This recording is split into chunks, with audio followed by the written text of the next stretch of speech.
We're doing another keeper kick tonight, guys. I'm gonna try to up these to 2 or 3 a week now. Okay. We're gonna do every other one is gonna be normal, but then on the new kicker keep version we're adding, it's just gonna be called keeper keep, and it's basically gonna be me and Karantos arguing for about 3 hours over whatever topic he chooses. So.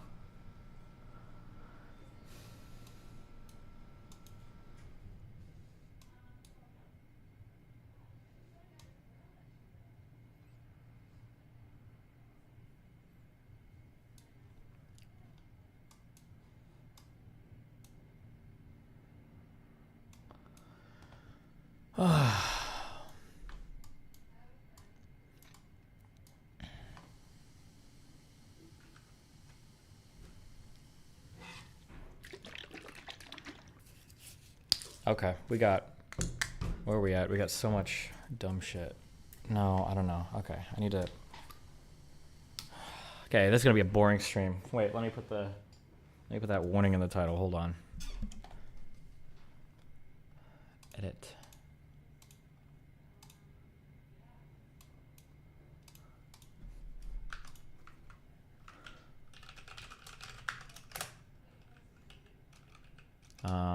What's the name of that stupid Daily Wire movie?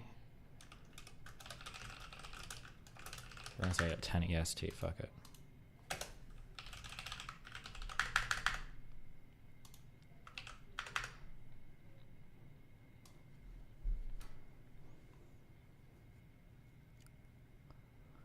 Are you gonna set the timer after intros in the future? Yes, you had like 7 minutes for debates when they were done. I don't know. Listen, I do what I want. Okay.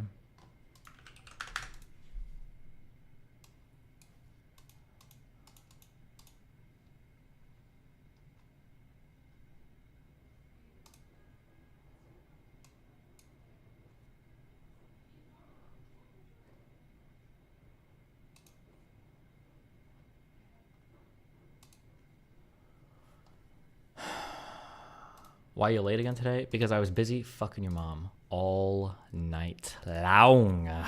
All night long. God damn. It was good.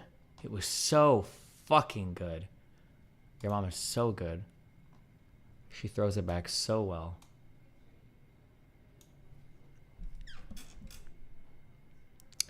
ADHD postcard. If you have time now before stuff later, bring me in to talk over ADHD stuff. I know a lot about it. I'm available now if we can. No. Now, what I'm doing right now is messages, emails, schedule for California, and then we're gonna work through my backlog of links. Okay, that's what we're gonna do. That's on the agenda right now. It's gonna be boring. I'm not even gonna give you guys a babysitter so that I don't get distracted. Also, I did not take any medication today, so it's gonna be a rough day. Can you expand on people's rationing that Biden is a supporting genocide through support with Israel?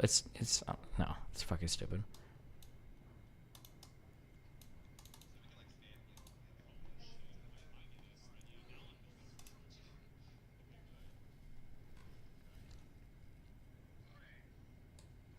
Oh God, why does this look like Warcraft?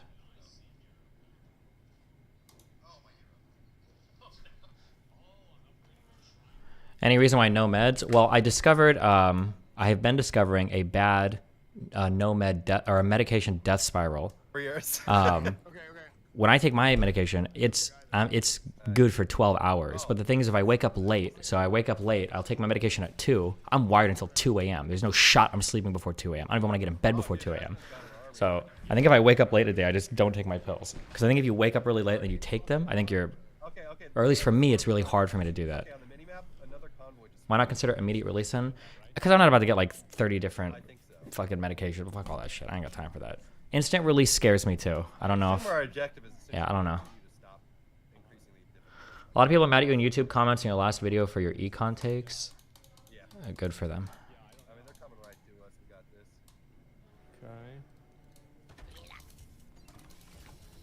Okay, I gotta do a little bit of work here. Oh, somebody's Crusader is here. Build ritual chamber. Oh, that's good. Okay, I'm going in for this convoy. Okay, I'm going in. Let's kill him, Asmund. All right, let's go. How are you feeling? I feel good. There it is. I did get a really interesting email about Nice. Okay. Oh, they're getting far. I got an interesting email justifying drug holidays. that I thought was interesting. He didn't justify it, but he explained a possible mechanism for it, which I thought was really interesting. But it has to do with like the half-life of drugs, and I was wondering if it was I don't know if like, it's more worth dead, but going into all we that. can But get I thought it was interesting. Anybody knows something? I think If you take Ritalin / methylphenidate, the non-extended release, it only lasts 4 to 6 hours tops, and it's just taken twice a day. Sure, we'll think about it.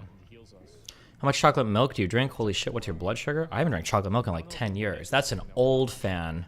That's an old Destiny. I used to be addicted to chocolate milk. I just drink, these are Soylents. My AC1, I think it's AC1, right? Why does that sound like a Call of Duty plane? AC-130. Oh, it does. Is it AC1 sugar levels? What am I thinking of? It's not AC1, is it? It's A1C. Oh, yeah, mine was fine. Suck a dick. Big damage. Big damn, big damn. Okay.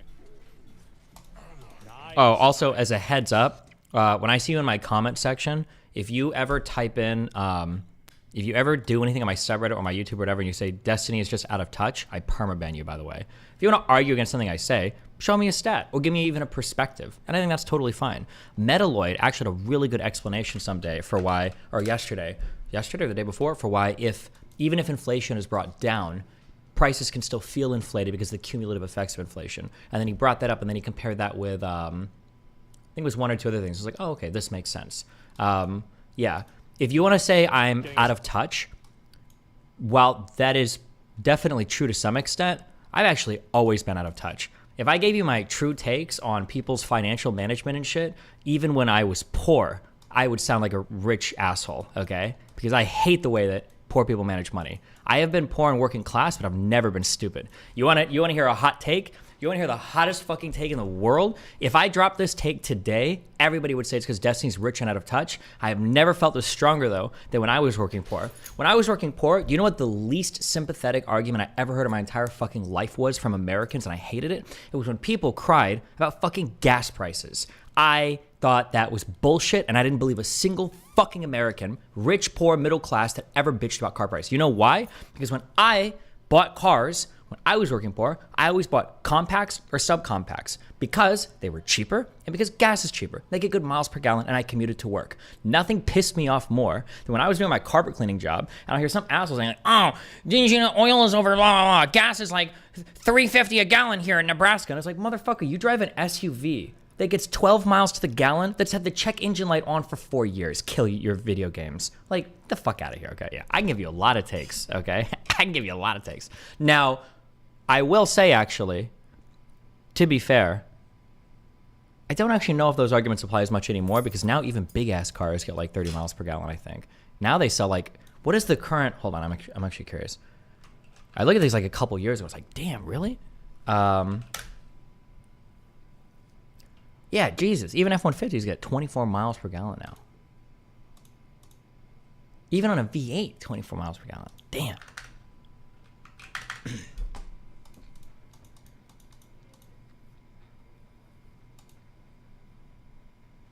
If you're coming to Cali, visit San Francisco. Oh, Axe, yeah, I can do that because I'm going to LA and it's just like an 8-hour drive, right? Okay. All the chokepoints around it. So now they're gonna turn into the guys on their own. Okay, also, I'm clearing out the expansion area in case you get. Oh my gosh. What's going? Wait. read this post in your subreddit. Read this post in your That's what subreddit. it is. Okay, Hold on. this is what the convoy does. This is what the. Wait, what am I? Someone in Kick Chat keeps trying to at me with a link.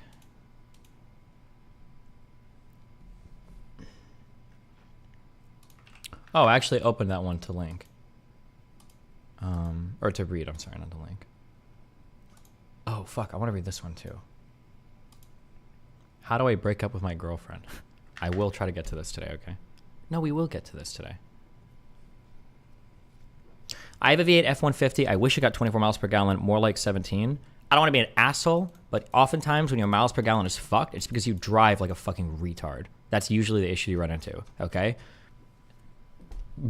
Coast, you should be coasting as much as possible, okay? People that accelerate right up to stoplights, do you like to set money on fire? Why would you do that? You coast as much as possible, accelerate slowly, always, don't ever floor it. Your engine should never be fucking screaming, okay? You don't need 5,000 RPM to go from 0 to 40 miles per hour. Let's see. You really should be, really those two things, like the biggest thing. Like, principally, like, you should barely ever touch your brakes. That's like the goal, right? You like literally, you should barely touch your brakes as little as possible. Okay, as long as you drive with that concept in mind, like, okay, what do I need to do to rarely ever touch my brakes? Your mileage will probably increase by like 5 to 10 miles per gallon.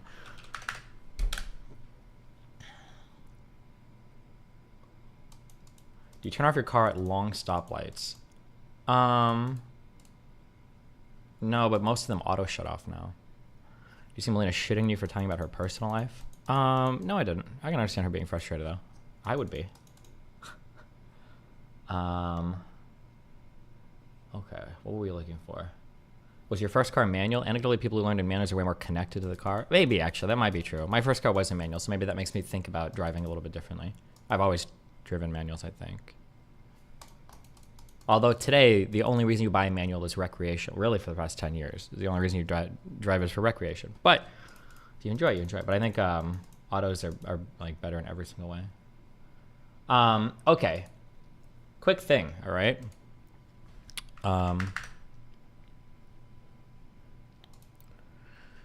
Destiny, you're wrong. Thermal efficiency is typically lower at low RPM. You should accelerate briskly and then cruise in your top gear. Okay. What was your first car? My first car was a wonderful 1995 yellow Dodge Neon. Plymouth. I think there were two car companies. There was like Plymouth Dodge or something. I don't remember.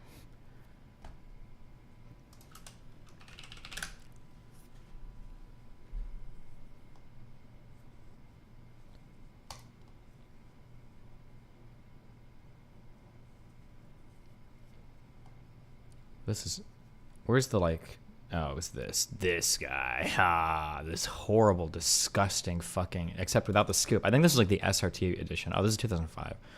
I don't know. Yeah, this car was horrible. Back in those days, American car companies didn't really believe in making compacts.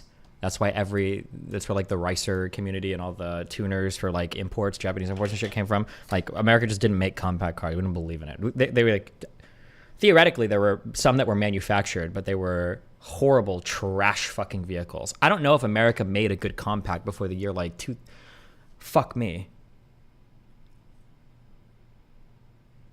I feel like post-auto industry collapse, Ford, I think, started with the Focuses. I'm trying to think if there were other compacts that were made after that.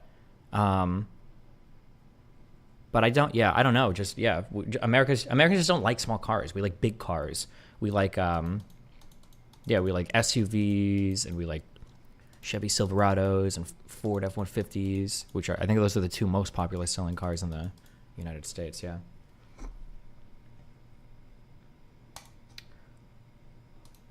My first car was a 97 Pontiac Sunfire manual. Nice.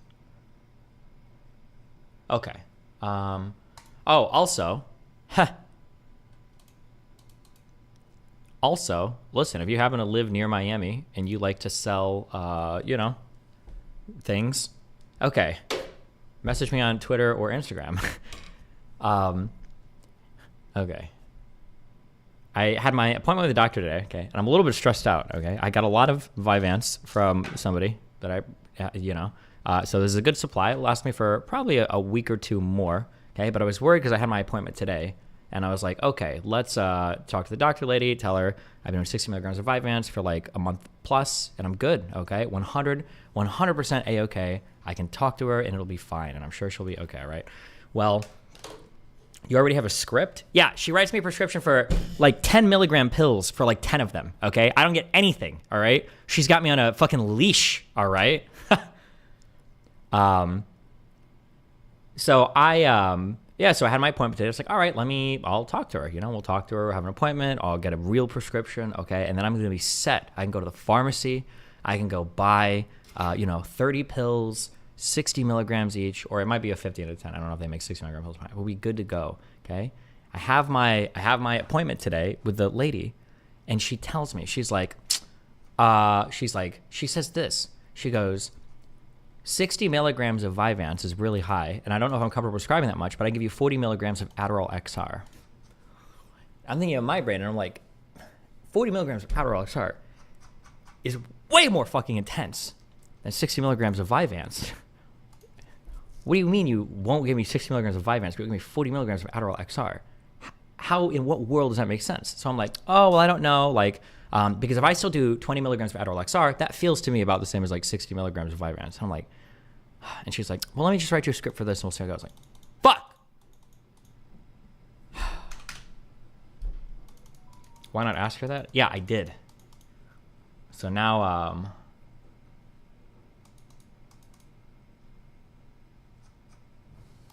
yeah, now I'm triggered. It's an insurance thing. It's not an insurance thing. I pay cash. Okay, she knows I pay cash. I pay cash for all my appointments. Cut the 40 milligrams for Adderall XR in half. I don't know if it really works that way.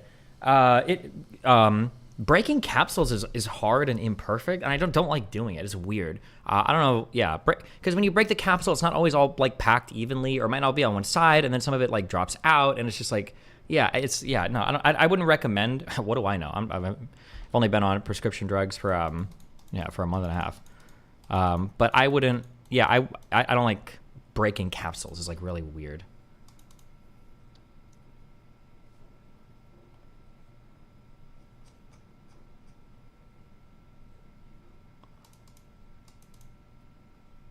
You're supposed to break the capsule and count the little balls? Okay, based.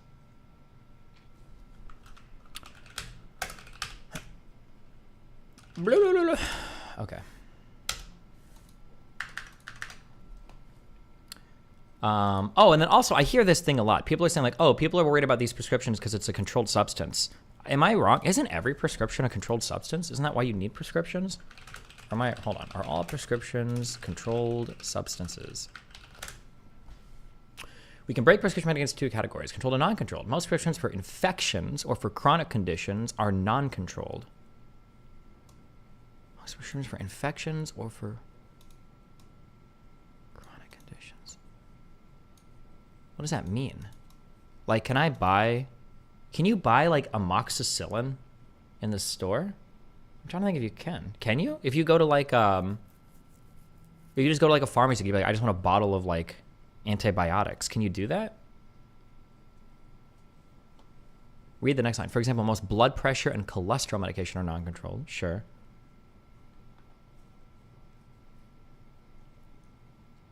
Controlled refers to the drug schedule, not that it needs to be prescribed.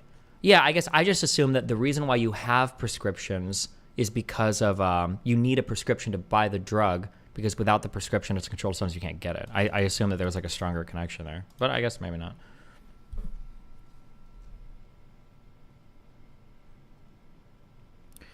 Non-controlled does over-the-counter.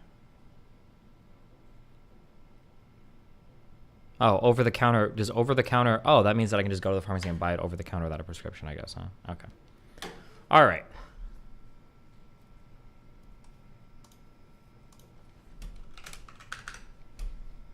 Wait, that's not true? Wait, people are saying that's not true. You can get a prescription for Tylenol. It is true. That's a lie. Wait, hold on.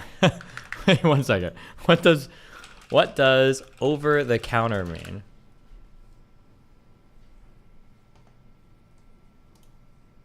If a drug gun, etc. is over the counter, you can buy in a store without having to visit a doctor. Oh, wait, that's what I just said. Fuck you guys. You guys are gaslighting me right now, okay? Stop. Stop gaslighting me in this chat, okay? Stop gaslighting me in this chat.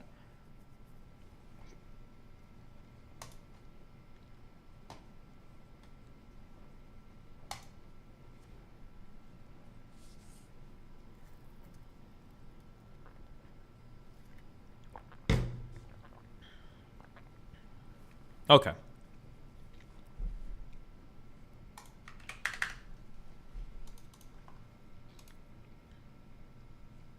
How much your Vyvanse cost? It's highway robbery. Apparently there are websites you can go to get cheaper shit.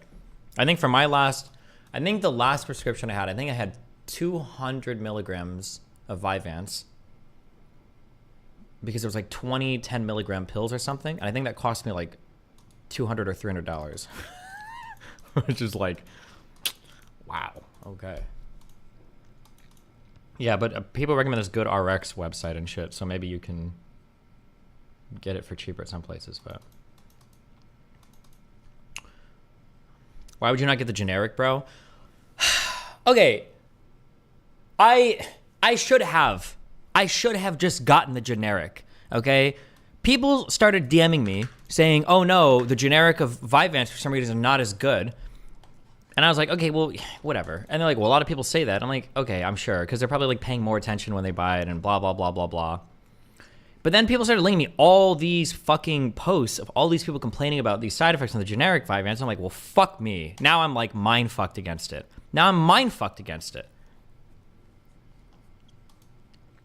I don't know. It should all just be the same, the exact same chemical, right? Vyvanse is only one chemical. It's only lisdexamfetamine. So I don't know why it would be a difference if one person makes a lisdexamfetamine and another person makes a lisdexamfetamine. That's literally all it is, right? And then like whatever the capsule is, there's not like a ton of like inactive ingredients or inert substances or whatever, right? It should literally just be the one, it should just be that the delivery method. I don't understand what you mean by that. Generic meds often will have different helper compounds to assist with the uptake of the drug. Like why? What do you mean? Do you need different compound? Okay. What is in a Vyvanse capsule?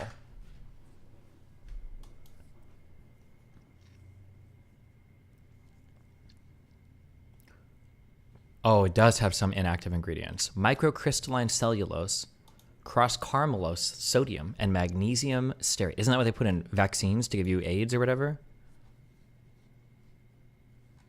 Oh, fuck me, dude.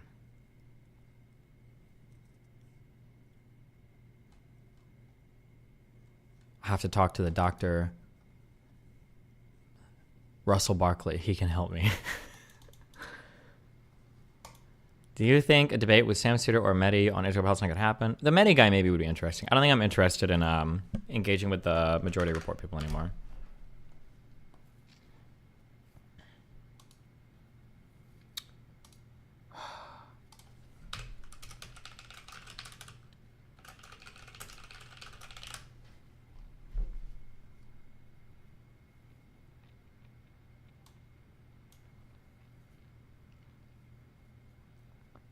Why'd you not ask the doctor that's prescribing you them? I asked her, and she just said she feels like that much. She says, I'll build a tolerance to it. So she'd rather prescribe me Adderall. I don't understand what that means.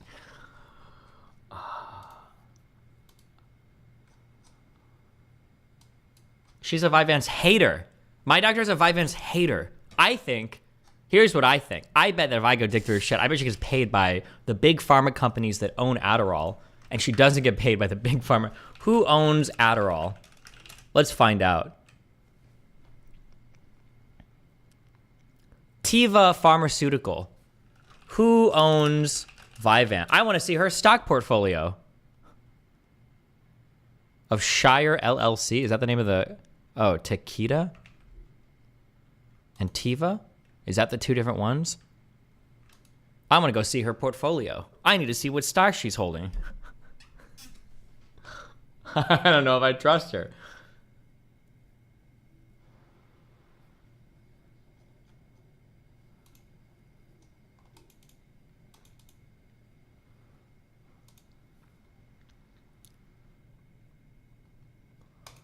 Yeah, big Adderall is coming out against me, clearly.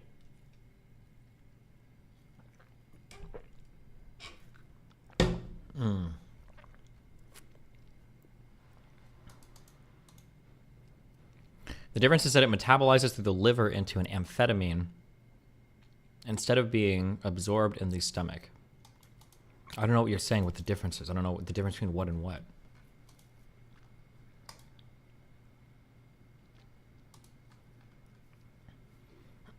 Destiny, you're trying to trigger me on the day you give out the first MD flare. Yeah. Teva is Israeli. Oh, shit. In your opinion, what's the best food to snack on during a movie? Popcorn, bro. People that buy like candy bars and shit, like, what are you doing? Did she have Adderall pads and pens in the office? I need to go to her office and check. Have you taken Adderall? If so, how does it compare to Vyvanse feel? I'm going to be honest, 20 milligrams of Adderall XR, because I had a few pills laying around that I had extra from a friend a week or two ago. The Adderall XR 20 milligrams still feels really good to me. It feels the same as like the 60 milligrams of Vyvanse. So I guess it's not like the worst thing in the world, but like the 60 milligrams of Vyvanse works so well. Why would I switch to the 20 milligrams of Adderall XR? Also, I don't know if this is like for my addiction brain. I like that for Vyvanse, 60 milligrams of Vyvanse is about the highest dose. I think it would be a huge emotional and psychological hurdle for me to be like, I'm going to take 100 milligrams of Vyvanse, okay? I don't think I could ever do that. Like 60 is the highest I will ever take of this pill, because past that, I need to like take a break or do something different, right? Because it seems like that would be spooky, because I think the max recommended prescription for Vyvanse is 70. But for Adderall XR, I think the highest Adderall XR prescription is 60 milligrams. That's got to feel insane. So I feel like if I go back to taking 20 milligrams of Adderall XR, I feel like I would be tempted to move that up more than just sticking with 60 milligrams of Vyvanse. Just psychologically, I feel like.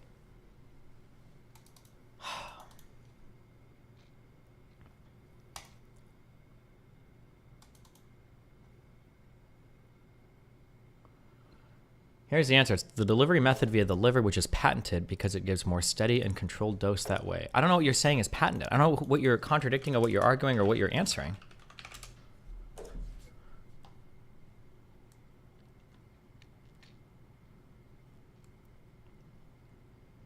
I felt nothing at 20 milligrams, but felt too much at 40. Addy XR is weird. Sure. Is it okay to cut parts of your long-form videos and share them as replies to pro-Palestinians? Gilman, WTF. Yeah, if you want to, knock us out. How do different doses affect you? Maybe I should try it for longer, but I felt like lower doses did nothing. Like when I tried, because originally she prescribed me 20 milligrams of Vyvanse. When I tried 20 milligrams of Vyvanse, I felt nothing.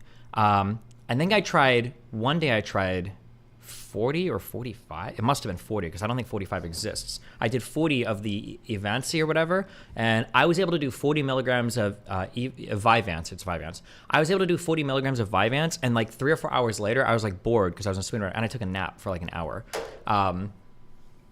Yeah, so I feel like, yeah. But then when I tried, and I can only go up in increments of 20, but then when I tried 60, like this feels exactly like 20 milligrams of Adderall XR to me. That's what it feels like in my brain. I don't know if that's true or not. I've seen different people talk about like what feels like what or blah, blah, blah. But to me personally, 20 milligrams of Adderall XR feels to me like 60 milligrams of Vyvanse. But anyway, okay.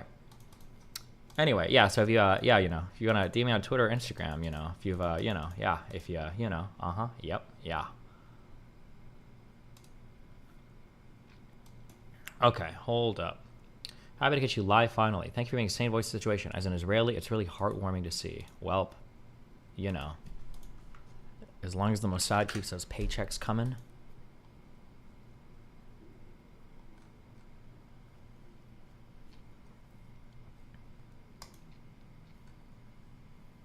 Okay, hold on. Let me read. Somebody sent me some good memes.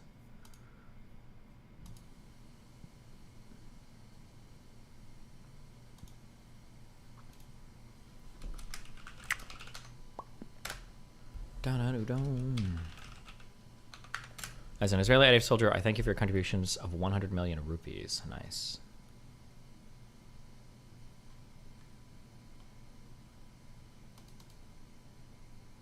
I've been talking mad shit about you. Desperate dudes coming to work on Monday looking tired. When you ask them what happened last weekend, they excitedly catalog everything they drank and smoked like it's cool.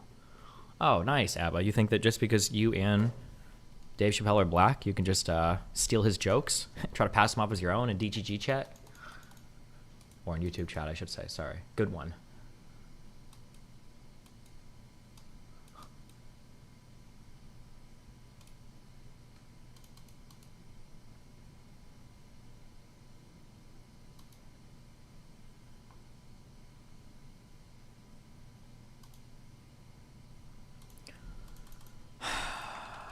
I'm not... Don't link me anything, okay?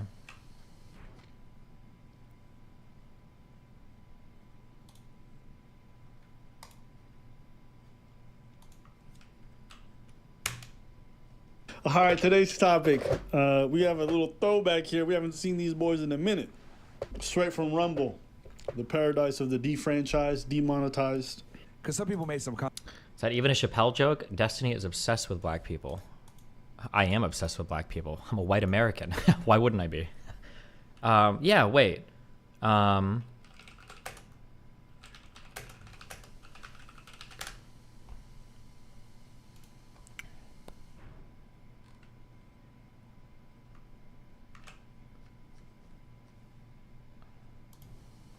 It's this joke. Hold on. But everybody's getting along. Sleep at his house, and while I was sleeping, right? Every time white dudes pass out around each other, they always do some borderline cure. You got good weed conversation. Oh, here it is. All white people talk about when they get high is other times that they got high. I can listen to that shit all night. Dude, remember at Frank's last week? It's fucking smashed, man. And catalogs everything they drink. 2 shots of Jaeger, tequila, 4 bong hits, man, beer, cheeseburger. That shit is great. Only bad part is you cannot. Yeah. Caught you.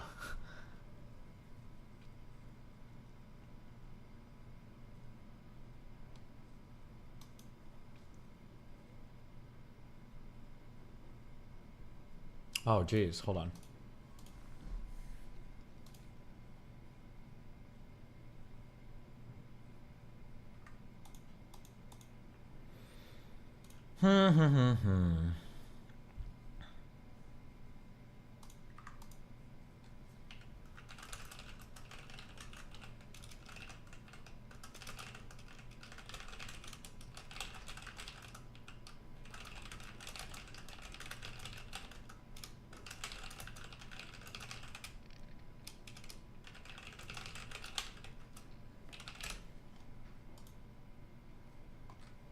Okay.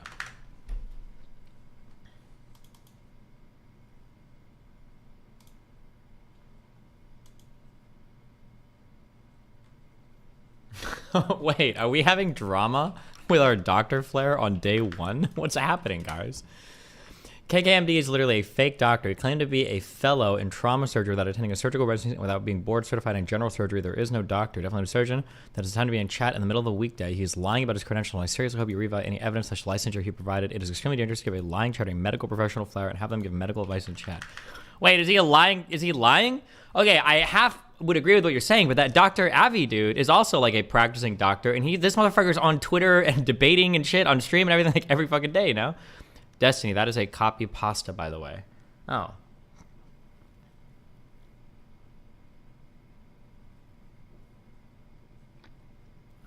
Somebody said 60 milligrams of Vyvanse is 24 milligrams of Dex-IR. 20 milligrams of Addy-XR is equivalent to 17 milligrams of Dex-IR. But since Vyvanse is slightly longer, that's when you might feel it's similar. Okay.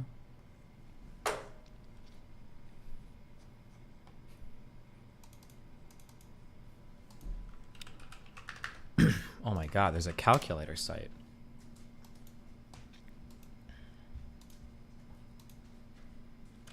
Just here where this account is an alt account of Octo, now goes by Sardine, and you banned him a while back and now he's here again. Tell him to stay mad. Oh my god, we have an e-doctor.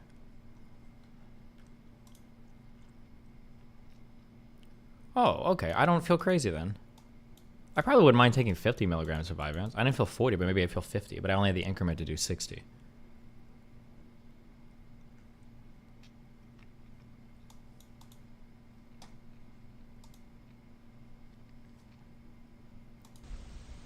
First documentation of a Palestinian Hamas terrorist that is eliminated in a tunnel flooded with water.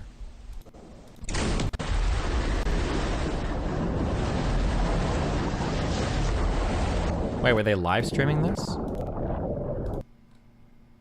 Damn, that dude is super dead.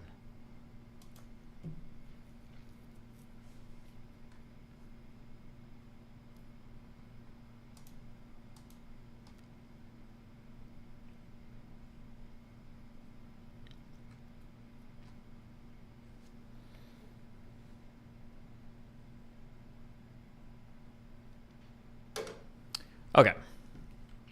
I've heard of people on, is it 80? Or is it 70? Hold on, wait, where's my one friend?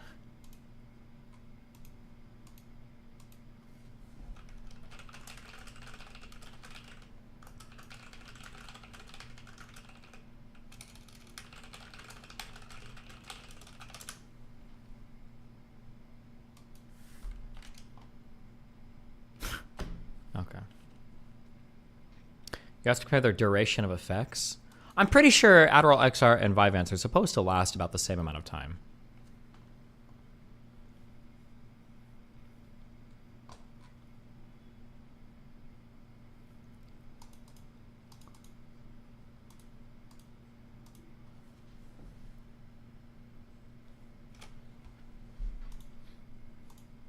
Okay, I'm reviewing the KK whatever bullshit docs. Let's see here.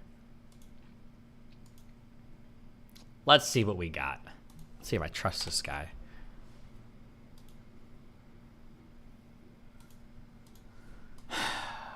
We've got a... What if it... I mean, couldn't you theoretically fake this? How do we prove it? A picture of a degree? I don't know if this is real. I don't know if that watermark is real. I don't know if the seal is real.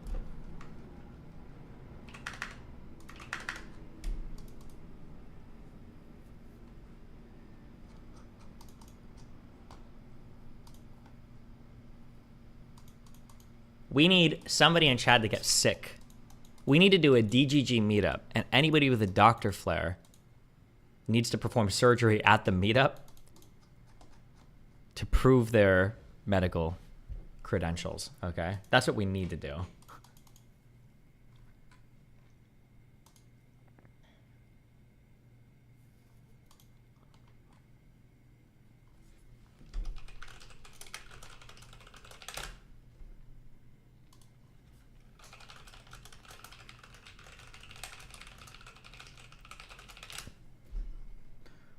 Okay.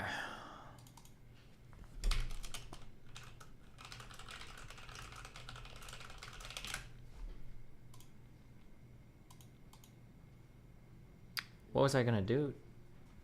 Oh, what do you want? What? Bitch.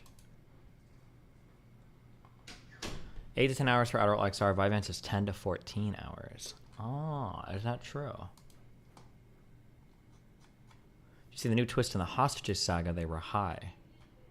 Were they though?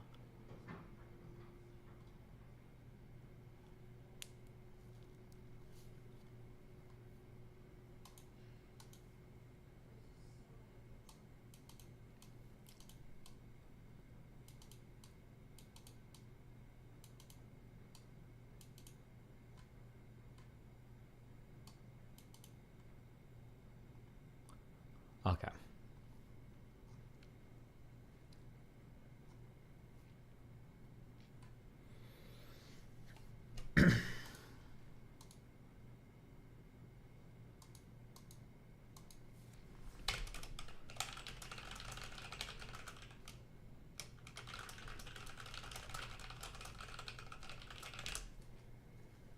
What the? You what though?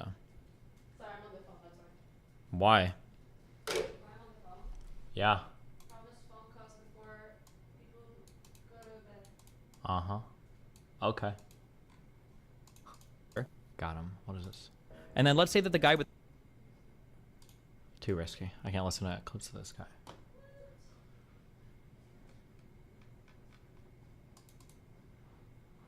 I don't remember what I was doing. I had something I was going to do. There was something I needed to do messages, emails. Oh, fuck it. I know what we're going to do. We're going to read this first, and then we'll do these. That's what we're going to do, okay? All right. If you want to clear the misconceptions about... Oh, no, I'm good. What? Okay, this guy posted this before. I'm curious. Destiny's wrong about ADHD medication. I love Destiny. He's a real smart guy, but it pains me to see him so... Oh, I refreshed. Okay, before we get started, yes, I have shamelessly updated this post since I started getting spammed again. Once Destiny had this post on a screen, I've done this in an attempt to preemptively address some of the feedback I'm getting over and over from different people. I've addressed the Zhang study, keep getting linked, offered some insights into Dr. Barkley, provided a study for the myth of paradoxical reaction. The actual study is linked in the paper, although I don't believe it was needed, since it's widely known that most stimulants are abused to study and not to tweak at home. I love Destiny, thinks he's a real smart guy, but it pains me so confidently spout off some shit on stream about ADHD and medications. ADHD medications absolutely carry risk of tolerance. This is obviously true for anyone who's tried them, to the point where him asking for a study sounds as ridiculous as show me a peer-reviewed paper that people use caffeine. Okay, I'll read this entire post. I'm already perma-banning this guy. Obviously, there is a tolerance built to all of these drugs. I have said this. I have never said anything differently. That is obviously true. And I've even recounted that in my own experience. Obviously, it's true. The thing that he heard me say was there was the last number that I saw was when people begin taking amphetamines for treatment, that what happens is about 50% of them, I think, build a tolerance such that they need a higher prescription. And I think about 50% of them maintain that prescription throughout their pharmaceutical life or whatever. Never in my life have I said people don't build tolerances to amphetamines. Obviously you do. This is true of literally any amphetamine you can abuse. If you do methamphetamine at recreational dosages, if you do MDMA at recreational dosages, even if you do things like Vyvanse or Adderall at therapeutic dosages, obviously you build tolerances. Okay.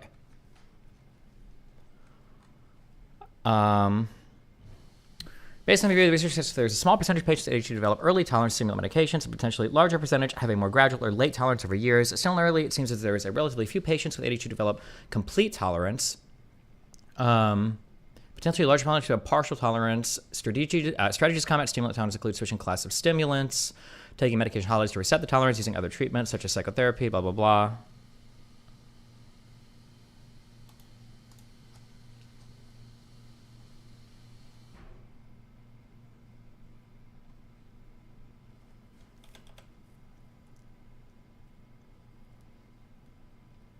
So, one clinical study showed that 24.7% of patients developed tolerance to stimulants in the time of days to weeks. Another showed 2.7% developed tolerance over 10 years. Well, I don't know what this means. The number must be higher than 2.7%, right?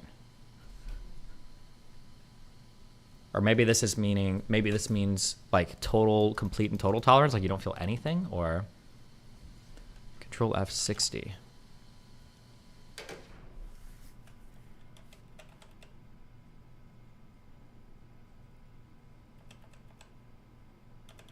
A retrospective chart review of medication treatment of randomly selected ADHD patient documents that of 166 patients treated with methylphenidate between 76 and 1990, 68 required more than 60 milligrams of methylphenidate a day, which is an off-label high dose. Of the 68 high-dose patients, 41 developed tolerance. They did not maintain a clinical response to the same dose over time. That is 24.7% of the original sample. The authors note that tolerance only developed in patients taking higher dose methylphenidate. Tolerance either developed within a few days or could have taken more than a year. The others know that patients developed tolerance to MPH. They were switched to dextroamphetamine. The substitute was less effective than MPH. The latter would be tried again in 1 month. Okay, so this shows that 41% of people were developing tolerances that were like too much or whatever. Yeah. Okay, and this is also for methylphenidate. In 76 to 1990 would have been. This would be referring to Ritalin, I think.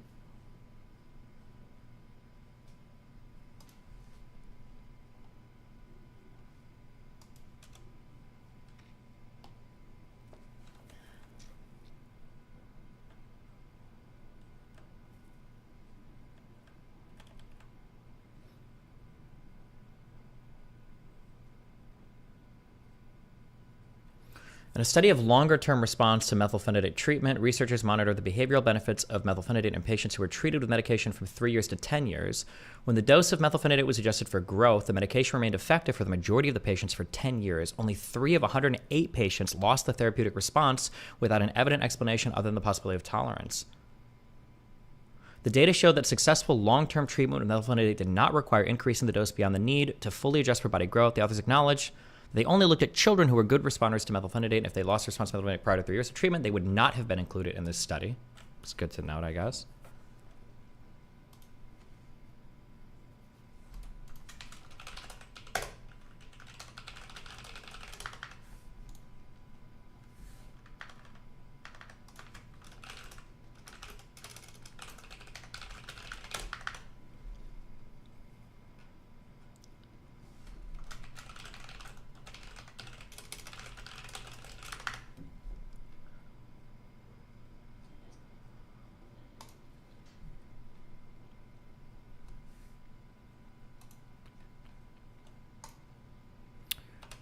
Should use the same low riz voice used in interviews when you do public speaking events. Just makes it way more impactful.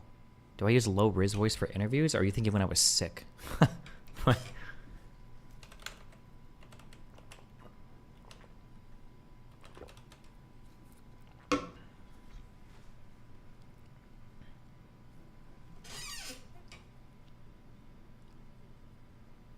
Legal meth. How many children have they got addicted to this poison anyway? What are you talking about? I'm not sure. I don't know. What is the research on like addiction to, like hardcore addiction to therapeutic prescriptions of like Ritalin or Concerta, I think, is the other methylphenidate. I think there's another common one. I keep forgetting the name of Nathan's fucking thing. It's like a weird one that I don't hear normally.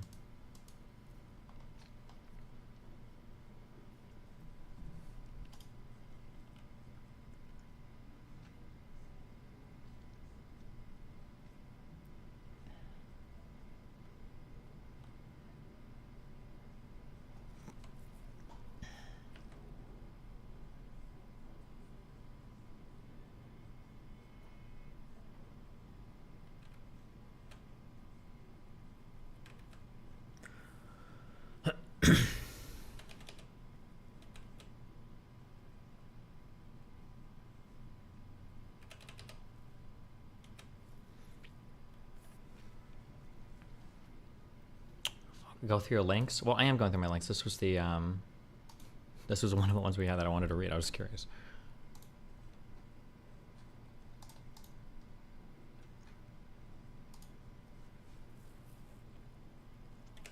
Well, yes, not everyone will experience tolerance. Many people will develop at least partial tolerance to the dose they are taking over time. Why would you make a medical post and then load it with such stupid fucking language? Many people will develop at least partial tolerance to the dose they are taking over time. I don't know why he's acting like I've ever said anything different. There's a reason why you're usually prescribed at a lower dose and then you do step-ups to figure out like what your appropriate dose should be. This isn't, I don't think there's a contradiction in anything I've ever said. The problem comes when they are eventually titrated up to a dose so high that it's not possible to go higher. At that point, the patients and physicians have a few options. Holiday, switching to a different stimulant, continuing on the same medication, or the dreadful washout where a patient is tapered off medication for an extended period of time. None of these options are great for the patient. Why would you not use a percentage for any of this? And can be extremely detrimental depending on the time and how. It is therefore not unreasonable to promote drug holidays preemptively as a way to prevent tolerance from developing as long as the patient can tolerate this. Stimulant medications do increase cardiovascular risk. It's true that using them probably won't suddenly cause a heart attack, but long-term use can increase both BP and heart rate, which puts extra workload on the heart. There are some studies that show that BP changes are small, others showing they are large. The risks are sometimes overblown, but are not as trivial as he wants you to believe. Even for people with no cardiac history, there's a reason a cardiac history screening and EKG is often done before starting these medications. Yeah, to look for pre-existing conditions. What is he linking here?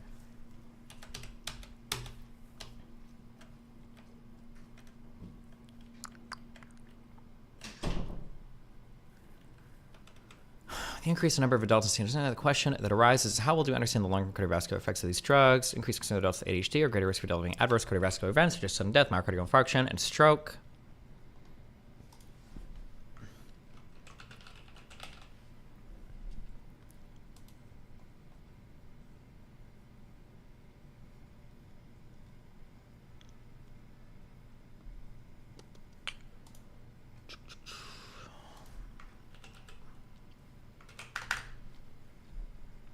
Yes, but why are they looking for those specific pre-existing conditions? Because my understanding is, I believe what I read was, if you do amphetamines over a long period of time, you can see like a 1 to 2% increase in blood pressure. I think that they would attribute to amphetamines, which I think for most people is not, it doesn't matter that much, but if you have a pre-existing condition, then any increase or anything pushing you into like the hypertensive blood pressure range is not good. So it's something you should be mindful of. Oh, Dianaval, that was the one.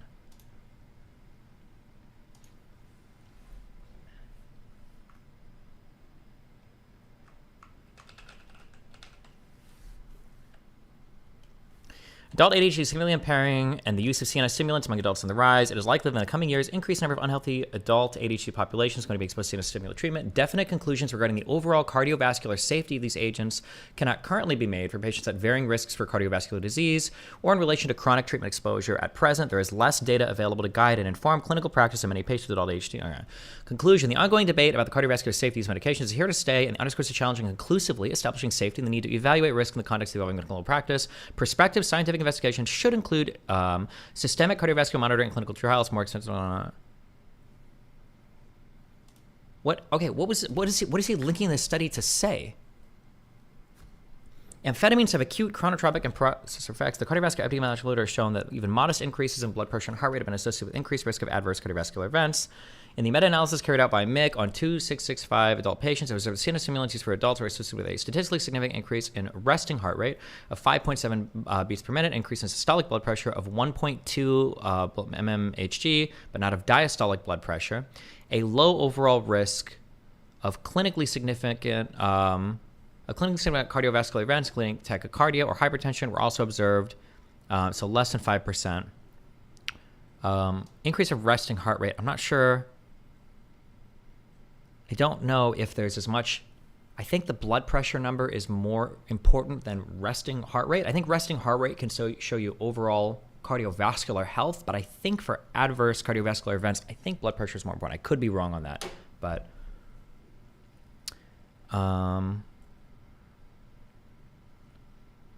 epidemiological studies say that elevated resting heart rate is a significant independent predictor of this is a significant independent predictor of mortality and a shorter life expectancy. Cooney et al. Demonstrated that a 15 BPM increase in heart rate was found to increase the rate of cardiovascular disease mortality by 23 to 50% in men and women per that's a 15 BPM increase, but there's a decent correlation between lifespan and heartbeats, so lower resting heart rate will mean longer lifespan. Yeah, sure, but I mean, like, also because, like, lower resting heart rate is probably associated with a whole bunch of other things as well, right? Like, you're probably eating healthier, you're absolutely exercising more. Like, there's a whole bunch of other positive things as well, right? Like, say hypothetically, I know nobody's saying this, but say hypothetically you were to, let's say you were to load somebody up on, like, Xannies for their whole life, and their BPM, was like, their resting heart rate was like 30 BPM or something insanely low because you're tranking them all the time, right? Is that person gonna have a longer lifespan? Probably not. Can you respond to some traveling Israelis vids? Maybe, I don't know. I've watched a couple of them, but heart rate increases comparable with those observed with CNS stimulant treatment for elderly adults associated with a 70% increased cardiovascular mortality. Heart rate increases comparable with those observed with CNS stimulant treatment for adult ADHD associated with this. Heart rate increases comparable with those observed with CNS stimulant treatment for adult ADHD have been associated with a 17% increased cardiovascular mortality. That's a pretty statement, right? So that's like saying if you take two people and one of them, let's say one of them gains 50 pounds and their resting heart rate increases 6 BPM and the other person remains the same, but they take a stimulant and their resting heart rate increases 6 BPM. It's saying that, well, the guy that took the stimulant, his healthcare outcomes are going to be, or the BPM is going to be associated with bad outcomes similar to the guy that gained weight and had like, this is like kind of a weak statement. This is not a good statement. I'm not saying that, like, to be clear, I don't know why I even waste my time qualifying because dipshits like this will make posts saying things I don't say anyway. It could be the case that that taking stimulants and the elevation of heart rate does lead to statistically significant and moderate increases in health or damage related to your heart or whatever. That could be the case. This is not saying that. This is like a good starting point, but and about 8% of the, okay. I'm aware of a 2022 meta-analysis by saying that it's continuously cited as proof that there is no cardiac risk. The study did find no correlation between stimulant use, okay, so this is why looking at stimulant use would be important, and CV events, but the study has wide confidence intervals, high heterogeneity, and median follow-up time was less than 2 years, and even its own authors could not rule out moderate risk and admitted that this paper should not change current guidelines regarding cardiac. Okay, sure, but like all of your papers above said that they needed more research too. Their claims are even weaker. Right now, we know for a fact that these medications increase blood pressure and heart rate, and until we have substantial evidence and mechanisms that fully explain why this increase in workload on the heart does not translate into CV events down the road, this one study should not outweigh all of the evidence we have, the mechanism of action of this medication, as well as all the previous studies and case reports that have reported adverse events with the use of these medications. Okay, every single medication has side effects, right? It's the job of like the medical community, doctors, and patients to weigh out, well, what are the risks versus what are the rewards, right? So yeah, we know that it increases blood pressure and heart rate, but there's also a whole bunch of negative outcomes associated with ADHD. It's up to you to like weigh all of these things together. Here is a great response from the point of view of a Johns Hopkins cardiologist.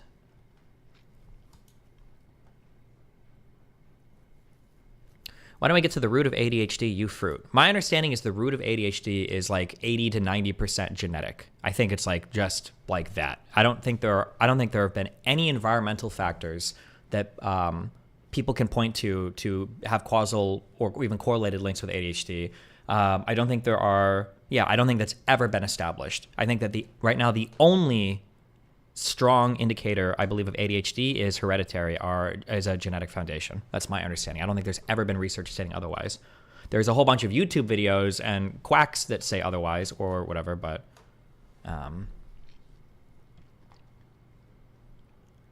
XD, white willow bark has side effects? Does sunlight? Not all medications have side effects, buddy. Your brain is hella money. What do you mean, does sunlight have side effects? Have you heard of cancer, you fucking retard? Yes.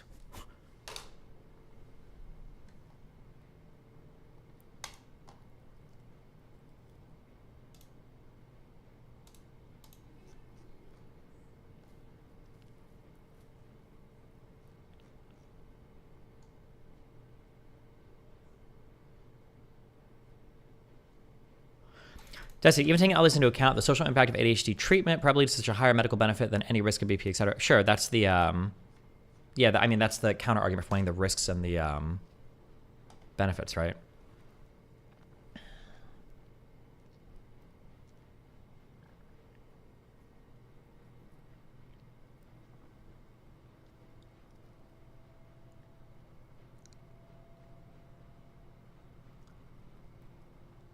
Findings by Zhang et al. Are reassuring and should make us question whether these medications, which have raised understandable concerns about CVD, cardiovascular disease, risk in the past, may actually be safe in this regard. The truth is, we've been wrong before with respect to medications to CVD risk, often in the other direction. For example, medications such as antiarrhythmic drugs, and cyanide and flicyanide that were found to suppress ventricular premature depolarizations and myocardial infarction. Survivors were later found to increase the risk of death from arrhythmias in the cardiac arrhythmia suppression trial. Observational study, I can't pronounce these drug names. Observational study suggested postmenopausal hormone therapy might reduce CVD events, however, so have we been mistaken here as well? Should this study now assure physicians and other healthcare professionals that they can feel comfortable prescribing ADHD medications, and should patients, even those in older age groups, feel reassured about taking these medications without risk for CVD risk? I do not believe so. The authors highlight the possibility that CVD risk, this is such an unbelievably fucking stupid paragraph. Is this guy a doctor? What an unreal. This is like the science is a liar sometimes. I mean, like, what a weird thing to say. Should you be fully persuaded by a single study or meta-analysis that something is safe or not safe? Obviously not, right? Especially because amphetamines prescribed to adults and some of the new amphetamines are out are, there might not be like the longevity of longitudinal studies available to check for this. So you should obviously continue to monitor and watch, and nobody can say at this point like, oh yeah, these are 100%, this is 100% A-okay and don't ever worry about it and blah, blah, blah. Of course, right? The authors highlight the possibility of CBD risk in each medication. Users may be elevated in women compared with men, as well as those with pre-existing CBD versus those without, even though they note wide and overlapping confidence intervals. With this important caveat, it would have also been appropriate to emphasize the potential of increased risk in older adults compared to young and middle-aged adults. Pooled, adjusted, heterodynamic between studies high. It is important, as the authors note, to interpret reported pooled risk ratios with cautions, and to their credit, Zhang et al. Are appropriately cautious in the stated conclusion of the study. Of note, there is no comparison in the study by Zhang et al. Of older adults pre-existing CBD versus older adults without, although it stands to reason that the risk could be the highest. And D2, recent studies examine CBD stimulate.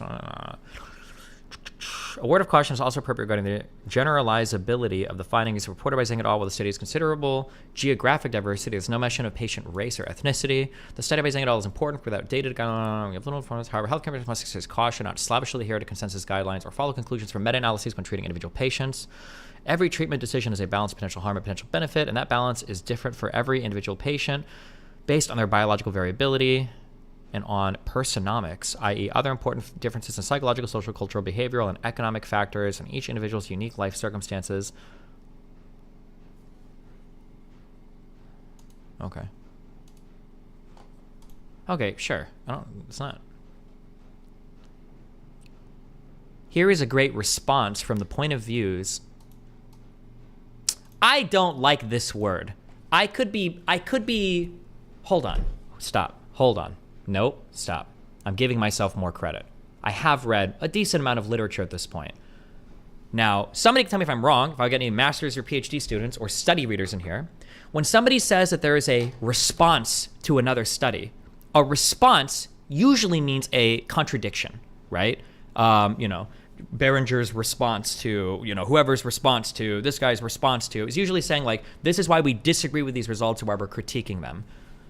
Calling this a response, this was not, I would not call this a response. This just sounds like a commentary or like a cautionary thing, right? This doesn't sound like a response to me. Usually but maybe I haven't read that much, or maybe there are other studies where it's different, but usually when I hear like a response to, usually it's like, these people said this, but we disagree because of this. I see this a lot in like feuding, like economics, people writing back and forth and whatnot. But maybe it's not like that always, but a review that agrees isn't a response. I've never seen that before. No. Like, so for instance, somebody does we did an analysis of the minimum wage, and we find that the minimum wage does nothing. The minimum wage doesn't help any workers. Bonnell et al. Okay, 2023. If someone says a response to Bonnell's paper on minimum wage, I would expect that response paper is going to be fighting with me. It's not going to be like, yeah, we read his paper, we actually agree. That's our response. I don't know. I've never seen that in my entire life. But I could be wrong. Maybe I did see that somewhere else, but.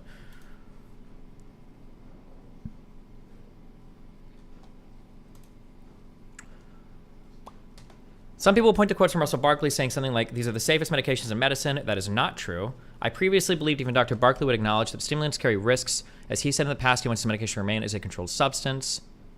That's not what safe means. These are the safest medications in medicine. Remember, safety means, safety, when you're talking about medications, means that the conditions that they treat dramatically outweigh the side effects. When you're talking about safeties or safety profiles, you're usually talking about like what are the therapeutic benefits of a drug compared to the risks when used at therapeutic doses, right?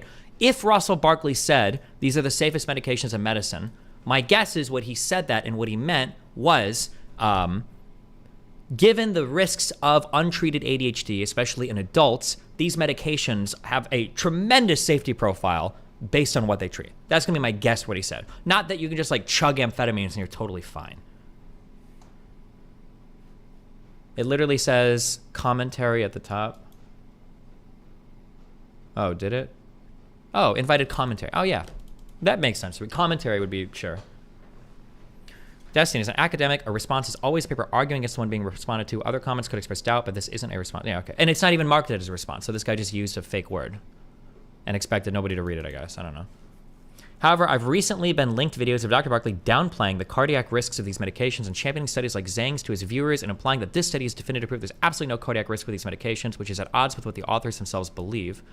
This guy doesn't link anything. Why not link the video? If you got shown a video, I would be curious seeing that. If Dr. Barkley is saying this is definitive proof that there is absolutely no cardiac risk, that's a really strong statement. And I would almost disagree with anybody saying that about any medication. This is definitive proof that there's absolutely no risk. I would like to see that video. That sounds like a really good video to have linked.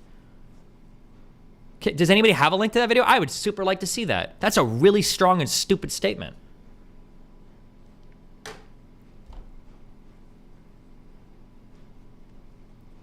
Despite what many may assume from me for this post, I believe Dr. Barkley's voice is needed as advocate a lot. While I appreciate Dr. Barkley, he's a research neuropsychologist. He is not medically trained, and his personal opinion does not outweigh your own physician.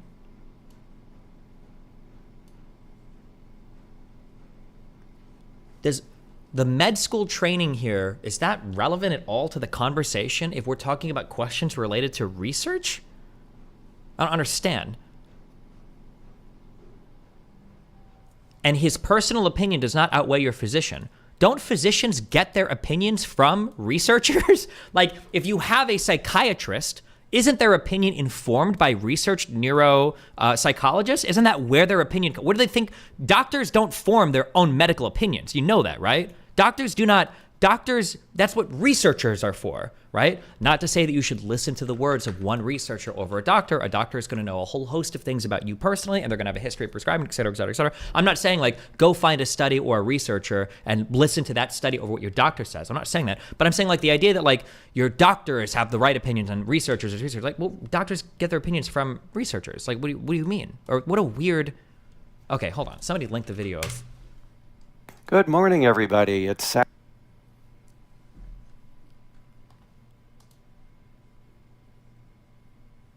Okay, what did he say? He said this his study is definitive proof.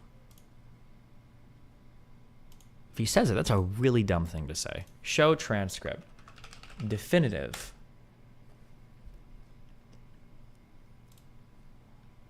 The way we're different from the rest of the group, people with a low dose of medication may have had somewhat more ADHD, and people on the highest dose of medication may have had more severe ADHD. So there's no effort in this study to control for severity of ADHD that might be associated with higher doses of medication. Makes perfect sense that there would be such an association. So until that gets corrected Do stimulants cause any brain damage at therapeutic levels? I've never heard that in my life. for in a study like this, I'm not going to take the study to the bank and say, oh, definitively there's an elevated risk for these two cardiac outcomes, because we just don't know that. It's a very unusual design in this study that they broke it down this way. That are associated. Wait, where's the Zhang? Don't make me watch this whole video. Is silent. Oh, good morning, everybody. It's Saturday, and it's Russ Barkley back again with your weekly research update and another episode of Boomers Wearing Flannel. Hey, got another dad joke for you. Why can't you hear a pterodactyl in the bathroom? Wait for it. Because the P is silent. Oh, that's so good. I love that joke. All right, let's continue with this morning's research roundup. For those of you who are new to my weekly research updates, I put all of the research that was published this week over in the thumbnail sketch associated with this video. Then I select those I think are noteworthy and give some brief comment about each of those papers. For those papers I discuss in the video, I also give you the link over to the journal article if you wish to pursue it. Keep in mind, I do not review research on animals, and I also do not review research in dissertations or master's theses that may have been published on the internet, but none of which has undergone, as yet, peer review for journal publication. So we stick just with peer-reviewed articles. Okay, so first up this week is this article that you see here. Let me just widen my screen.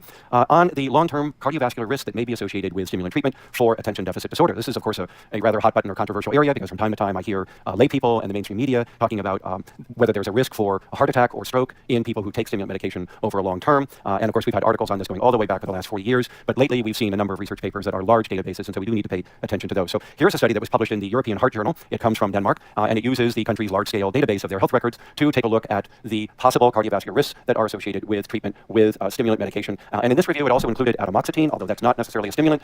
It is associated with what is called management of sympathomimetic amines, types of neurochemicals in the brain. So they're looking specifically for any increase in heart failure, in stroke, and in what is called acute coronary syndrome. So they're going to use this country's database, and they identified 27,724 people that had been started on medication, and they then divided them into those who stopped medication, those who were on a low dose of medication, and those who were on a higher dose of medication. And they compared the three groups for their risk of these cardiac problems over the next 10 years, so known as a 10-year absolute risk ratio here that they're calculating. What they found is that the high dose group, compared to both the discontinuation and the low dose group, did have a slightly higher risk of heart attack, that is of... Read the comments. I've never seen so many people mad at a take you've had like this. Yeah, because economic takes and everything related to this are fucking retarded. Okay, and it's not worth it. It's especially not worth it when like there's a whole bunch of people saying like, this guy's out of touch. It's like, bro, you watch a politics like YouTuber, okay? You're all probably upper middle class, okay? All of you out of touch. Listen, I said this before and I'll say it again. When I was working class, you know who I hated the most? I hated middle class people, because they complain all fucking day even though their lives are perfect. Fuck them. And you know what? Now that I'm rich, you know who I hate the most? I hate middle class people, because they all think they're working class and poor and they don't have any fucking idea,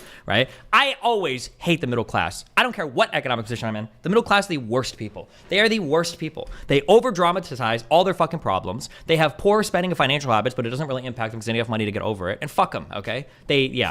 Fuck the middle class. Sudden cardiac arrest and of stroke. The risks were increased by about 30% over what we would see in the typical population. So that may sound large to you, but remember, it's not. Does ADHD not have an external trigger? How would we tell if it's just genetic when the environmental factors always change? Well, that's what twin studies and hereditary and all sorts of other things look for. But again, if you want, feel free to link me something showing otherwise. But my understanding is ADHD is completely and totally genetic, or the understanding right now is that it's basically completely genetically determined. I don't believe there are any environmental triggers that have been discovered where it's like, oh, if you do this, if your kid plays too many video games, you blah, blah, blah, blah, blah, they have ADHD. Or they can develop ADHD. I've never seen that ever.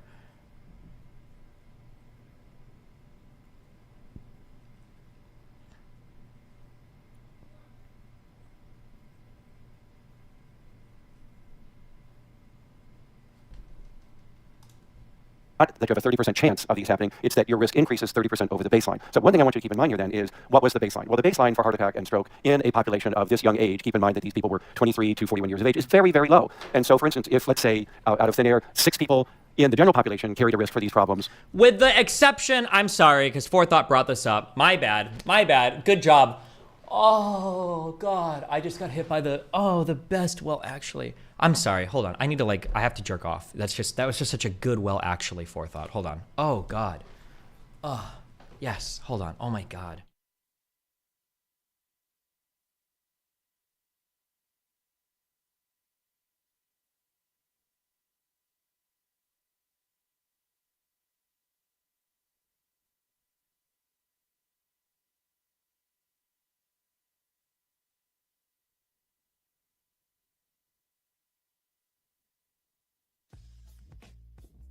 Oh, shit. Oh my God. I thought that was muted. Hold on. I'm sorry. Hold on. One sec. One sec. Give me like 1 minute. Hold on.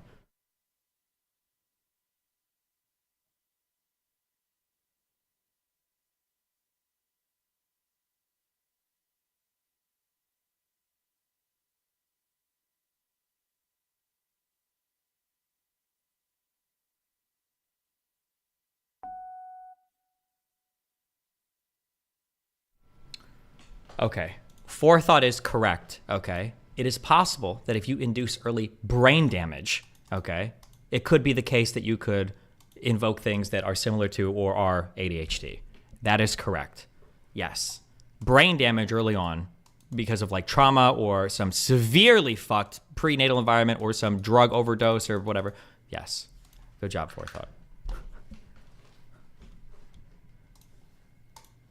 Then a third of that would be 8 people treated with high-dose medication would have an elevated risk. So again, an increase of just 2 people in the population. Nothing that you would get excited about, even though that's a 30% rise. Usual design in the study. And by the way, that's not just something to be or hypothetical. We know that ADHD links up with coronary risk by itself, independent of being treated with ADHD or being treated for ADHD with these drugs. ADHD alone creates an elevated risk for future coronary heart disease, as we found in my longitudinal study, as I discussed in my video on this channel on health outcomes, and as we found in other research that showed a reduced life expectancy if ADHD is not treated. And one of the risks for that life expectancy was problems with coronary heart disease. So for various reasons, people with ADHD carry an elevated risk because they smoke more, they drink more, they don't exercise as much, they eat a very high-carb, fast-food, Western diet, and all of these other factors that elevate risk for coronary heart disease. So just a cautionary...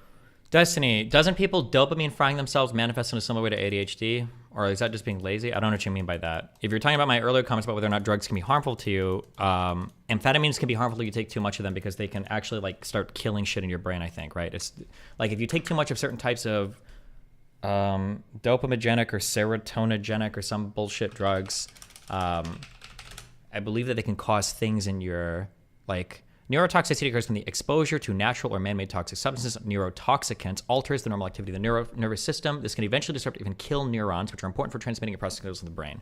If something is dopaminergic, sorry. But these shouldn't be at therapeutic dosage. These should be at like recreational dosages, meaning drugs you're taking for fun. No, it's like environmental induced ADHD from how I've heard it, like people not working, not having structure, and like watching too many TikToks condition you into having issues similar to ADHD. No, that shouldn't be possible.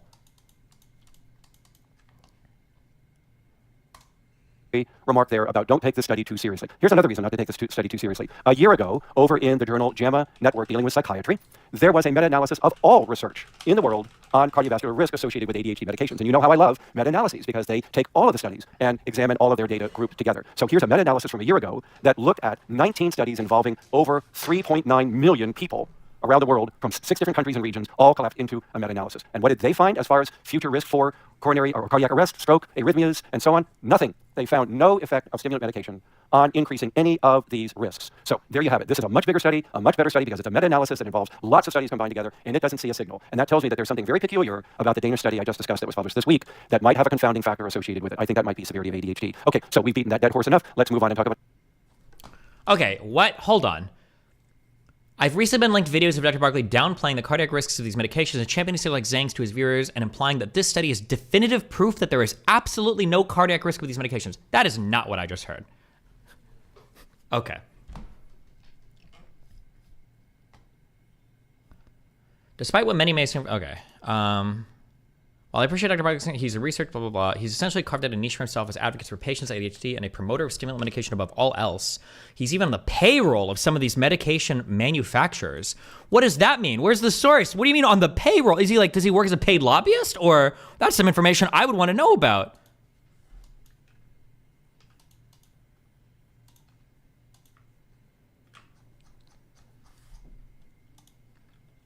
It should also be noted that in addition to tolerance and cardiac risks, these medications carry other risks such as increased anxiety, irritability, insomnia, bruxism, and in rare psychosis and tics. Yeah, these are side effects, potential side effects, sure. I don't sell discourage use of them. The doctors are only the discourse around these medications has been increasingly evolving to these are totally benign medications that almost everyone needs to function. Who? Okay.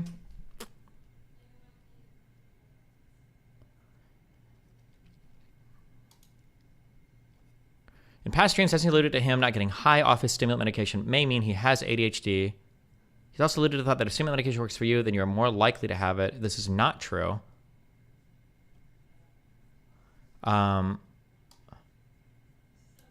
I don't even know what he's alluding to here. The first time I started taking stimulants, I absolutely got high for like 2 to 3 days. I even spoke about that. I said there is a definite like 8-hour euphoria for me at least, when I started stimulants. It was a worry that I had when I first started it, because it's like, I feel like that's a feeling you might want to chase if you just start stimulants, and you're looking for that like euphoric high.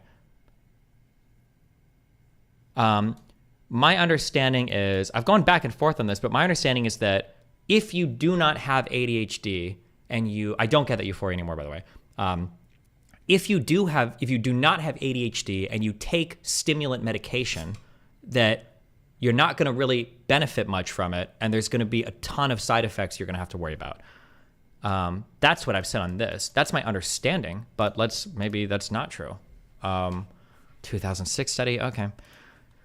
Stimulants such as methylphenidate and amphetamine are currently the most common treatments for years. It was assumed that stimulants had a paradoxical calming effect on ADHD patients, whereas stimulating normal individuals and producing a low motivation in rats. It is now known that low doses of stimulants focus attention and improve executive function in both normal and ADHD subjects. Furthermore, the seminal work showed that low oral doses of methyl reduces low Bergeron has shown that these low doses produce marked increases in norepinephrine dopamine release in the prefrontal cortex, whereas only having subtle effects on its cortical receptor.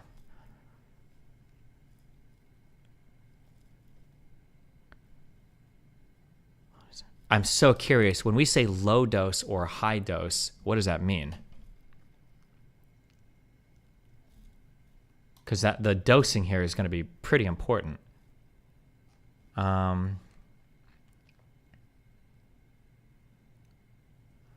Previous research with higher dose stimulants focused on the dopaminergic effects of those compounds and subcortical structures. Methylphenidate and amphetamine were known to block the dopamine transporter and enhance dopamine release. A robust increase in dopamine release were observed in nuclear. Supportive evidence was found in human studies. Measured D2 contrast or elimination of low doses produce more subtle and slower effects. The amount of dopamine release. This rodent studies focused on this brain, try to determine whether the first identified produce blood levels similar to those that are shown. They found that these low oral doses had little or no effect on DA release and the nucleus accumbens. They found no evidence of stimulant sensitization following low dose chronic usage. These results in rats are consistent with observations of children taking stimulants. ADHD medications do not produce euphoria. Indeed, dysphoria is more likely the side effect, and the incidence of drug abuse is actually reduced in properly medicated ADHD patients. Maybe this means at appropriate therapeutic levels, or I don't know what that means, but okay.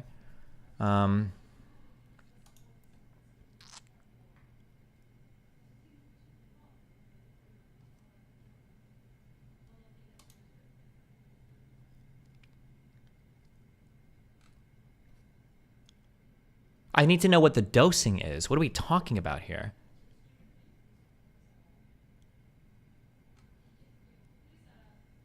This dose plan produces.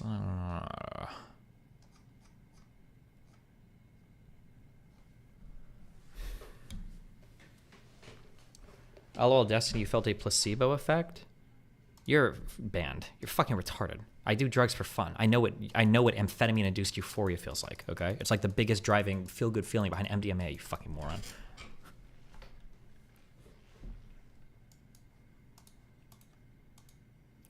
I'm sorry, can you not infer that an objective low dose of Adderall is 5 milligrams? Can you not infer? No, why the fuck would I infer? A low dose might mean 1 milligram or less. It's a research paper. Why would I try to infer what a low, medium, or high dose means? No. Why would you ever try to infer that? You'd want to know the dosing. I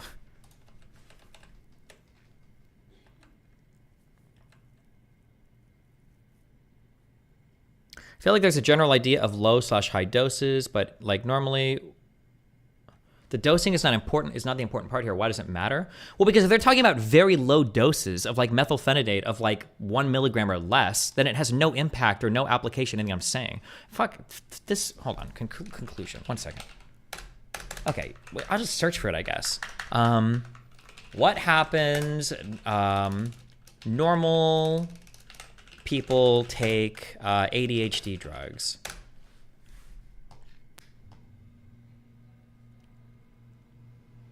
This is a news story, but we'll see if it links to some. Oh, prescription stimulants in individuals with and without ADHD, misuse, cognitive impact, and adverse effects. Oh, okay. Maybe this will tell us. And it's 2012, so it's even 5 years newer. Prescription stimulants are often used to treat attention deficit hyperdisorder, drugs like methylphenidate, dextroamphetamine, and amphetamine help people.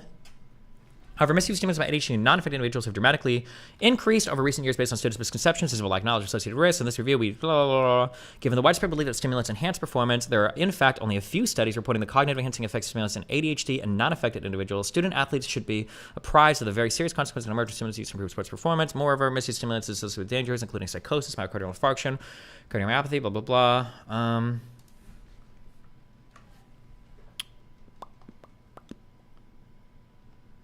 Recent studies are gonna, oh my goodness. Prescription stimulant use in ADHD. Prevalent of prescription stimulant misuse. The misuse of a stimulant medication, taking a stimulant not prescribed by a physician or in a manner not in accordance with has been growing with a striking fact in the recent 10 years. Has been a surge in prevalence. Majority of research in the misuse of prescription stimulants focused on undergraduate college students. The non-prescription use stimulants increase the population to the extent that the misuse of prescription stimulants is second only to marijuana use, the most common form of illicit drug use. Majority of non-prescription stimulant users reported obtaining drugs from a peer with a prescription, a process termed diversion. The diversion of stimulants is very common. It can begin in childhood. Examine the prevalence rates and correlation of non-prescription drug use and stimulants. A descriptive, non-experimental cross-sectional study. Examine the non-prescription use of stimulants.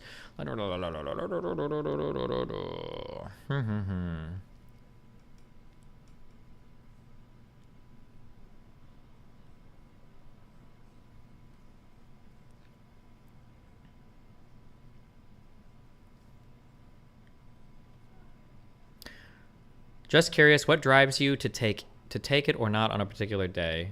What, since I was prescribed, I usually just take it every day. Because why wouldn't I? If it like evens all my shit out. If it like it improves like every facet of my existence. Why would I not? Why would I take it not some days? Unless there are good arguments for a drug holiday, of which I think I was emailed one actually.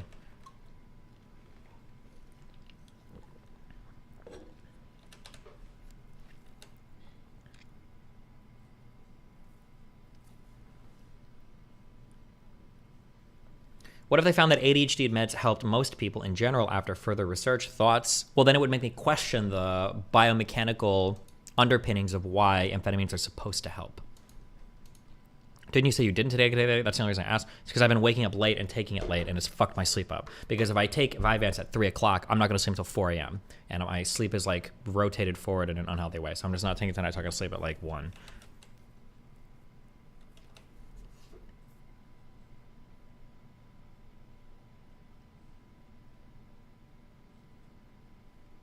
What do they mean by it has never been established that the cognitive effects of stimulant drugs are central to their therapeutic utility?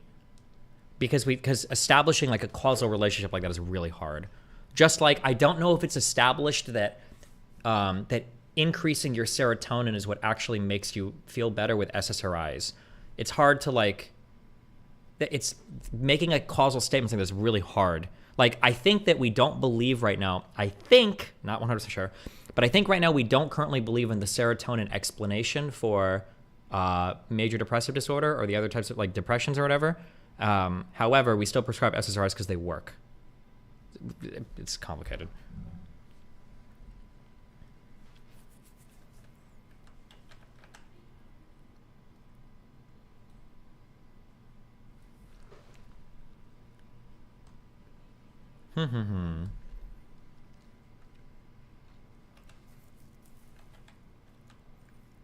According to survey, 334 ADHD diagnosed college students taking prescription stimulants, 25% misuse their own prescription medications to get high. Nice. Like cocaine, MPH inhibits DAT, which increases synaptic levels of DA. And this is presumed to mediate MPH's reinforcing effects and abuse potential. DA. What is that? Dopamine something? Or what is DA? And DAT. MPH inhibits DAT. Oh, DAT is dopamine transporter. Okay. The mechanism behind ADHD isn't even definitively understood yet, right? That would make establishing a causal relationship for medication pretty difficult. Yeah, I don't think the underlying things are established for anything relating to Yeah.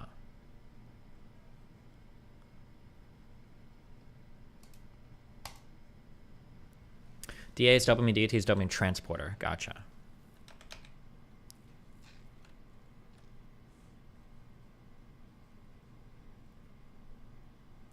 Like cocaine, MPH inhibits DAT, which is chemical DNA that's presumed to mediate MPH. In laboratory studies, may show that animals will repeatedly administer MPH as they do cocaine, and humans receiving both drugs indicate a similar high. A frequent concern regarding the use of stimulants for ADHD is their mechanism of action, which increases DA and thus may increase the risk for overt illicit drug use. However, research points to the conclusion that people of any age receiving a stimulant for ADHD have no greater risk for illicit substance abuse compared to the general population.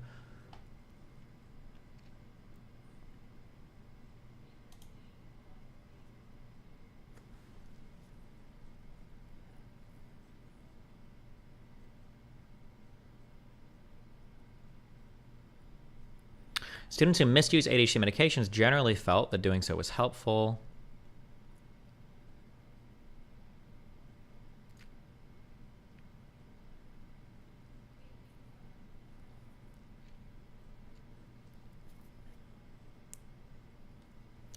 Effects of prescription stimulants on cognition and ADHD. What are the effects on non-ADHD, on individuals without ADHD? Recognition that ADHD prescriptions of adulthood especially increased the prescription stimulant also resulted in a corresponding escalation. So they show the students point using this.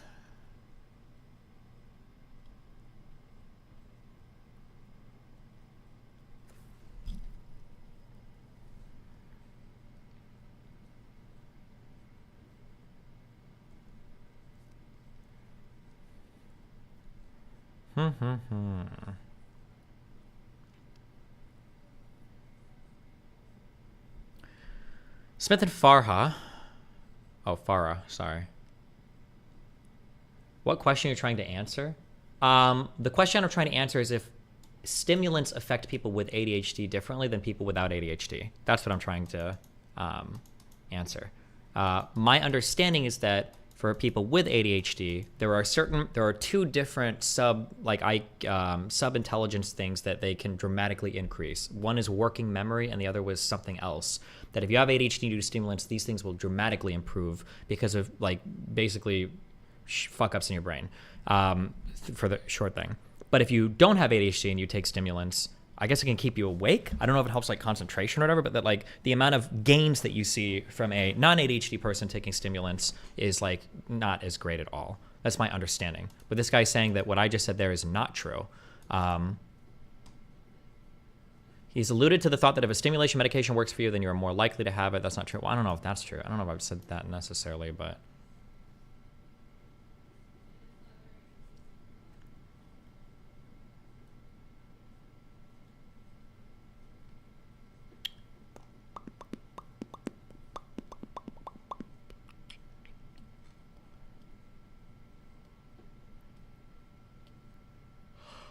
Oh, wait. Oh, there's actually an experimental study on this. The stimulants often increase levels of dopamine. Often they're hoping to gain competitive advantage. Okay.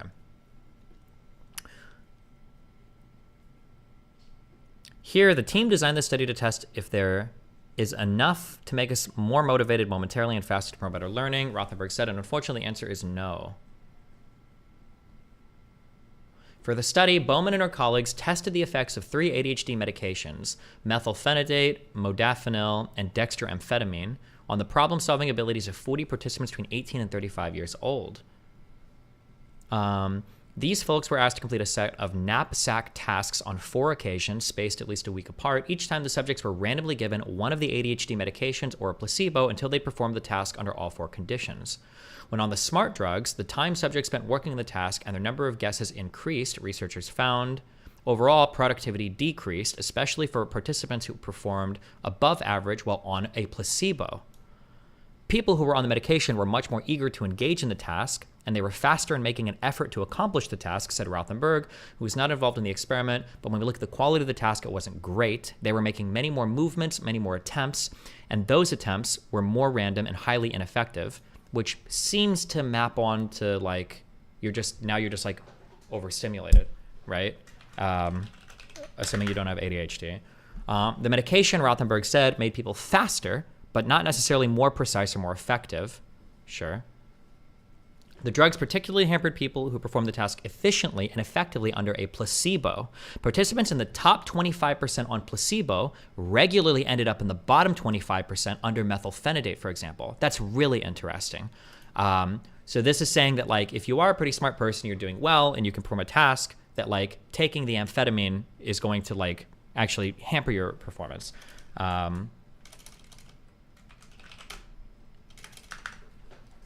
Which is now, keep in mind this is a small study. It's only 40 people. Do one thing, yeah.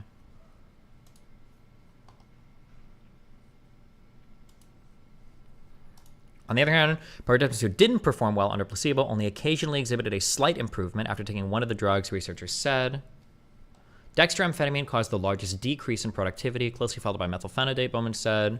These drugs are specifically meant to treat ADHD, so it makes sense that they wouldn't necessarily benefit a healthy brain. People with ADHD have low levels of dopamine and norepinephrine in areas in the brain responsible for attention, focus, and impulse control. ADHD medication helps by increasing levels of dopamine and norepinephrine in the brain. However, in individuals without ADHD who already have normal levels of dopamine and norepinephrine, the use of ADHD medication can actually disrupt balance. Okay, this is basically, this is what I said verbatim. These guys are literally DGGers. This can lead to overstimulation and potentially adverse effects such as increased heart rate, elevated blood pressure, or heightened anxiety. The results show that these potential brain enhancers actually don't improve the effectiveness of average people in performing complex everyday tasks, the researchers concluded. Okay, so fuck this guy. This post is dog shit. This should be obvious, as stimulants are largely abused on campuses for academic reasons. Is that true, though? Do students, like, really test or know? Here's what I would say. I'm going to make a stronger statement on this, okay? Which I might be wrong on.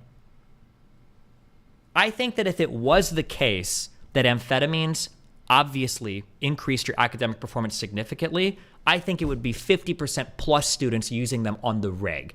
I think that if it was, like, obviously the case that taking Adderall or whatever was obviously significantly impacting your academic performance, I think you would see way more people using these sorts of amphetamines. It wouldn't be like 26% report using them at least once over the year. I think it would be like a regular, like, people using them, like, far more regularly. That would be my guess. In my experience, these drugs work pretty much the same on everyone. People just interpret the experience differently depending on their baseline. BS and neuroscience, SRIs don't just raise serotonin. Cool.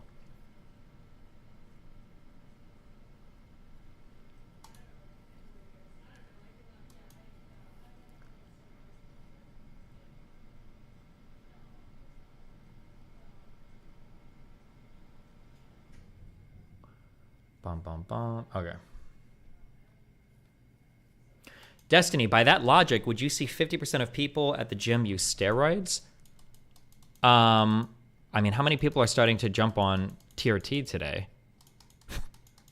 As TRT has become more popular, no? But also, I think it's a little bit different when you're starting to do like injections and shit versus like taking a pill, right?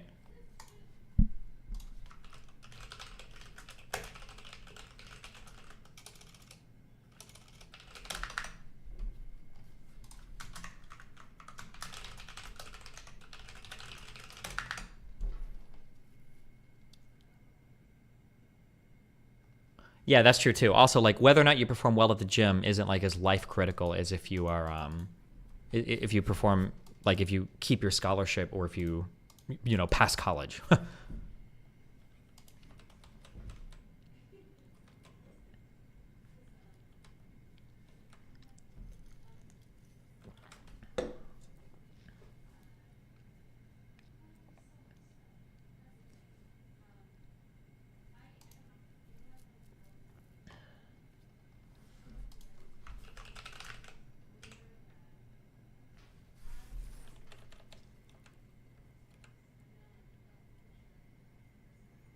Oh, this is just this one, 2006.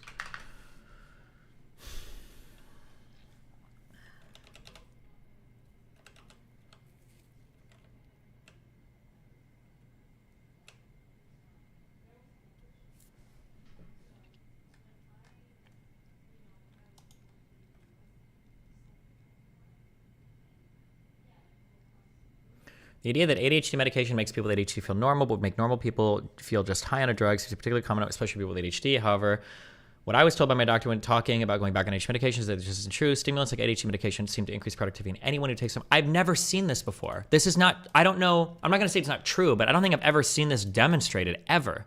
And now we just read the one study that seems to say the opposite. But like, the idea that anybody popping Addies or Ritalin, if you were to tell me, for instance, like, a normal person taking Adderall can stay awake later, well, of course I'm going to believe that. That's going to be the same of any amphetamine, of cocaine, of anything like that. Of course it's going to keep you awake. I wouldn't fight against that. But like, makes you more focused, more intelligent, more productive. I don't know if I believe that. I'm not sure.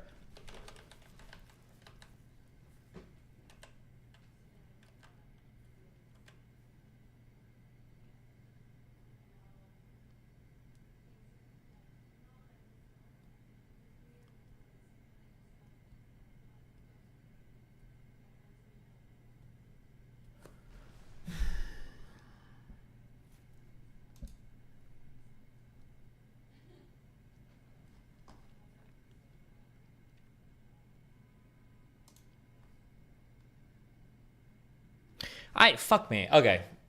I'm not reading any more of this.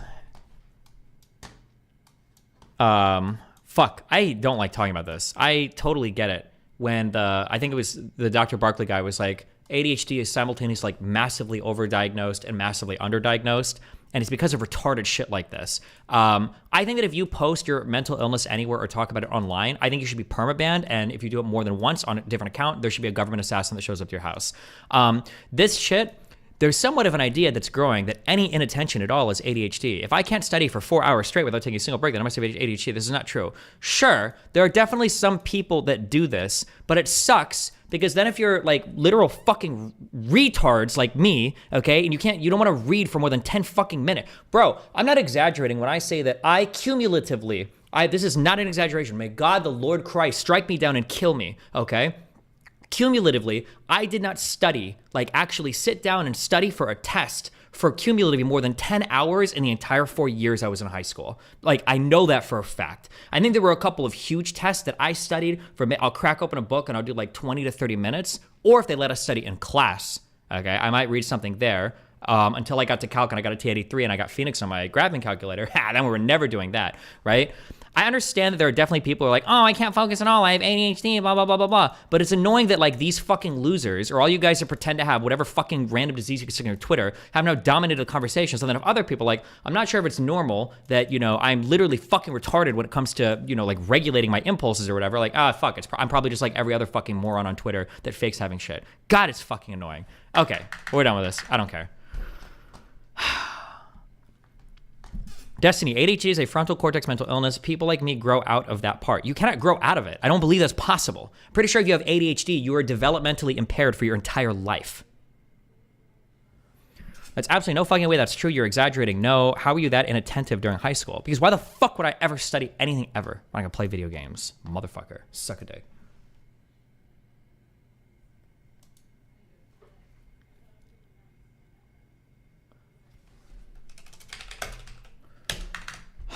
Okay, don't care.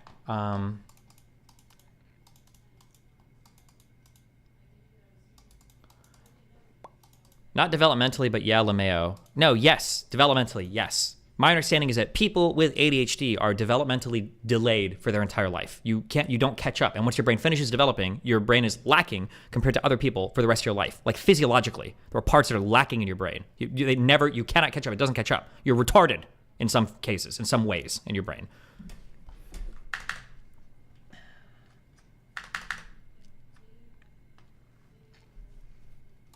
ADHD and stimulant use is linked to early Parkinson's. Isn't that a concern for you? Hold on. ADHD and stimulant use, or ADHD is? What do you mean? Link what you're talking about. Fuck, why am I looking at this? It's going to be stupid. Actually, link it. It's going to be stupid. I'm going to permaban you. My doctors gave me a concerning study. In our population-based investigation, we observed an increased risk for expression of B, G, and C diseases in persons with a history of ADHD compared to individuals with no ADHD history. Specifically, individuals with ADHD diagnosis had a more than twofold increased risk in subsequent diagnosis of B, G, and C disease over 20 years of follow-up.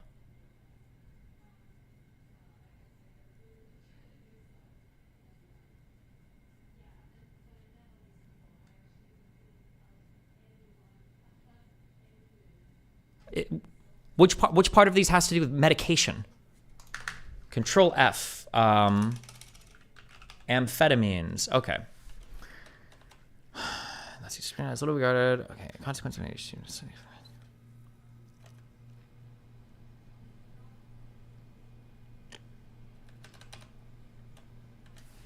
Control F. Conclusion.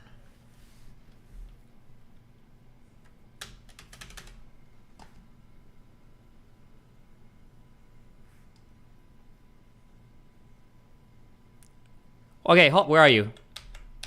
I'm Jacastro. You need to tell me where in here, I'm not reading this whole thing. Where in here does it say taking medication increases your risk of Parkinson's? Or is this just people with ADHD have an increased risk in Parkinson's? Oh, wait.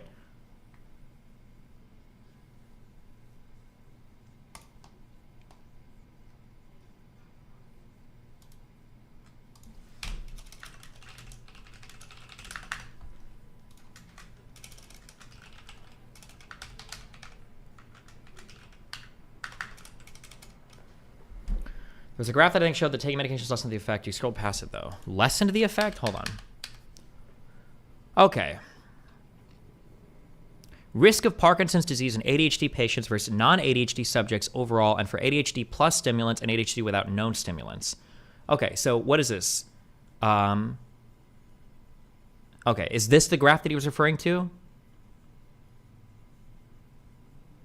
Is this the more right you go, the more risk it is? So this is showing ADHD plus stimulants might have a higher risk versus ADHD patients, and then ADHD patients without stimulants? Is that what this is?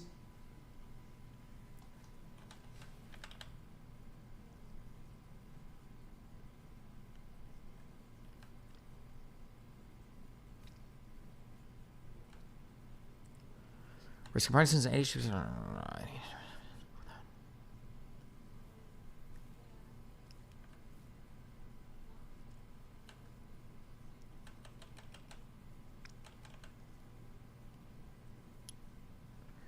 The long-standing tobacco prescriptions.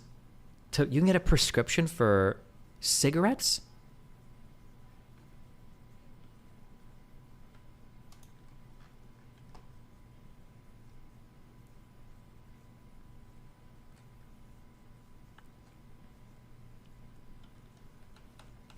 I didn't know that.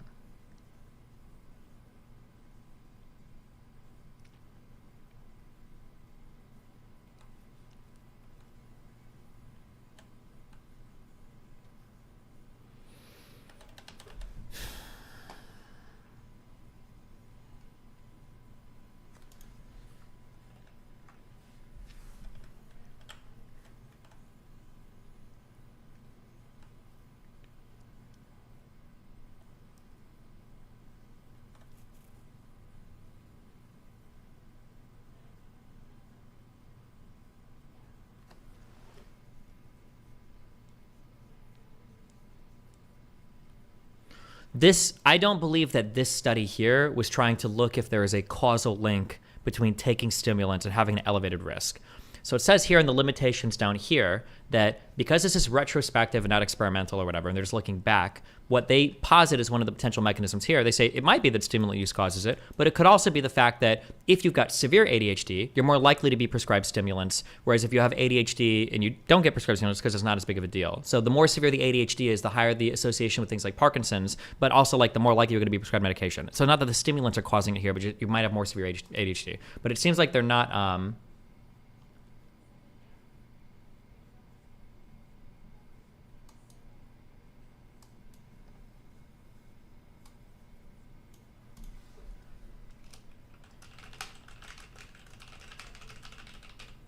Yeah, it doesn't look like they're testing specifically for that stimulant effect.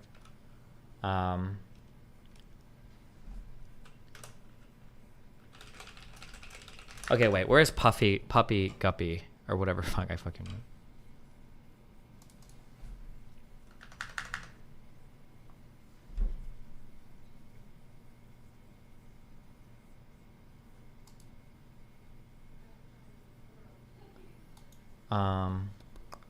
Okay, hold on. Puggy Gups. I don't know why I call her Puppy Guppy. Sorry. Do you think that you can get me like a shadow or like a gradient background that I can put behind the text thing on my OBS so that it's more readable? I'm looking at this now and I see that it's not, for the on-screen chat, it still looks kind of hard to read.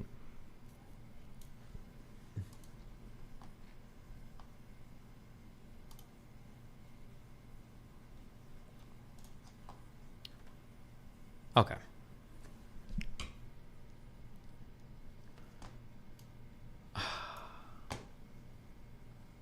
I think you have to add a scene to OBS. Or I just need like a graphic and then I can throw it behind the I just need a graphic and then I can throw it behind the chat, and then I think it'd become easier to read or whatever.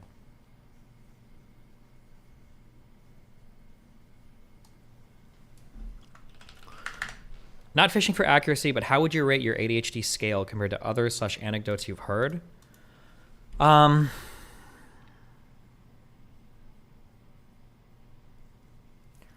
I don't know. It's hard for me. It's hard to critically evaluate.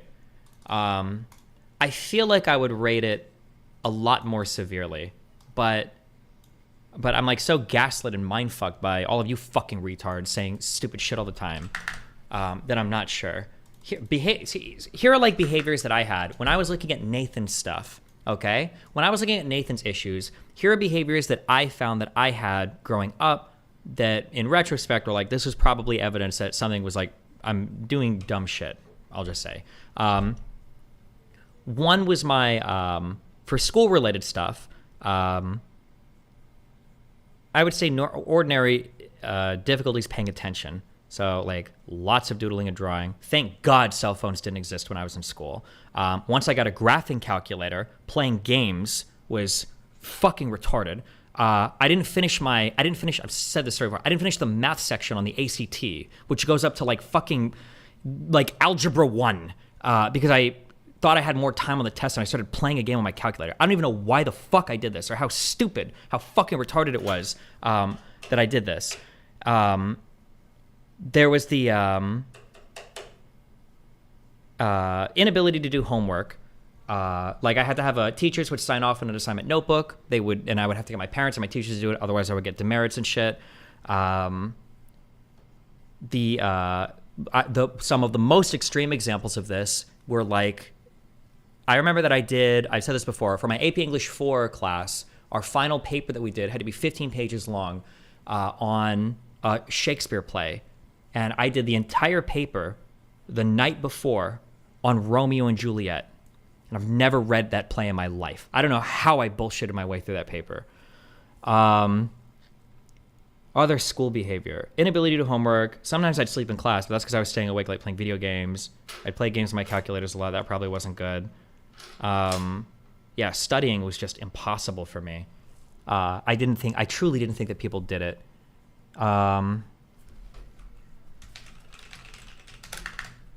I think for home life, I think growing up, I think I had probably a super unhealthy obsession with video games. I think the thing that I say the most is that like, I remember at some point I figured out in high school that when I would come home from school for my freshman year, what I'd do is I'd come from school, I'd say hi to mom and dad, I would say I'm going back to my room to study, and then I would go to sleep at around 3:30 p.m. And then what I realized is that if I slept at 3:30, I could wake up at around 11:30 at night, and usually people were asleep, and then I could sneak into the computer room, and then I could play video games for about 7 hours until school started. So that was like my sleep schedule for probably half my freshman year, but my parents started to catch on when they'd come up and ask me things and I was like napping, but clearly I wasn't napping. I was like fully fucking, yeah. I'm trying to think of like inability to study, homework. Yeah. Google what percentage of students actually study. I can't, I'm actually getting triggered talking about this. I can't do it. Never mind. Yeah, I don't know. Because everybody's like, oh no, that's totally normal. I do that too. That's totally normal. I do that too. That's totally normal. I do that too. Like everybody says this, but you don't actually. You do it once or twice and you think it's normal, but it's not. Like you say like, oh yeah, I met so many kids at school that would say shit like this. Oh yeah, like I never say, oh I can't do anything, blah, blah, blah. But they always showed up with all their homework done. They always had their mom and dad like helping them do shit. They would have like study groups. Oh yeah, do you want to come over to a study group? Like, oh yeah, I never study except on Friday Fridays and Saturdays when everybody comes over and we spend 4 hours like eating stacks and sunny, blah, blah, blah. So people will say this shit. Like, yeah, I do this all the time, blah, blah, blah. But you don't actually. Like, oh, I'm addicted to video games too. Like, are you really? Did you have like 10,000 hours across like multiple StarCraft 2 accounts that were getting banned and like because you hacked and shit and fucking Brood War? Like, no, fuck off, yeah. But yeah, fuck. I hate talking about this. It's so retarded. It's retarded too because it's like so like people call me coping, but you fucking retards cope. You're the ones on the cope because you'll say something like, "Oh yeah, I had like such a video game addiction when I grew up. Like I beat all the Super Mario worlds. I was so obsessed or whatever." And it's like, I don't think you know what obsession means, but I don't care. Listen, I am coping. I am a drug abuser. I will be using meth by the end of the year because I just want to eat all the drugs, and that's it. And boom, and everybody has every single problem, and all of it is the exact same thing, and blah blah blah blah blah. Yes, okay, that's it. My number one evidence of all the fucking ADHD bullshit in my life, because we're all the same, and everybody has these problems. I needed a 24 on my ACT, I think, to get a full ride scholarship to UNO. I think it was a 24 on my ACT to get a full ride scholarship to UNO. I took the ACT one time my senior year because fuck doing anything responsible with my life. I got a 35 on it. My counselor said I was good to go, UNO, full ride scholarship, no problem. He didn't even bother to check my GPA until afterwards. And my GPA, I think, was like, it was below a 3.0. It was like a 2.6 or 2.7. It was abysmal. Compared to my standardized test scores, right? My ITBS and everything else was always 99th percentile in every category, right? My ACT was very good. My GPA was dog shit, despite the fact that almost every class I took my senior year and half of them my junior year were either dual enrollment at college or AP classes. The only reason my GPA was as high as it was because of the aggressive curving in math and physics and because of all of the weights for the GPAs, right? That was my life, okay? It's like, oh, I'm kind of smart and blah, blah, blah, but I'm too lazy and I have no discipline to literally do fucking anything in my life. So yeah, you can say like, oh yeah, I had these problems too. It was all the same, blah, blah, blah. Maybe you did, and maybe all of us are like this, and I'm not fucking extra retarded, blah, blah, blah. But this is my life. The discrepancy between like what I feel like I probably should have accomplished versus like me staying awake playing StarCraft every single day is difficult, okay? Yeah, it's hard to explain that. But 24 for a full ride. I think if you had like a 24 on the ACT, maybe it was a 27, but it's UNO, University of North Carolina. I think it was like 24 and like a 3.0 GPA, or maybe it was 3.5 was a full ride. But yeah, I don't know.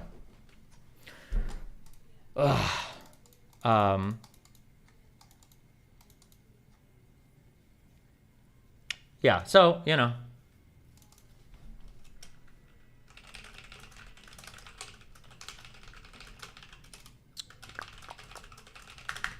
I think that if I was just, I'm not trying to sound mean, but if I was just kind of like dumb in everything, then I would probably, I'd be like, yeah, I'm probably just lazy or whatever, right? But clearly in some ways, my mental processing is pretty good. I was a decently smart person. You know, I could answer questions, absorb information quickly, blah, blah, blah, blah, blah, blah, blah. Like I could do all of this. But god damn, in some areas, I'm so unimaginably lacking that it makes me want to suck your mom's giant dicks, okay?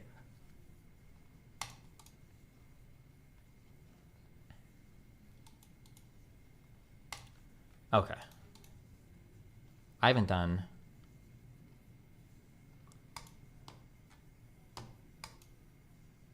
I have more messages than when I said I was going to. Oh, hold on. The fuck is this? Okay, let's try this. Boom. Boom.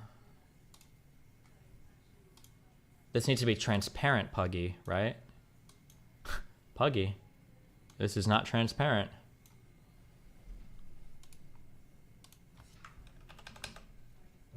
I can't have a...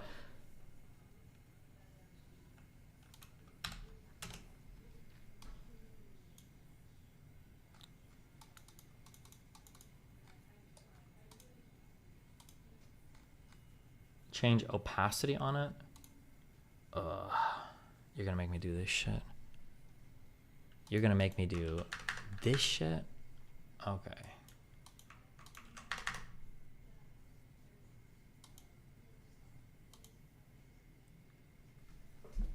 Thoughts on implementing TTS? The last TTS server shut down, so now I just read them.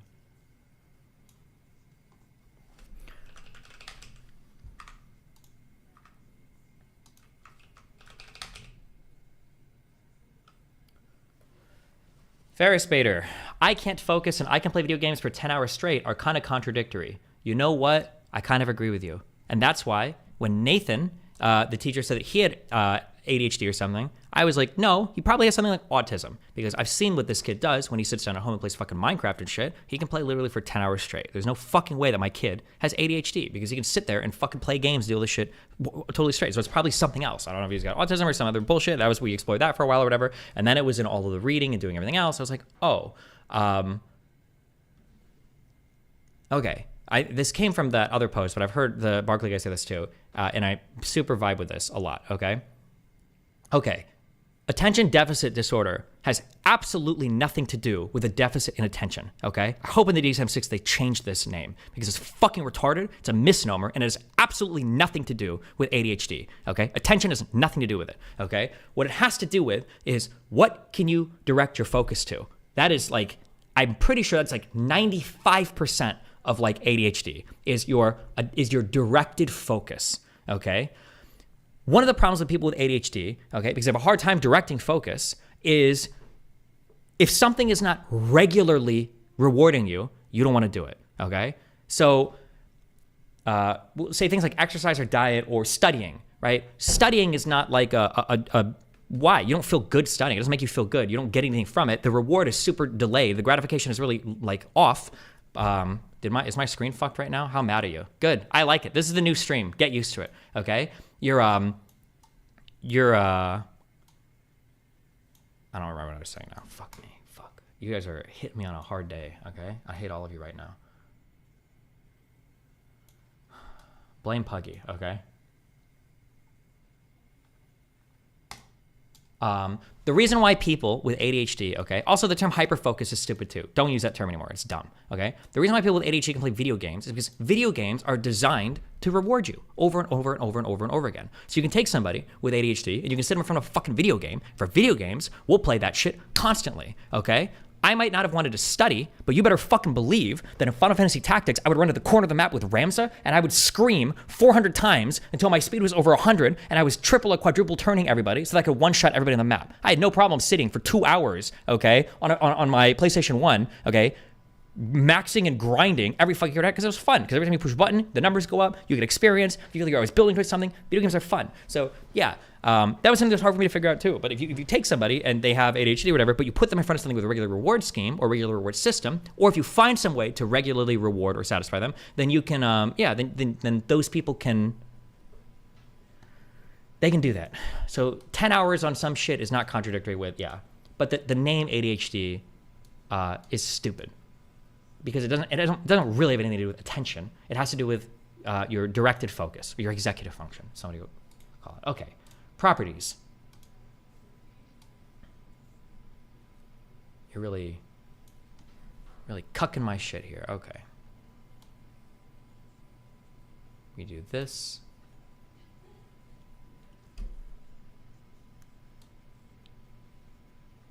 We do this. Oh my God.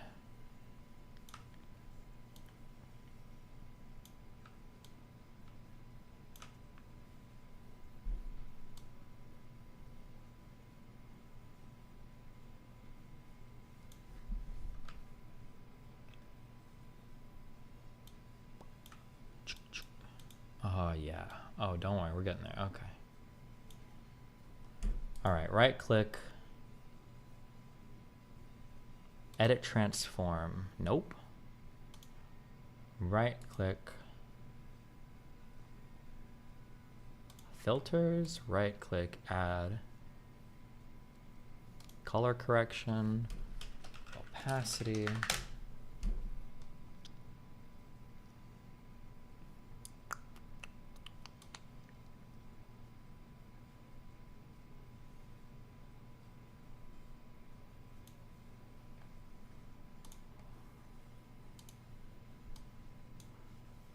Okay, whatever. Does that make it easier to read?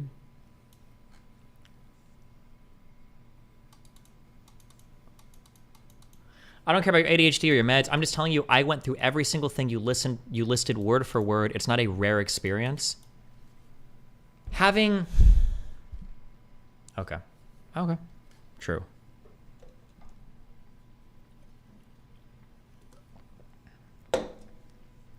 I know what it's like to sit in a group of people and you're like, man, I feel like I've got an obsession with this like video game, and everyone else is like, oh yeah, me too, bro. And I'm like, wait, really? And like, yeah, bro. I played for like 4 hours on Saturday. And I was like, oh, I slept for like 4 hours on Saturday. Okay. Clearly we're not in the same world. But listen, maybe, bro. Maybe.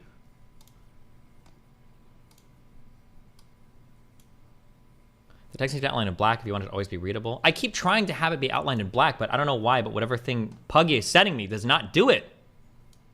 Do you think the education system or society can weaponize/gamify that to recognize the reward schedule and find a way to put it in productive tasks? If someone could find a way to implement that in educational work environments, it could do a lot. But finding a way to put good things into that reward box might be impossible. Wrong. It's not impossible. You could totally do it.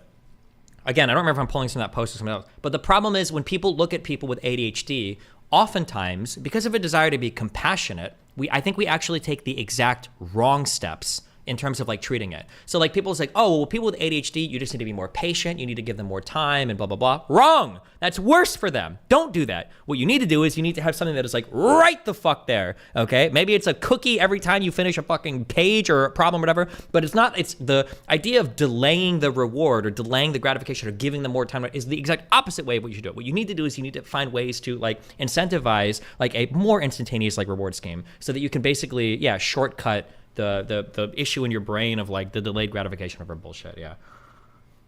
Normies don't understand it. You'll learn to never mention ADHD. Wow, my friend. The ADHD conversation is a really good way to spot people with zero capacity for actual empathy. Tell them about symptoms that occur at chemical levels in the brain and they say works in my machine. Yeah, but the issue is, yeah, it's just like, I don't care, whatever. Using token systems in schools actually for ADHD students, but the teachers think that the ADHD student will learn and internalize these eventually, but the reality is that these students need this help all the time forever.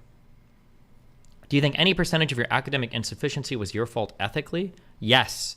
The good grades that I got was my fault because if I got them, I was probably cheating. Oh, Puggy gave us a black one. Good job, Puggy. Which was unethical.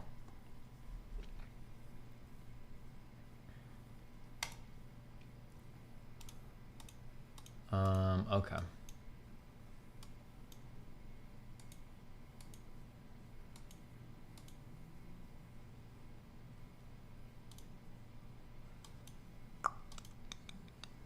All black background.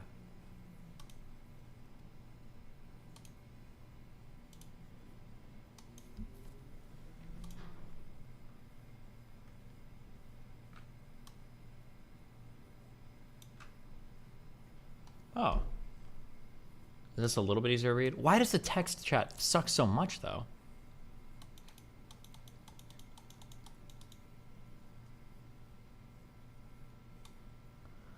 How is giving instant gratification to people with ADHD different from accommodating every anxious thought a person has?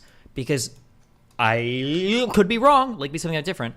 Anxiety, I believe, is something that you can develop strategies to deal with such that your brain doesn't have anxiety anymore. I think it's possible to fix that. ADHD is considered a neurodevelopmental disability, or like you can't fix that. It will never in your life will you ever be able to internalize. There's no amount of therapy. There's no amount of meditation. There's no amount of environmental anything. You will never, as an ADHD person, be able to internalize the same types of delayed gratification schemes that a neurotypical brain has. It will never happen. You can never do it. So the only way that you can accommodate for that is to externalize it into your environment. Figure out a way to do it. Maybe you walk around with a penis pump, and every single time you do something you're supposed to, it gives you a couple good jerks, okay? And now you associate that, and now instead of having to rely on your brain to give you a reward, you've got a dick sucker 4,000 in your pants that does it every time you do something good, right? That would be a way of externalizing it. But that's my understanding, okay? If I'm wrong, feel free to link something different, but okay. You said that ADHD is a neurodevelopmental disability. Does that mean that it can be developed, or am I interpreting it wrongly? Developmental means that there's an error, I believe, in the development of. There's like a physiological defect, like dwarfism is like a developmental, like you're developing physiologically incorrectly, or it's delayed, or it's wrong. But ADHD is not just a delay in development; it's a hampering of development. Like it just doesn't fully develop your brain, basically. Okay. I wonder if Dr. K would disagree with that. I think it would say it's really hard, but possible. Maybe. Link me studies. My understanding is there's nothing that treats ADHD like stimulants. That's my understanding, but I could be wrong. But if you find them, shoot it to me. Or shoot me. In a video game.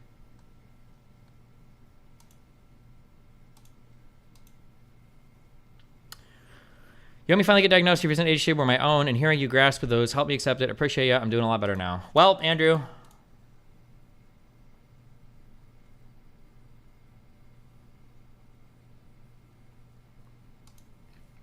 Any advice on just never being able to get your life together because of mental health stuff? I've been going through therapy and on meds for a while, bro. Just can't figure it out. Just can't figure it out. I don't know. I'm edging the fuck over not being able to address all the concerns. Okay, I'm sorry. I'm not even supposed to be talking about this right now, okay? Sorry. Okay. Here, watch your thing. I'm doing messages and emails, okay? Fuck. That's different than your initial claim, isn't it? You said meditation can't do anything. It having a lesser impact than drugs tracks. My understanding is that it has positive impacts. Everything has positive impacts. Meditation will help everybody's life, whether you have ADHD or not. But meditation will not help you fix the deficiencies that you have of ADHD. Now, there might be deficiencies that were caused by ADHD that meditation can help shore up somehow, maybe like in a roundabout way. Like maybe because you have ADHD, maybe you go to sleep late every day because you don't have discipline or whatever. And maybe if you meditate a lot and think about it and blah, blah, blah, maybe you have a healthier sleep schedule, right? So you're not treating the ADHD, but maybe with meditation you can deal with some of the negative outcomes that relate to it, possibly, but it's not the same thing. Okay, but I don't care. Also, ADHD is fake. All mental illness is fake. Everybody that says they have ADHD is lazy. Nobody cares. Everybody that does drugs is just doing meth. It's all a cope. Okay. All right. I'm exactly to describe, my country does not recognize ADHD as something that it can exist in adults and even less adult women. That's because ADHD is not real. You don't have it, and you're fucking lazy. And you're probably a loser. Okay. We're all losers. We're all losers, and we're all lazy. Okay.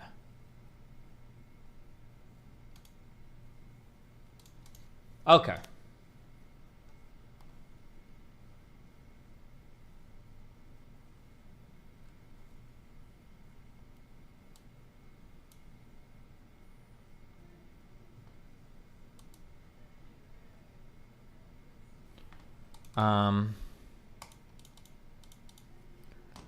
Okay. I am babysitting you guys because I've just made zero progress. Made no progress whatsoever.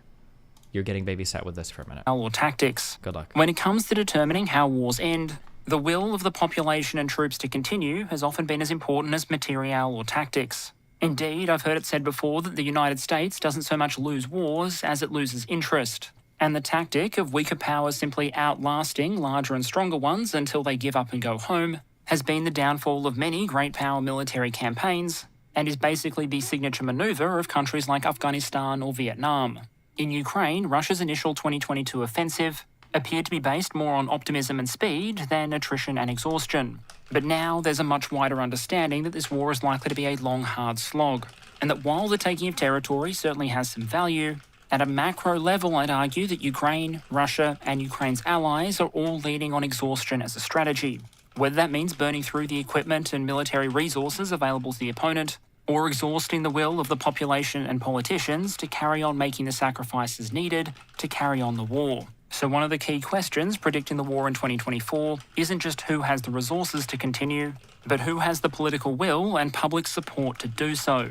And so with fatigue and war exhaustion now a topic once again making its way into the media, I thought today was the time to take a better look at the concept and ask what it's likely to mean for the war in Ukraine going forward. To do that, I'm going to go over a couple of topics in sequence. We'll start with some theory and history, asking what war exhaustion is and how it tends to come about.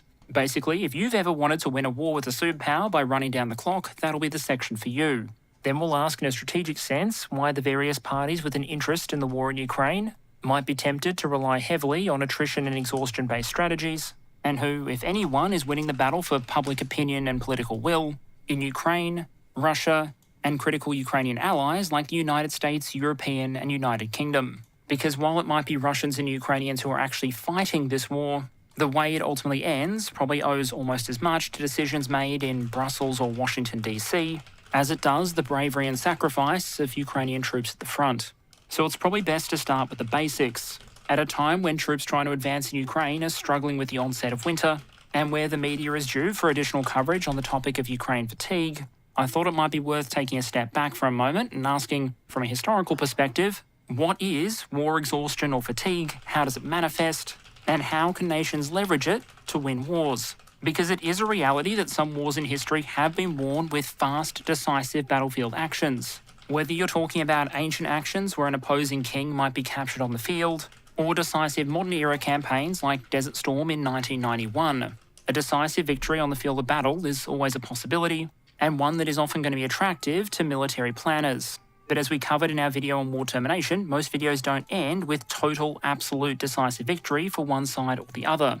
Instead, they continue until factors that might include military, economic, or political and social exhaustion push the negotiating positions of both sides together to a point where a peace can be agreed. But here's a question for you. When we're talking about exhaustion, what... He said yesterday you would like to talk today about ADHD, so that's why I said I'm going to be here. If you're super zealous, so it's cool to see my Discord or my Reddit account, the big ADHD post. If you want to catch one at a time, I have a lot to do about the points and issues of highlight. Thanks for coming. Okay, sure thing, Pumpernick. We'll try tomorrow, okay? Let me just do, I got to do messages, I got to do emails. I need to plan my shit for California. We have to watch that movie tonight. We're doing that 5th, 6th, do I have to leave tomorrow?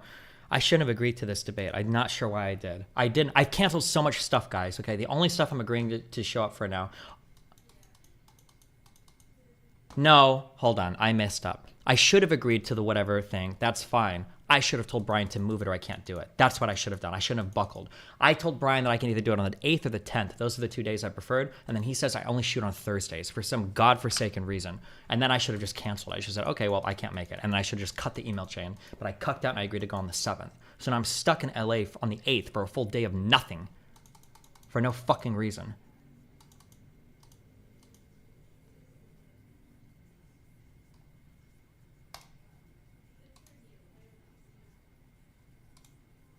On the 7th.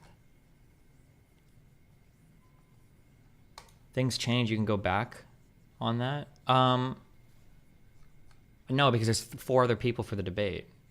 Because it's me and the Jasmine. Shit, I need a fucking message. God,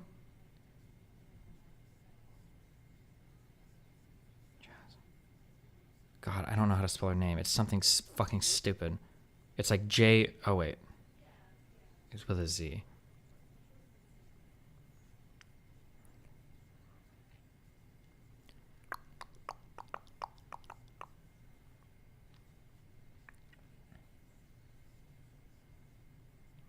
Okay. Fuck me. What is happening to my... Okay. Yeah.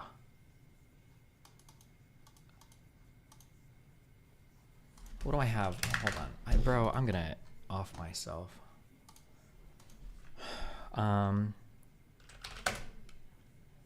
It's gonna... Sex worker debate. What time is he starting this? Please don't tell me I agreed to some late start time. I know I did, didn't I?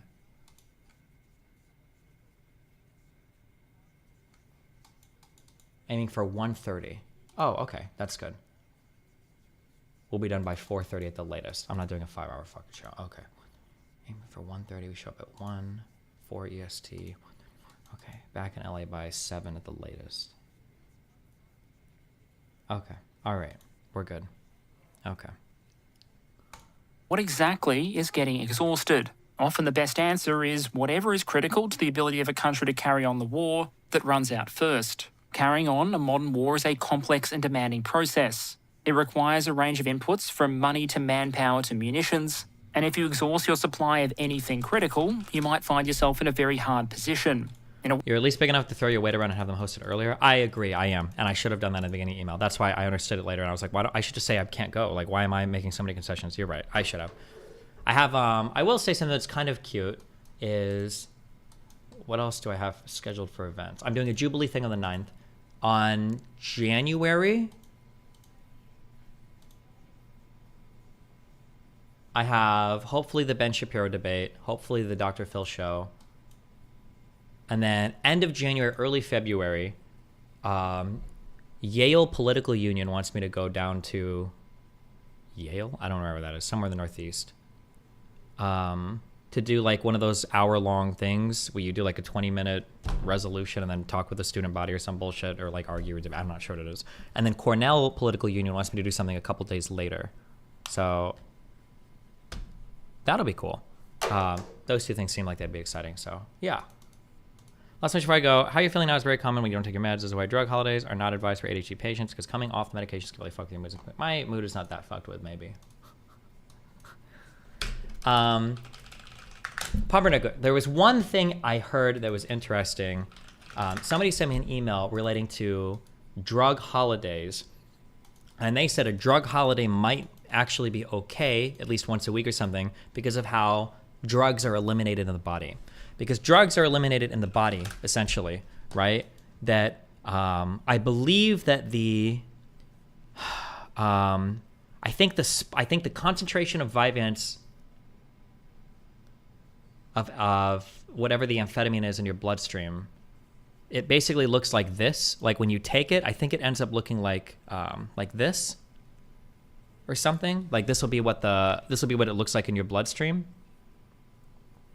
But because of the half-life shit and because it takes a while for drugs to get eliminated, that by the time you take the drug the next day, it's not going to be fully eliminated. Like it's going to spike up a little bit, and it's going to spike up a little bit more, a little bit more, a little bit more. So giving your body like a day where you either take a half dose or you don't take anything just to let your body actually fully clear out the stuff maybe is advisable, which that was an interesting argument. I've never heard that before. Let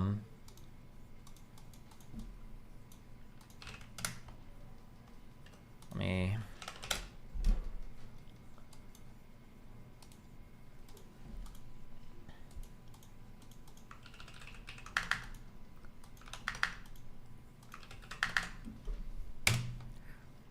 That's called bioaccumulation. Look up geometric series. A single day probably won't honestly have that crazy impact. Oh, maybe that's what it's called. I don't know what it's called. But yeah, this was like, he sent me this graph or whatever.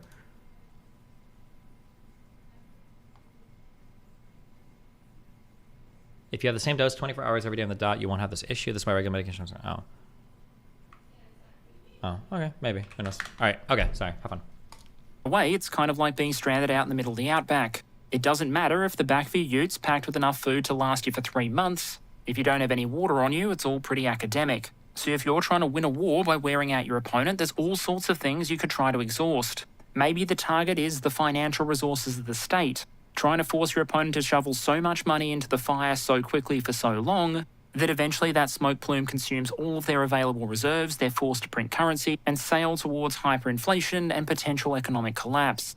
Or maybe the goal is to exhaust the supply of military materiel. This is something we talk about and track a lot on this channel. You can have the most dedicated army in the world with lots of money to pay them, but in the end, money and munitions are not immediately 100% interchangeable. You could make it rain $100 bills on the battlefield, but you'd probably get better results dropping bombs as opposed to banknotes. But often when we're talking about war exhaustion, we're not talking about stuff, we're talking about people and their will to continue. That might mean members of the political leadership and a country's political elite who have decided the war is no longer doing it for them. Maybe they miss being able to buy property overseas or travel the world on their yachts and as a result would like the war to end sooner rather than later and become willing to use their power in order to make it happen. One of the obvious problems with trying to employ this sort of technique, however, is that if you are a member of a country's political or economic elite, then you are probably far more able to insulate yourselves from the cost and impact of a war than just about anyone else. No matter how hard the sanction squeeze is placed on North Korea, for example, it's probably never going to be Kim Jong-un and those immediately around him that end up going hungry. Far less insulated from the consequences of war are going to be the troops at the front, and history is replete with examples where the political leadership might be willing to fight on, the nation might hypothetically have the resources to fight on, and indeed the public back home might be willing to stay the course. But if the troops in the trenches start turning to their commanders, pointing at no man's land and saying, well then, after you, sir, then the national war effort might be approaching a potential point of failure. Military exhaustion historically can manifest in a variety of ways. One famous historical example might be the 1917 French army mutinies, which affected perhaps half of French infantry divisions fighting on the Western Front, and often involved troops saying that they were willing to continue defending their positions, but were not willing to accept orders to continue attacking German positions. At its most extreme, manifestations of military exhaustion can... Wait, hold on. Do I really respond to this? Yes, it's cumulative. That's why benzos like clonazepam, Klonopin are so hard to get rid of, or to get off of, is because they have 40 to 80 hour half-lives. So you keep adding to the overall accumulation of the drugs. This is why people wean off drugs like benzos or opioids. My understanding is that for drugs like that, it's not because they have high half-lives. It's because when you start taking enough of certain types of drugs, I don't know if this is true of all CNS depressants or if it's just like benzos or alcohol, that what happens is your body function begins to adapt to those drugs such that you are functioning with the assumption that those drugs are going to be present, that those that those drugs are going to be present in your body. I'm sorry. Hold on one second.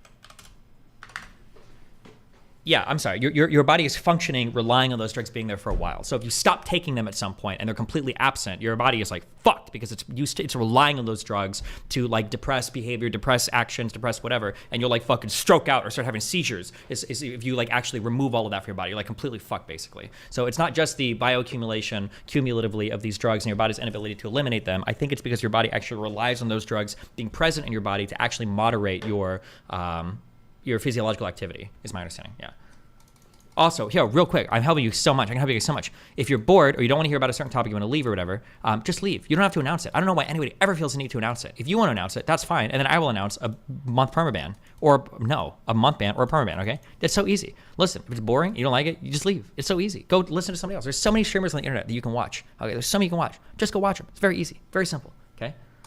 Become points of failure. For example, when troops decide en masse... Actually, I know why you're so mad about the drug talk. You're mad about the drug talk because you can't afford them. You're mad because you're a brokey, all right? I talk about drugs.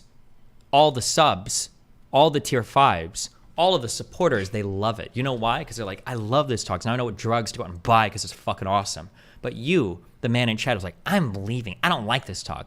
You're mad because you're a brokey and you can't afford the crack cocaine. You can't afford the good ice, the good rocks, the pure crystal, okay? You can't afford, okay, to do cocaine so pure, all right, that if you were to blow it out of your hands, children would come running around outside, okay, thinking it's Christmas, okay? You're just mad that you can't afford, all right, the bottles, the pharmaceuticals, the mushrooms, the DMTs, the LSD. You're just mad that you're a brokey fuck, okay? Go get a job. You shouldn't be, if you can't afford to fry your fucking brain on drugs, you shouldn't be watching this stream. Go and get a job, okay? Or rob from people and buy drugs like everyone else does, okay? Brokies. There. Yeah. Remember to donate to stream so I can keep funding my drug habit. Thank you.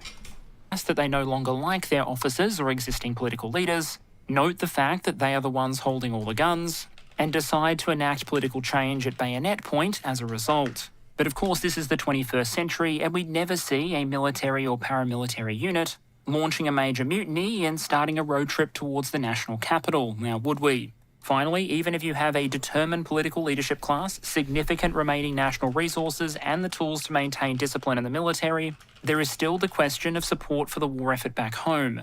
And if you happen to be leading an aspiring insurgency or a smaller nation, and it's your great ambition to see off or defeat a great power, this historically might be the best place to start. Because whether you're talking about the war in Vietnam or the Soviet invasion of Afghanistan, there are plenty of examples of forces that could never hope to destroy the military capacity of the countries they were fighting, nonetheless being able to make it to the finish line and arguably secure a victory, not so much by defeating their opponent in the field, but instead by just continuing day after day, month after month, year after year, continuing to exact costs, until the home front ultimately just became sick of it. And when given a choice between losing a war or losing an election, there are often going to be a lot of incentives for politicians to choose the former.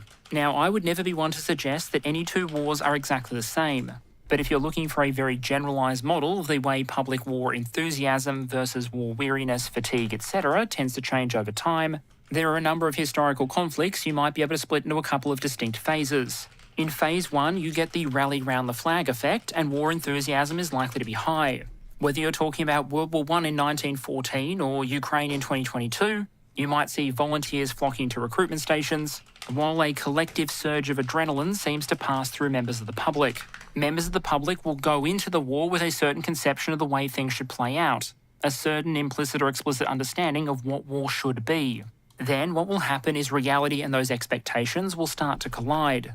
If reality exceeds expectations, like for example after the success of Desert Storm, or after the Ukrainian victory in Kharkiv in 2022, you can actually see public enthusiasm and support jump upwards. But if you were expecting the troops home by Christmas and all you get instead are mounting casualty reports and no end in sight, then enthusiasm might fade as expectations are revised downwards, at least as long as no visible progress is being made and the end isn't in sight. Now obviously those changes aren't linear and there are a lot of factors that go into them. But I do have a rather complex thesis to suggest why war exhaustion in societies might generally mount over time.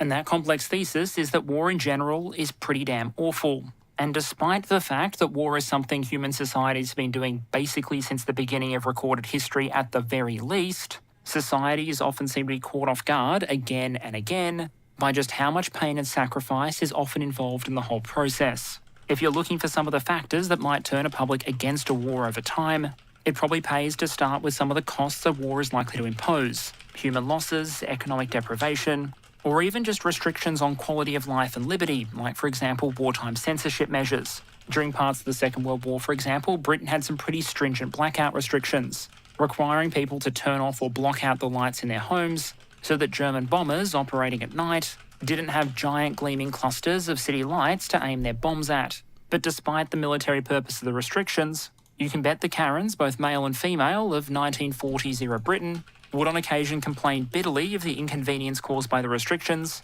or in other cases write of their immense opposition to the noise caused by the defending anti-aircraft guns that were trying to bring down the attacking German bombers. And that's a case where the inconvenience was being caused to the people the measures were trying to defend. When we're talking about the war in Ukraine, often minor impacts are being felt in countries that are not directly engaged in the fighting. There are three other factors I want to call out beyond just the costs being incurred that historically often seem to have played into social cohesion during wartime and public war support. The first is basically expectancy theory, a belief that if you take a certain action, consequences will follow, and those consequences, or the consequences of inaction, justify you taking that action.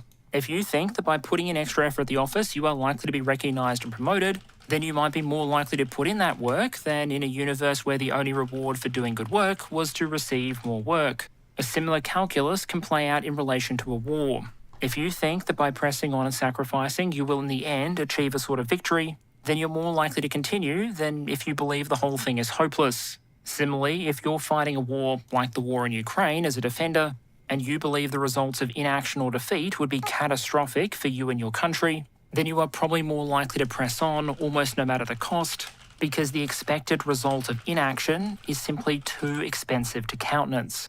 Another element that commonly shows up are societal conceptions of fairness, namely how fairly the burdens and costs of war are shared across a society.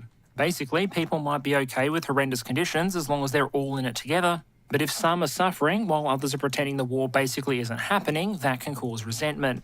A classic lightning rod issue in this respect is often conscription, and in particular, who's eligible, who's exempt, who is actually called up, and how fair that process is. During the American Civil War, for example, there was immense controversy caused by the practice of substitution in the South. Basically, this meant if you were conscripted but happened to have a whole bunch of money, then if you could pay or convince someone else that wasn't themselves liable for conscription to go in your place, then your name was ticked off the list and you could spend the rest of the war hanging around on your plantation, while some other sod got acquainted with the marvellous battlefield phenomena of grape shot, typhoid and mud on your behalf. In Ukraine, there are currently debates ongoing about the conscription and mobilisation process, including who should be exempt, how many should be called up, how long should those who have been called up serve, and what should the process be for rotation.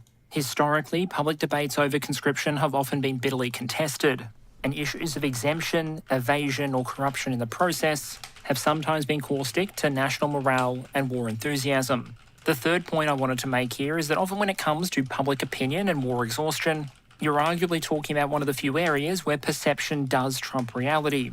That's going to make a degree of sense because your public can't base their opinion on an objective view of how the war is actually going, only on how they think the war is going. An arguable example here might be the Tet Offensive during the Vietnam War.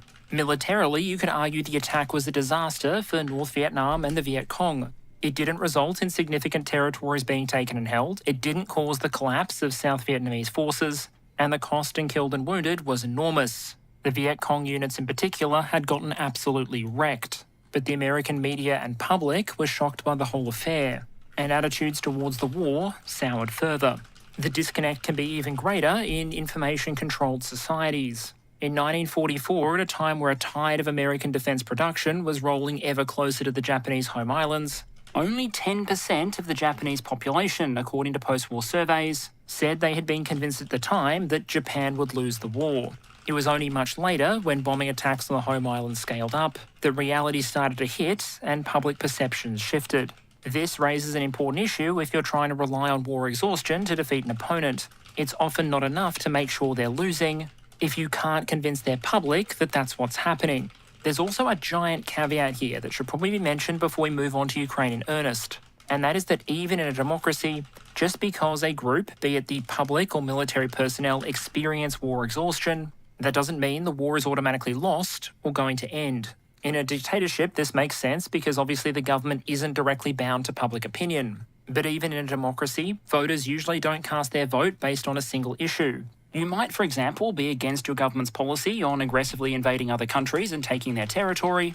But hey, look, if they're planning some tax cuts and a new public holiday, who are you to vote for the other guy? And so candidates or parties who support the continuation of a war can continue to win, even with a majority anti-war population. If you want to get a sense of perspective on this, recently there have been some news articles in the US covering polling results suggesting that somewhere between 41 and 45% of Americans think too much aid is going to Ukraine. Often this is cast as a catastrophic number. But by comparison, in late 2009, I found surveys showing anywhere from 42 to 58% opposition to the US mission in Afghanistan. The result was a war which continued for more than a decade past that point.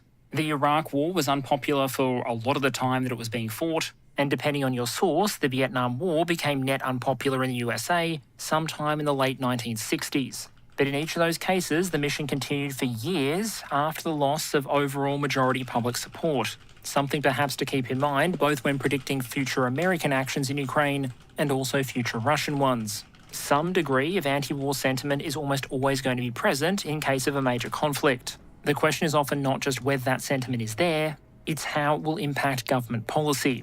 Similarly, when troops experience exhaustion, the results can be inconsistent. In Ukraine, for example, you don't have to look too hard to find examples of troops complaining about just about everything, from supplies to the climate and conditions, to the actions of certain officers and leaders. But often when you're reading interviews with Ukrainian personnel, even when they acknowledge immense difficulties and hard conditions, they'll often caveat it all by saying that despite it all, they intend to fight on and they expect to win. In other cases, armies have pressure applied to them and take the approach that when the going gets tough, the tough get going, right out of uniform and off the battlefield. So if we want to make all this theory applicable to the war in Ukraine, it's probably time to start talking about the Ukrainian context and the strategy of those involved. In Ukraine, it seems that most of the parties involved have at least some motivation to try and win by wearing the other side out. The dream of a quick Russian battlefield victory probably died with the withdrawal from Kyiv in 2022, while for Ukraine, even before the summer offensive of 2023, wearing out Russian military capacity and political and social will almost had to be part of the equation. After all, for the Ukrainians, there's basically no chance that this ends with them raising the blue and yellow over the Kremlin. With the right resources and decision-making, the Ukrainians can hypothetically take back all of their territory by military means. They can also apply escalating levels of pressure and pain to the Russian Federation and its military. But as long as things like Russian nuclear capabilities are in play, a march on Moscow isn't. And so some of the more credible Ukrainian theories of victory put forward basically come down to leveraging the military capability and determination of the Ukrainian people and military, coupled with the superior financial and economic resources of Ukraine's various allies, until Russia either can't practically continue or chooses to negotiate terms. An attrition or exhaustion-based strategy is also reinforced by Western policy objectives. Fear of uncontrolled escalation has been a feature of Western decision-making from day one. Sharp and decisive escalations might sometimes be viewed with suspicion and concern, so there may be a temptation instead to simply try and wear the Russians down over time, steadily increase the pressure, until eventually, in the absolute ideal scenario for the NATO powers, Russia simply decides to go home. In a sense, you could argue that strategy aligns with what history tells us about what the cheapest ways to deter or counter an opponent are. Generally, the most expensive form of deterrence is failed deterrence, where you actually have to end up fighting a peer-on-peer conflict. Conventional deterrence, where you build up your own military capabilities and maintain a high level of readiness, well, that's cheaper because obviously you're not being shot at, but it still can be pretty expensive. Often what is more efficient is to find a conflict your opponent is fighting and feed in the resources necessary to grind them down there. For the Soviet Union People's Republic of China, supporting North Vietnam was probably a far cheaper way to inflict a defeat on the United States than confronting America directly. In a similar way, supporting Ukraine is probably one of the less expensive and less risky ways to break down the military capacity of the Russian Federation and reduce its ability to pose a threat to the alliance in the future. Strangely enough, however, there might be some evidence that Russia is hoping that same logic applies in reverse. The Russian military has not demonstrated a capacity to make more than local advances against Ukrainian forces supplied by their NATO allies since relatively early on in the invasion. If this just came down to a game of raw material and financial endurance, then the math is clearly, crushingly not in Russia's favour. But at the same time, uncontrolled and dramatic escalation against NATO in order to try and secure some short-term decisive victory would also probably be ruinous, because a Russian military that is struggling enough with the fight in Ukraine probably wouldn't fare very well if NATO ever decided to drop the proverbial hammer. But interpreting some Russian decisions and comments that Putin has made, it might be that Russia has decided it doesn't have to beat a Ukraine supported by the West. It just has to wait until Ukraine is no longer supported by the West. Putin said in October that he believes the Ukrainian military would only last a month without Western support. And if you can think of that reduction in aid as a Russian strategic objective, then fostering war exhaustion probably becomes a key imperative for Russia. Only for them, it's not just about wearing down the Ukrainian military or people. Arguably, instead, the target with the greatest rewards is the will and opinion of members of the public and politicians in the various countries that are keeping Ukraine supplied. Given a choice between fostering war exhaustion in Kyiv or Washington, D.C., you could argue that the Russian war effort would actually benefit more from the latter. But before we get to opinion and will in the United States, we have to start with Ukraine. Because while there are some views of this conflict out there that discount the agency of the Ukrainians as a people and as a nation, realistically, it's their willingness to continue to fight on and accept the cost of doing so that is absolutely central to all of this. All of the military aid and munitions in the world won't matter if the Ukrainians aren't willing to use them. And it's worth mentioning that it seems like one of the great Russian miscalculations of 2022 was the assumption that a lot of Ukrainians would simply roll over or greet them with flowers when they invaded. What they got instead were Molotov cocktails and gunfire, and here we are. But it needs to be acknowledged that the Ukrainians have been fighting a hard, casualty-intensive war. And there's every possibility the winter that comes is going to be miserable again. Not just for the troops at the front or families who are without their loved ones, but for a civilian population that may again be on the receiving end of a Russian strategic bombing campaign.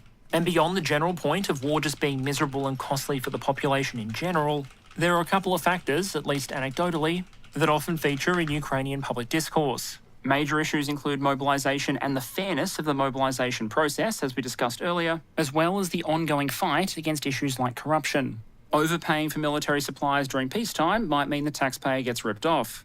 Overpaying for supplies during wartime might mean some of the troops go without. So it's not that unusual in Ukraine to see new anti-corruption cases being opened and officials being fired. For example, when Zelensky fired the officials responsible for military conscription at a regional level. But if you ask what Ukrainian public approval is for figures like President Zelensky, who has made it very clear that his intention is to fight on and not to give any territorial concessions to the invading Russians, well, the answer is still, based on the polling we have, extremely high. As in, levels almost any Western political leader can barely hope for high.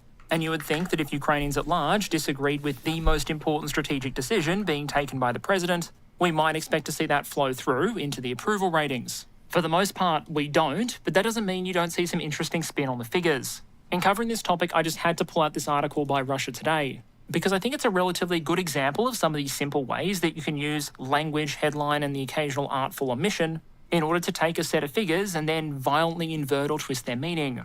In this case, the headline begins with Zelensky loses support in Ukraine, before the body of the article goes on to explain that what that actually means is that 82% of Ukrainians indicated they strongly or somewhat supported Zelensky.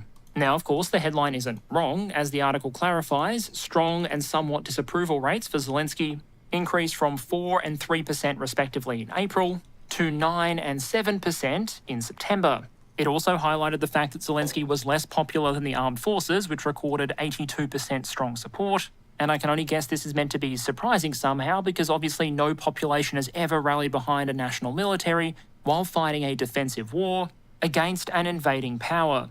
Now, to put that in perspective, that's a plus 66% presidential approval rating, which really isn't something we see often in democracies in the modern era. If you're looking for American examples, I don't think Ronald Reagan ever hit net 66% approval. Instead, you're talking approval on the level of George H.W. Bush right after Desert Storm. So apparently all it takes to poll positive 66% in America is to win a short, sharp, dramatic victory taking relatively few American and coalition casualties in a war fully sanctioned and supported by the United Nations. Though yes, as per the Russia Today article, Zelensky's popularity does appear to have decreased over the course of 2023, but only from the absurdly high to the merely extremely high. I think it's worth noting, however, that as you go down the chain of the Ukrainian government, approval ratings tend to drop. 41% of the polled population reported in that article disapprove of the Ukrainian Prime Minister. For the Rada, the Ukrainian parliament, that number is 67%. And in both cases, the Russia Today article tries to make those numbers sound even worse by comparing only the strongly approved number to the strongly and somewhat disapproving number. But leaving questions of presentation aside, there still might be some observations to make here.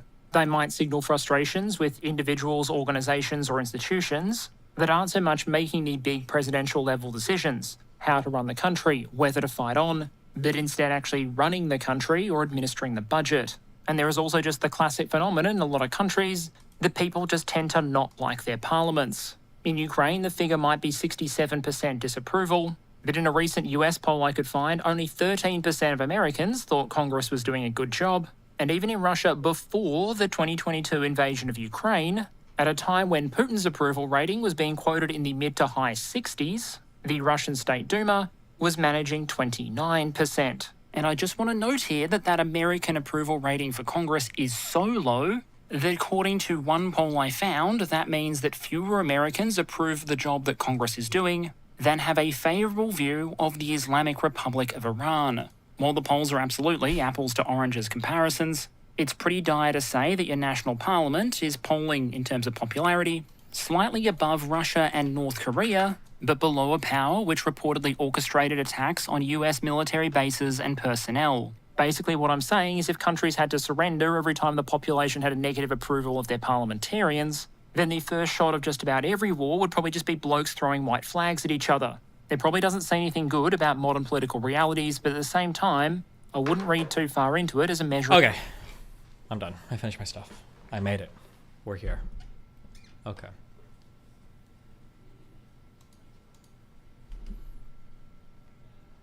Of war exhaustion.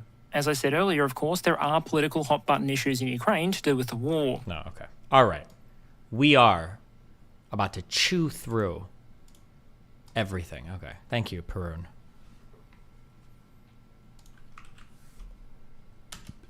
What is this? There is no third stimulus. YouTube has such huge problems with advertising, now they're allowing these. Low and claim your 6,400 low and claim your. Well, how are these ads passing on YouTube? I've seen Elon Musk. Have you guys seen Elon Musk? How are these ads making it through? Low and claim your $6,400. It's a shaky position to support him because of his corruption.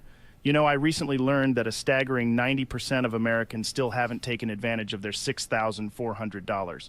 Jamie, kindly place that link beneath this video. It's crucial for everyone to click it and get their hands on the $6,400. It's practically money for nothing. Tie. This.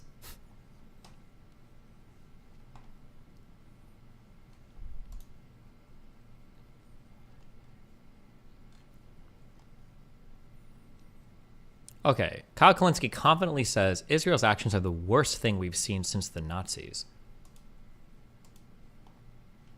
I mean, what is there to say? I'm running out of adjectives. I'm running out of ways to talk about this. And, you know, it's very defeating watching all this.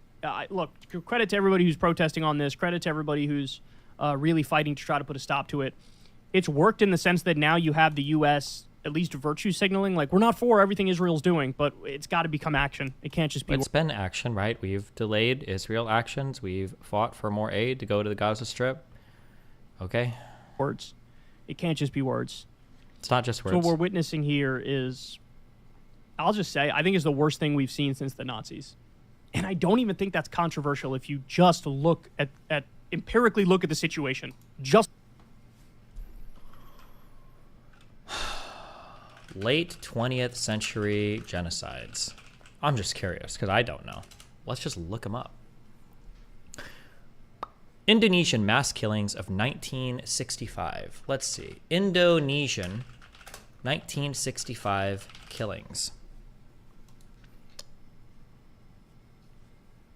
Large-scale killings and civil unrest, primarily targeting members of the Communist Party, were carried out in Indonesia from 65 to 66. Other affected groups included alleged communist sympathizers, Jerwani women, trade unionists, ethnic Japanese, Abagan, ethnic Chinese, atheists, so-called unbelievers, and the alleged leftists in general. According to the most widely published estimates, at least 500,000 to 1.2 million people were killed, with some estimates going as high as 2 to 3 million. Okay, so the current Israeli invasion or push in the Gaza Strip is worse than the Indonesian mass killings of 1965 to 1966. Let's see, 1971 Bangladesh genocide. 1971 Bangladesh genocide.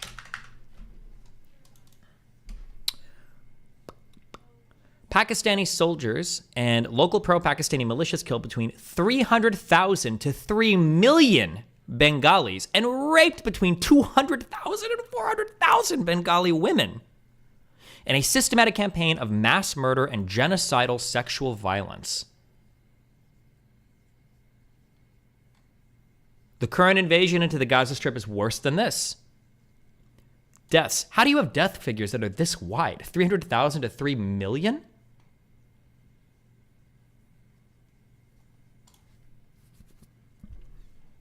Okay, so current thing is worse than that. Cambodian genocide. How many people died in this?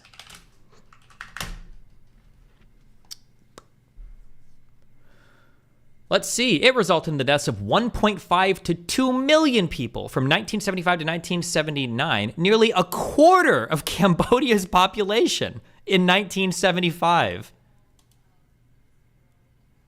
Nearly a quarter. That's 1/4. That's 25% for people keeping track at home.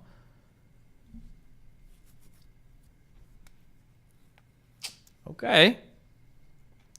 Apparently the current Gaza Strip invasion is worse than the Cambodian genocide, the 1984 Sikh genocide. What about this one?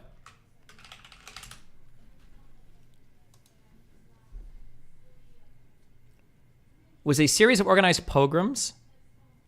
Government estimates project that about 2,800 Sikhs were killed and 3,000. Not okay, worse than this one for sure. Foshizi.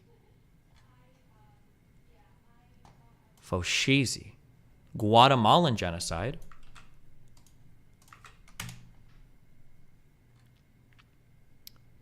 Deaths, silent Holocaust period, 162,000 total. Civil War was 200,000 total.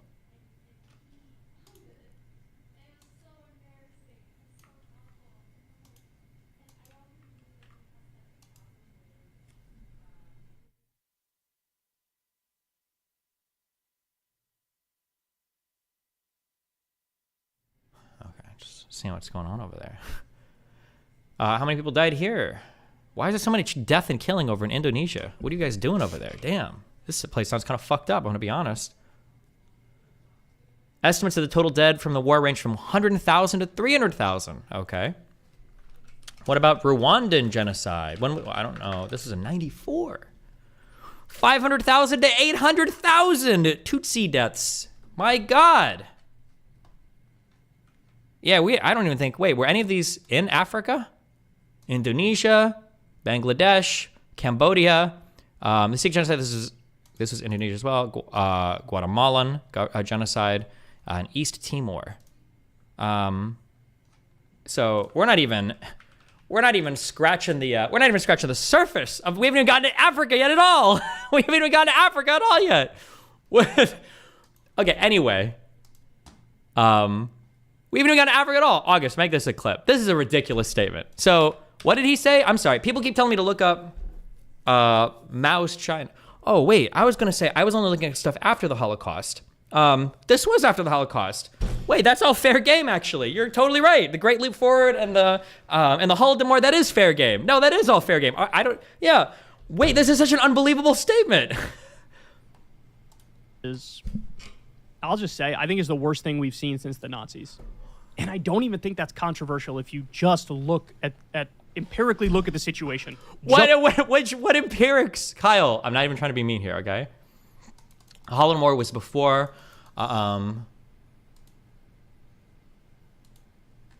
Oh, the Holodomor might have been in the 1917? That actually might be true. Hold on. Wait, I don't remember the Holodomor, what year that was. No, 1930s. My bad. What is sitting out in 1917? That might be Armenian genocide. Around this time period. It was like 1910s, whatever. Took them a while. A lot of Armenians to go. Okay. Holodomor was 1930, 1930. Sorry, Holodomor, that's off the list, okay? My bad. Holodomor was 30s, okay?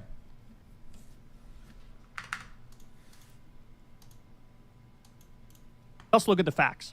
I think it's the worst thing we've seen since the Nazis. And that's why the younger generation is in the U.S. is not having it. And they are revolting. And they're literally, you have Arab Americans and Muslim Americans revolting, and we'll do a story on that a little bit later. But man, this is what I mean when I argue against people when they bring in words like genocide and apartheid and blah blah blah blah blah. All they're doing is like they're just like it feels like they bring in a bunch of like morally loaded words so that they can make statements. Like, like is this really the worst thing that's happened since the Nazis? Truly, is that truly? Is it really the worst thing since the Nazis?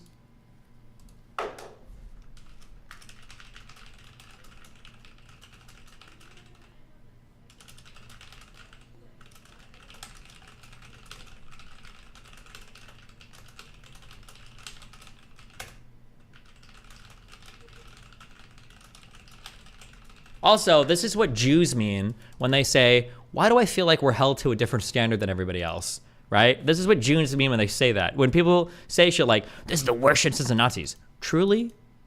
Is that a real take or is that an American take where the only regions in the world you know about it would show up on US News? Like, it is mostly bad news. That's clear. Hey, y'all, do me a favor and like and subscribe. Lycan? How does he know about Lycan?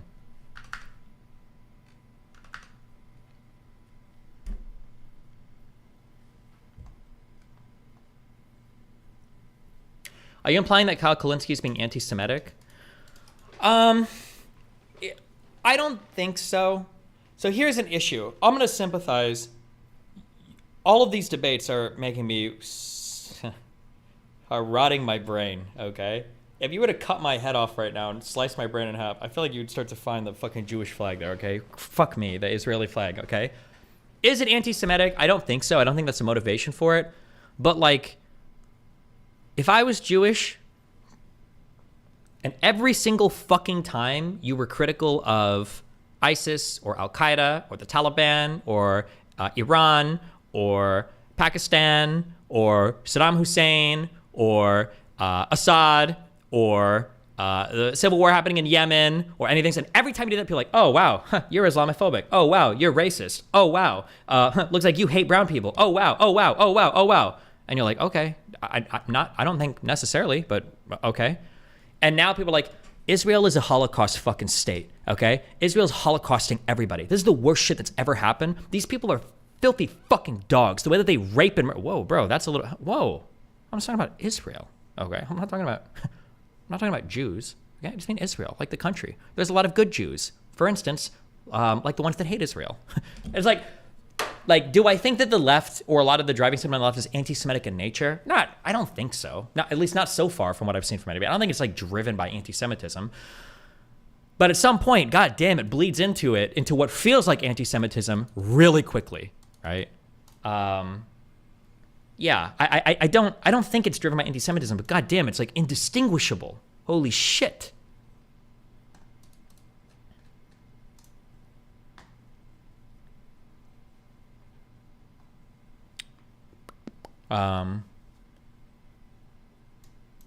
Okay, what do we got here? Oh my god, our good Palestinian friend. The approximately 40-page document, which the Israeli authorities codenamed Why is this unhinged archive? Jericho Wall, outlined point by point exactly the kind of devastating invasion that led to the deaths of about 1,200 people.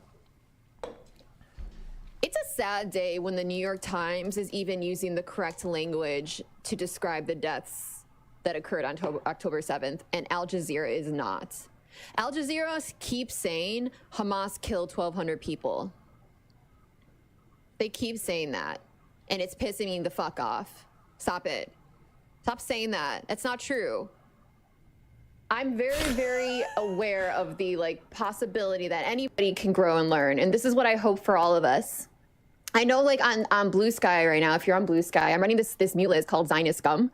So if somebody ever shows like a certain characteristic that I like list, like say they're going around saying Israel has the right to defend itself, they're saying like Zionist lies, etc., etc. Highly biased or highly ignorant does not equal anti-Semitism. Honestly, roll my eyes on our people as a term, just as much as Destiny rolls his eyes at the use of the term genocide. Sure, that's fine, and that's fair for you to do that. But when the same people that call every single thing Islamophobic, every single thing racist, every single thing misogynistic, right, when they're so quick to jump on this for everything, and then they're using terminology that if this was applied to any non-white population, they would be calling it anti-Semitic, they'd be calling it blah, blah, blah, blah, blah, right? Like, it'd be over. Actually, we don't have to look at anti-Semitism, or I'm sorry, we don't have to make a comparison. We can just compare anti-Semitism to anti-Semitism. We can compare lefties' views on anti-Semitism to lefties' views on anti-Semitism 5 or 6 years ago when we were in the whole crypto-fascist arc. Remember when everybody was saying, here's how much it was a long time ago. Is it staffer makes okay sign? What was this image or view? Back then, if you got caught doing this, you were a card-carrying, certified, wishing for the revival of Hitler Nazi. Period. It was over for you. That's all it took back then. Is somebody seeing you to make an okay thing or do this thing on your legs. That's all it took. That's all it took. So no, I think that there's clearly the standards being applied are not the same. And it probably feels pretty stupid at some point. We're like, really? I agree. Again, I'm saying I don't think that most of the sentiment on the left is driven by anti-Semitism or doesn't feel like that right now. But it doesn't feel like it's driven by anti-Semitism, but I could definitely see it bleeding over real quick. And I could definitely see how the people affected by it are feel like, yo, this is kind of anti-Semitic. Yeah. Why did you respond to my post about the pre-67 borders and then drop the conversation? We can talk it over right now. What gives? Debate me. Wait, who are you? What are you talking about? Where are you? I put them on the list, to make sure that people like don't engage with them, and we can better control the traffic of Zionism on that website. Do we have to sit here or do you protest? Is it possible to go fight on the front line? Not really a good idea to do that. Are you talking about going to Gaza? Gaza? Oh, she's trying to do the thing because they pronounce like Hazar or God. I don't even know how they do it. Oh, she's doing the thing. Yes, you got to get that mask on, girl. Trying to figure out how to say it. I need to re-listen to that VOD with Cole and like learn the pronunciations.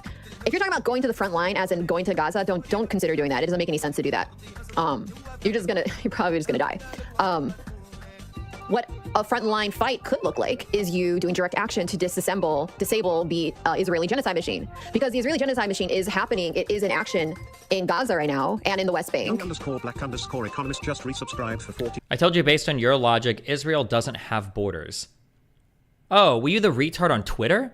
Yeah, the problem is you guys say things on Twitter thinking that you've got like big gotchas, but you don't. You think that you're saying something where it's like, well then, oh yeah, Destiny? Well, if you're saying that those borders didn't actually exist, well, I got news for you, Destiny. Then Israel didn't have real borders. You know what I would say? I would say, yeah, that's right. That's why Israel fights to establish its existence. No fucking shit, Sherlock Holmes. Of course Israel didn't have real borders because none of the other surrounding countries recognized those borders until Egypt signed the peace treaty in 79. No shit, they didn't have real fucking borders, you retard. That's why there were so many fucking wars fought over and over and over and over and over again. No shit. There's no debate there. That's not a gotcha. You don't have me there. I'm agreeing with you. No shit. It's like when people were saying it's like when people were bringing up I was like ethnically Palestinians. It's not even to say they're distinct from Jordanians is stupid. And people are like, oh, so what, Destiny? You don't think Americans are real because they were all British before the Declaration of Independence?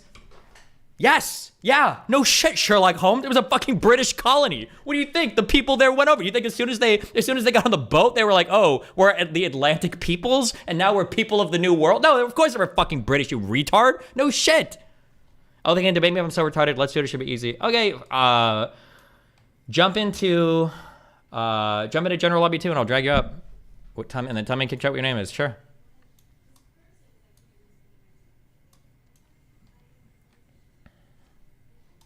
Months. Wow. The black advisor. Young Black Economist. Thank you for the 14 months. Thank you. Thank you. Thank you. Thank you. Yeah, what you want to do if you really want to do fighting on the front lines, it's not worth spending all the money and effort to go to Gaza where there's a blockade. You won't be able to get in anyways, and then like if you did, it would be extremely detrimental. I don't think that's the smartest use of resources or life, personally. And none of the Palestinian organizations that I've been paying attention to, including the PFLP, excuse me, the Palestinian Front for the Liberation of the People's Front for the Liberation of Palestine. Holy shit! Wake up! The PFLP is not, which is by the way one of the armed groups that is fighting along Hamas to try to prevent Israel from annexing Gaza right now. They're not telling any of us to come down there. So I'm just saying, if you want to take a page out of their book, what they're asking you to do. Hold on, I'm so good. Does she support them? Remember, this was like one of the, I'm pretty sure, I think their reputation in the late 60s and early 70s were for hijacking airplanes.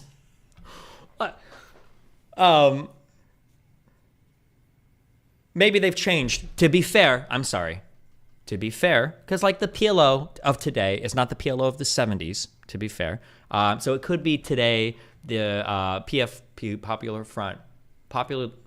the Liberation Front for the Popular Front for the Liberation of Palestine. It's fuck these names. PFLP, PFPL, Popular Front for the Liberation of Palestine. PFLP. Maybe they're more chill today. It's possible. It's possible they're more chill today. To speak truth to the Palestinian perspective, to defeat the Zionist lies, to disassemble the Zionist war machine, the genocide machine. For instance,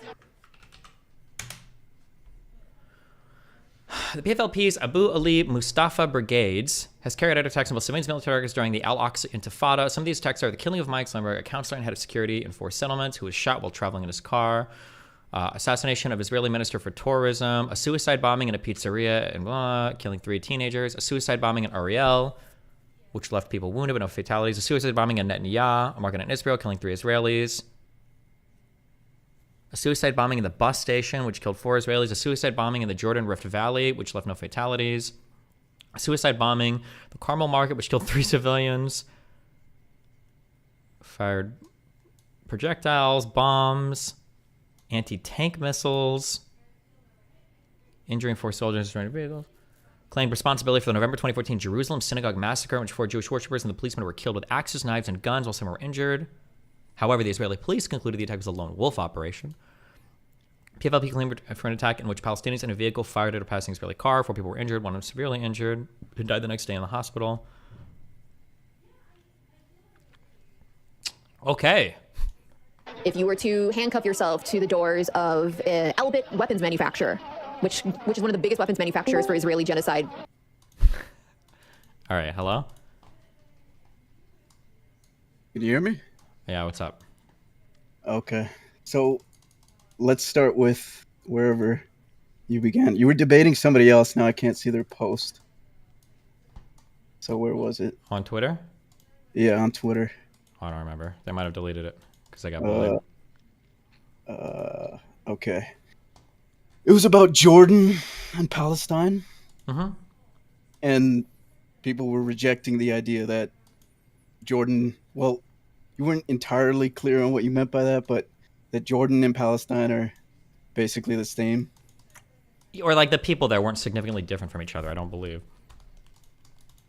All right, but see, that's kind of vague because, okay, are we talking about ethno-nationalism? That they're not, because they're genetically similar, they shouldn't be different nations, they should be considered the same nation? I'm not making any prescription, I'm just trying to start in the same reality.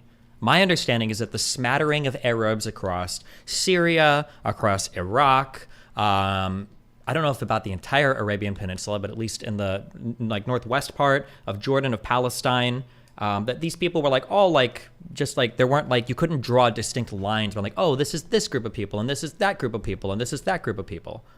They all like hailed of like common ancestors in the Levantine or whatever the fuck, or the Levant, sorry, and then they were all just kind of like, yeah, these people here, yeah. Well, okay, so they didn't all have the same ancestors because Arabification or Arabization is it's a linguistic and cultural affiliation. It doesn't necessarily mean you come from the same genetic source. And as far as nationalism arises. Well, when but they there's do come. political- To be clear, real quick, though, they do come from the same genetic. They might not necessarily mean it. The Arabification means it, but they do come from the same genetic source. Because for some reason, all these people keep trying to throw like genetic studies at me, and all the genetic studies say as much. I think genetics is a pretty stupid basis for a nation, but I agree. Nevertheless, when the Arabs would conquer different areas, they would bring their religion, their culture, their language. So sure, just like if you're conquered by the Romans here, doesn't mean your genetic origin is in That's Rome. fine. All I was saying in the beginning was that I don't believe there was a huge distinction between the people that happen to live in Palestine and the people that happen to live in Jordan. I don't think there's a big distinction. The there. distinction is that they live in Palestine. Yeah, That's but the Palestine didn't exist until Britain made Well, the that's mandate what the for region it. was called, and when we're talking about Palestine, we're referring to that place. Okay, can you show me that that's on a the map distinction. somewhere before the Britain mandate? Yeah, okay. Palestine, world map. So If you're just Googling this right now, you're not going to have luck. If you've never seen this before, which is fine, I understand, because you've heard all the propaganda lines and you think you're going to find it. You're not going to find it, especially if you're just Googling now. You think that who's been looking at this for a month and a half, you think if you could Google the answer and disprove me now that I would have made that okay, statement so towards then you? tell me when the early Zionists wrote about their plan to colonize Palestine, why did they call it Palestine? Why did they use the term Palestine? Why did the Balfour Declaration, before there was even the British Mandate, why did they call it Palestine? I'm pretty sure the area they refer to is Syria. Syria Palestina? It's a colloquial term for that region. Yeah, That's when you why say did they call the British Mandate for Palestine? They just pulled that name out of their ass. The British invented that name. what the region that they were referring to was not just the modern day borders of Israel Palestine. The region that they were referring to, what are you talking about? The Jordan Palestine, that map where they're saying the British Mandate was for both Jordan and Palestine? I think Is that what you're for trying the to get first at? one they did, I think that the mandate was for I think then it was called Transjordan and Palestine, that whole region together. But then I think Okay, eventually yeah, they so split it up Palestine because is Palestine, but this is largely irrelevant because we're talking about the people who lived in that region. That's why they're distinct, because that's where they live. That's why there's a reason for them to identify with each other and have a nationalist movement, because they were ethnically cleansed from that region. That's the whole. That's how nationalism arrives for the Palestinians. Okay, There's let's say that there's a political sure. necessity for it. Okay, makes sense. Maybe you're correct 100%.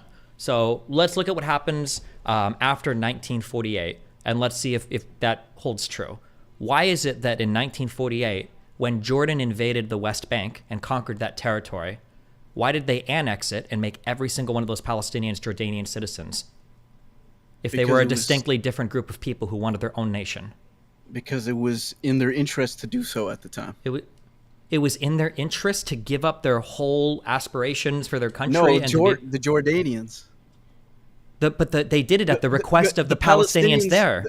Okay, the Palestinians were given citizenship and representation in Jordan. So at that time, Jordan had the army. Do you know what happens Jordan- when Israel offers citizenship to Palestinians living in Jerusalem? They leave. They don't take that citizenship. Actually, some of them have taken it. Some of them don't want it. Some of them want Jordanian citizenship. But that's a very When you say some complicated- of it, my understanding is maybe a few, but the majority, like 80% plus, when offered citizenship in Jerusalem from Israel, they just leave. They're like, fuck you, and they just bounce. You can look at the divide, but the problem with if you accept Israel's claim over East Jerusalem specifically, then now you're at the whims of the Israeli government, which they already are in large part. But Israel has been conducting an ethnic cleansing operation in East Jerusalem. They're trying to make it as Jewish as possible.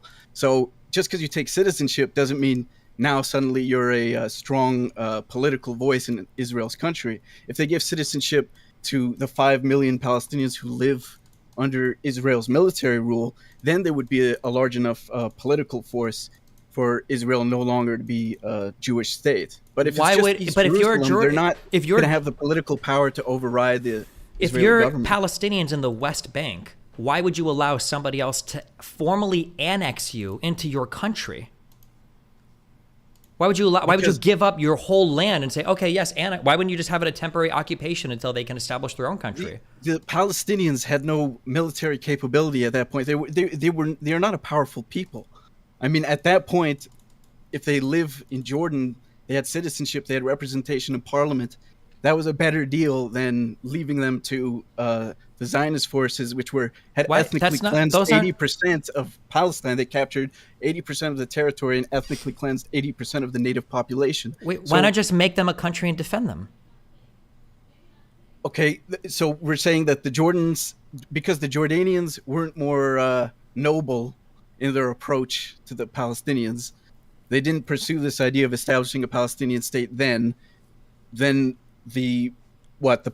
don't know what the argument is. That The argument is if there is a Palestinian distinct nationalism group is of people, pointless or if there is a stupid? distinct group of people that exist that want their own country and they're distinctly different from Jordan or Jordanians, why would they allow themselves to be willingly conquered by Jordan, annexed into Jordan proper, all made Jordanian citizens, and be part of the country of Jordan? That's what they all thought they were. Zionist forces were progressing through Palestine and ethnically cleansing all the villages as they went. 80% of that population. The Jordanians didn't ethnically cleanse them. Wait, hold on. So The Jordanians you're ethnically caught cleansed the between- Jordanians ethnically cleansed the Jewish population of the West talking Bank. about the Palestinians. That's fine. I understand that. But number two, So why if you're wouldn't Palestinian, what choice do you have? Like you're dealing with the practical reality of the situation at that so point. now we're dealing with practical realities? I thought that No, this we're is always dealing with practical realities. I don't understand why you wouldn't just say thank you for taking this land so that Israel can't take it. We're going to be our own country now, and then you can just support us like all of the other surrounding Arab nations support everybody else. Okay. Who are you to say that? You're not a powerful political force. The whole reason why it was possible for none of these Israel people even are to establish itself is because the Palestinians, the people who lived in Palestine, were not a formidable political force. They didn't have an army. They didn't govern True. themselves. I agree. Yes, they didn't have an army. They didn't have like a cohesive government because they didn't have a cohesive national identity. It was just a group of people who were living in an area. Yes, they didn't all view themselves as like the necessity for a nationalist movement comes from the fact that they've been colonized and ethnically cleansed from their where they live. Their lands. Sure. I agree with that 100%. So Palestinian this idea of- nationalistic identity is a response to Israeli nationalist identity. But it wasn't there before the Israeli people were. But I agree with you what you're going to say there, sure. Yes, nationalist identity, yes. Okay. So I guess we've settled that. Okay, you keep saying apartheid is a stupid term to throw around? Yeah. Okay, why is it stupid? I think apartheid generally implies that you have a country, and within that country, you are hardcore enforcing systematic forms of discrimination against certain ethnic, religious, whatever groups. I think that for Israel and the occupied territories, it feels strange to call it apartheid when you're never going to fix the apartheid as long as they're occupied. But if you can fix the occupied part, the apartheid part probably goes away. So it seems stupid to like focus on like apartheid. But is it right now? Is it an apartheid system or not? I mean, I don't know. There are Islamist parties that are represented in the Knesset. I don't think you could have had that in apartheid South Africa, could you? Yeah, but they're a minority. It's always been acceptable to have a minority. Well, because they're a minority of Arabs people. or non-Jews. But you look at the 2018 nation-state law, and now this is reflected through Zionism, through Israel's politics, throughout its history. But as recently as the 2018 nation-state law, they say only the Jewish people have the right to national self-determination. Okay. So it doesn't matter how many Arabs you get in parliament according to that law. And basically that law states that you can't have too many non-Jews running the country because only the Jews have the national right to self-determination. Sure. Okay, so you have a 5 million plus Palestinians living under Israel's military rule. Obviously, they're subject to different laws, different living conditions. There's a government that represents the interests of the Jewish people, and that's explicit. Mm-hmm. They segregate the populations. They have roads that are just for Jews, settlements. Mm-hmm. They seize control over water resources. You're just going to name you can name a million things. I'm just going to repeat exactly what I said before. Okay. Yeah, So what the are conditions you under an occupied or an occupier area is obviously going to be like asymmetrical. That's almost for sure going to be true. Yeah, but why is it not an apartheid? Because I think apartheid generally refers to like a single state that's enacting like systematic discrimination or injustices against like a group of people based on race or whatever. And is there a Palestinian state? Not really, no. According to Israel? Okay, so Israel, and you can look at Netanyahu, showing off his map of Israel at the UN, or or just look at the way the country is run. They conquered those territories a long time ago in 1967. It is a single state. They haven't formally annexed the West Bank, but they have annexed it. They're filling it with their settlements, with their people. There's, nearly 500,000 Jews there, and the Israeli military rules. So it is effectively, functionally a single state where 5 million people don't have the same rights. Do you think calling it apartheid or not changes anything? I think you say it's stupid. People are using that as a point of reference because... But it's not an accurate point of reference. Okay, why is it not an accurate point of reference? If the territories were formally annexed and the differentiation in status maintained such that people of different ethnicities were deprived systematically of certain rights, then I think we have an apartheid condition such that we should remove or revoke all U.S. support. The whole world should be looking at that in a really fucked up way, because now you've got a country that's treating its citizens different. For occupation, I think it's a lot different, because the issue right now isn't the apartheid conditions. The issue is the occupation. Yes, it is. Of course it is. Okay. That's a very serious issue, and they have functionally annexed it. You're talking about formally annexing it, but the main reason not to formally annex it is because it would be like Israel formally declaring we're an apartheid state, signed Israel, but functionally that's what it is.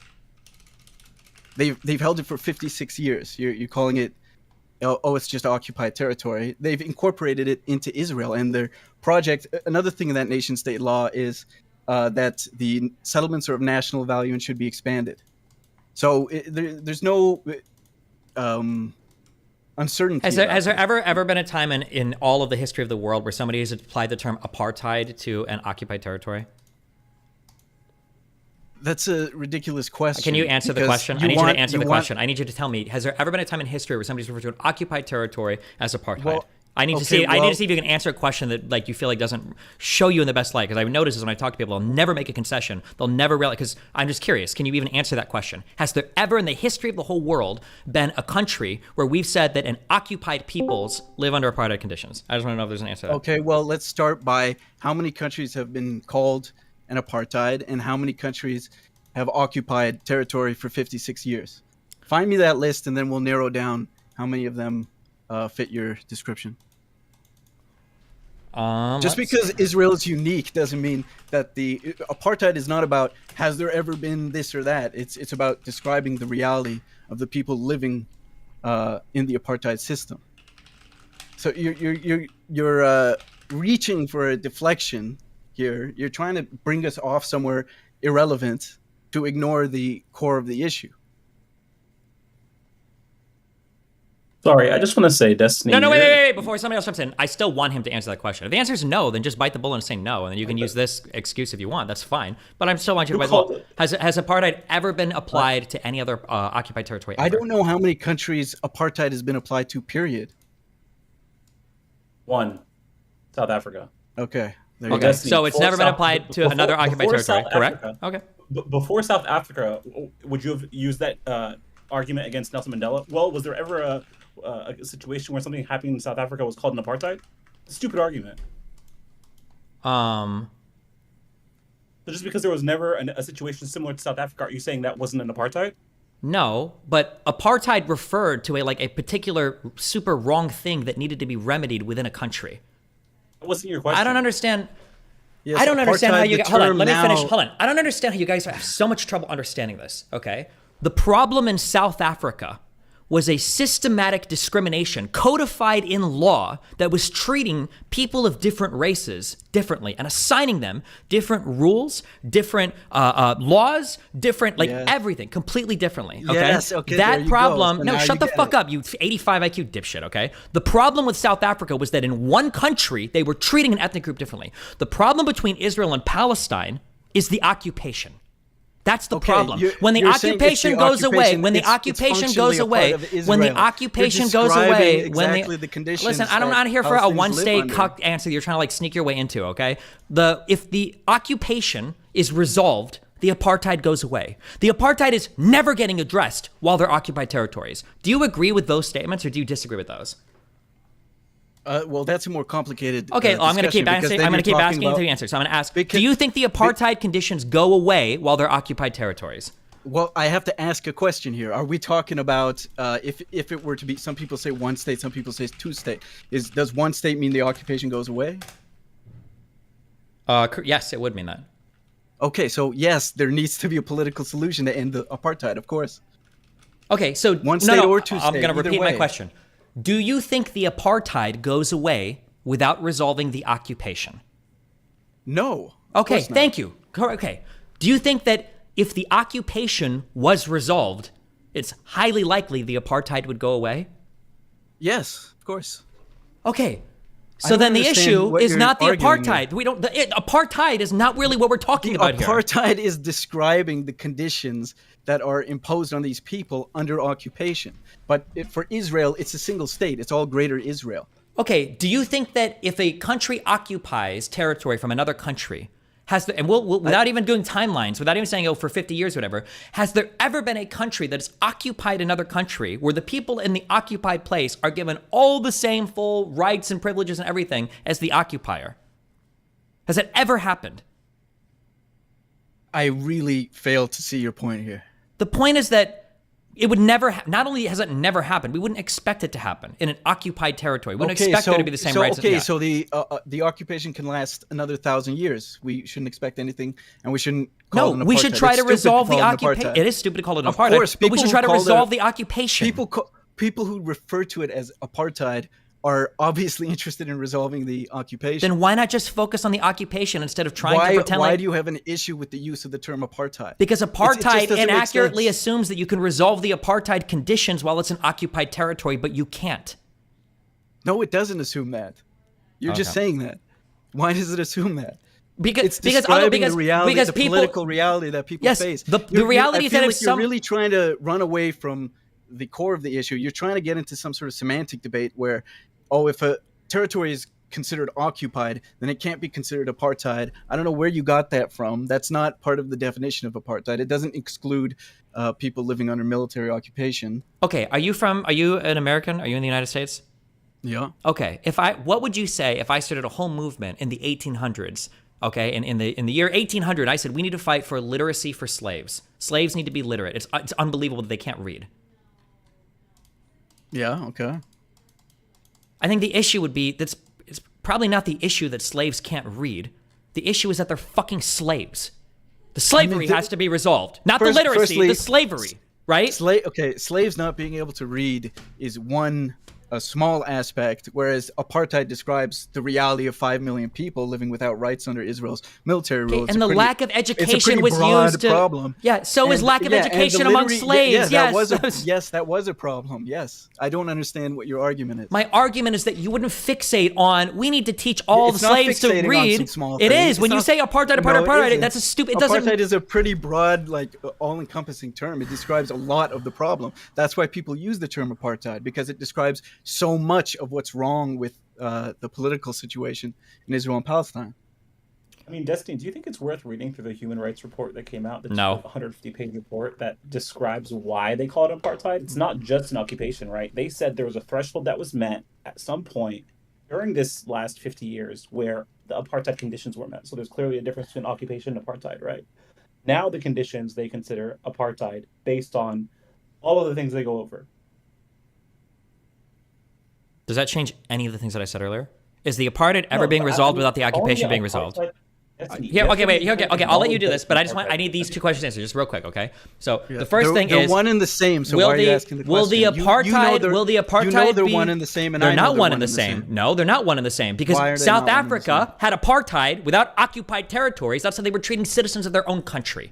Yeah. Apartheid refers to the systems that were in place to separate and discriminate against a portion of the population. Their population, their own citizens. Yes. Yeah, okay, so the whites in South Africa against the black people in South Africa. In this case, it's the Jewish people in Israel against the Palestinians. In occupied territory, in another territory. Okay, so yes, obviously apartheid and occupation are connected.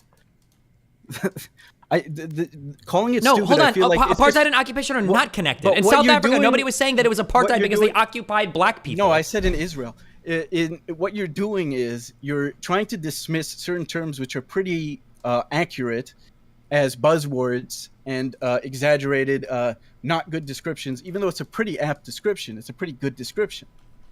And it's a pointless argument just to dismiss people. Anybody who says apartheid, just write them off. So okay, let me ask you another question. Do you think colonization is a buzzword that shouldn't be used? Today it is, yeah. If you want to talk about colonization like the 40s, it's probably more apt.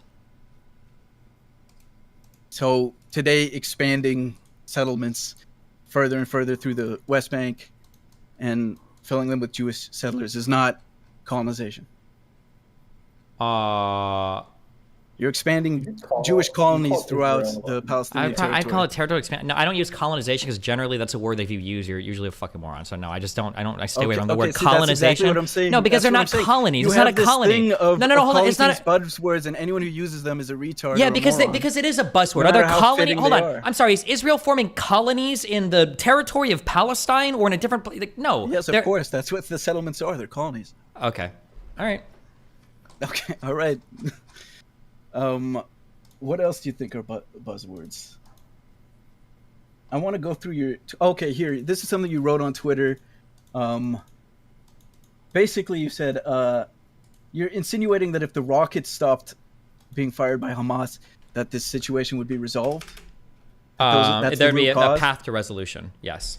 There'd be a path to resolution. So all the years when there were no rockets fired by Hamas, all the periods in between rockets being fired, there's no resolution. They move no closer to resolution. The settlements continue to expand. Palestinians are still abused and displaced, imprisoned, tortured.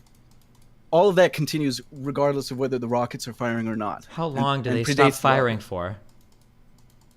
Well, you'd have to look up what the longest stretch is. I mean, has it ever lasted even a year? Many months? Bro! But here's because this violence, Israel's violence is, firstly, I don't know the exact number, so that we can't react to a fake number. Probably be good. My understanding, there's never been like a year of peace with Hamas. But here's the problem with that take, because the violence against the Palestinians is ceaseless. It's a constant thing. They're constantly being harassed. They're constantly being beaten and abused. Their movements controlled, being killed. So that's ceaseless. And basically the idea about putting the focus on the rockets is if these people would just bend over and take it for what? X amount of time? A year? 2 years? Do they have to bend over and take it for 5 years without lifting a finger, and then they're stamped approved for rights and self-determination? No, I think it should just keep fighting forever. See what happens. Okay.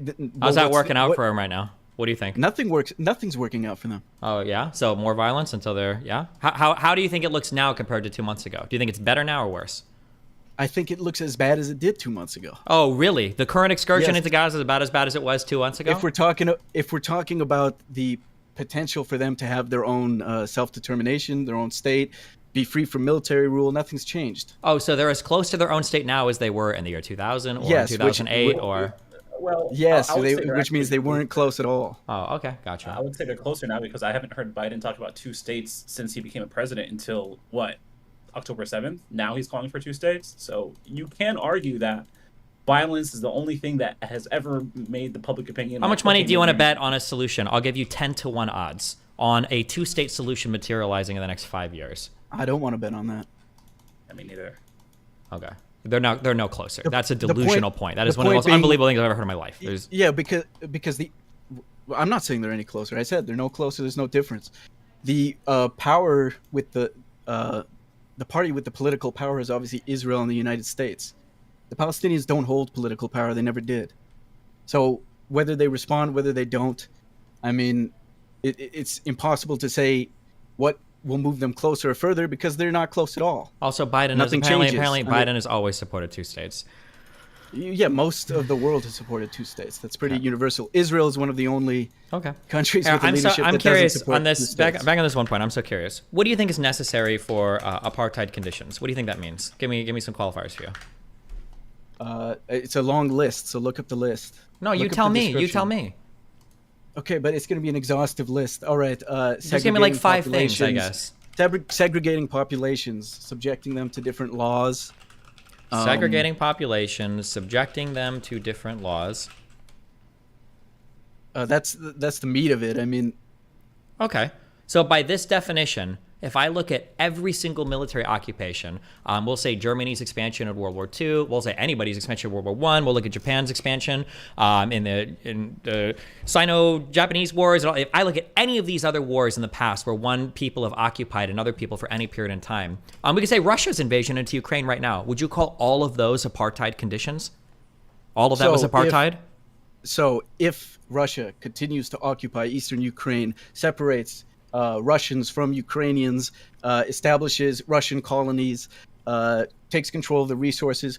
Okay, wait, hold on. Wait, now we're adding a whole bunch of more things. Okay. Yeah, because these are the things that describe apartheid. Take control of resources. You're saying occupation. I'm telling you, occupation is obviously a part of it. It's not about. Okay, so then give me 5. So we'll go back. I'm sorry. Okay, so let's go back. Let's go back because clearly my question is confusing you now. That's fine, which I understand because you have got an undefensible position. So let me ask you again. Give me like 5 big things you would say if these things are happening, this is probably apartheid. Okay. Okay. Well, so we had one was segregating population. No. Why are you looking it up now? You had the strong opinion. What is that opinion based on? How are you going to go retrospective? The fundamental problem is you're segregating populations, you're subjecting them to different laws. Yeah. And you're discriminating against one of those populations. That's the fundamental. That's the backbone of it. Now you want to give me, but what you've just described is every single invasion / occupation in the entire history of the world. No, it isn't. We're talking about moving in your own population, moving in your population, establishing colonies. Okay, so now we got moving in your own population. Okay. In this case, so 3. So in this case, wait. So that doesn't always have to be the case, or it doesn't have to be the case if your population is already there. I mean, at some point, if you're talking about South Africa, then of course, at a certain point, people came from abroad and entered that territory. Okay, wait. Can you give me an example? Can you give me an example? To separate and rule over. Can you give me an example of a military occupation that wouldn't fit this same criteria of apartheid?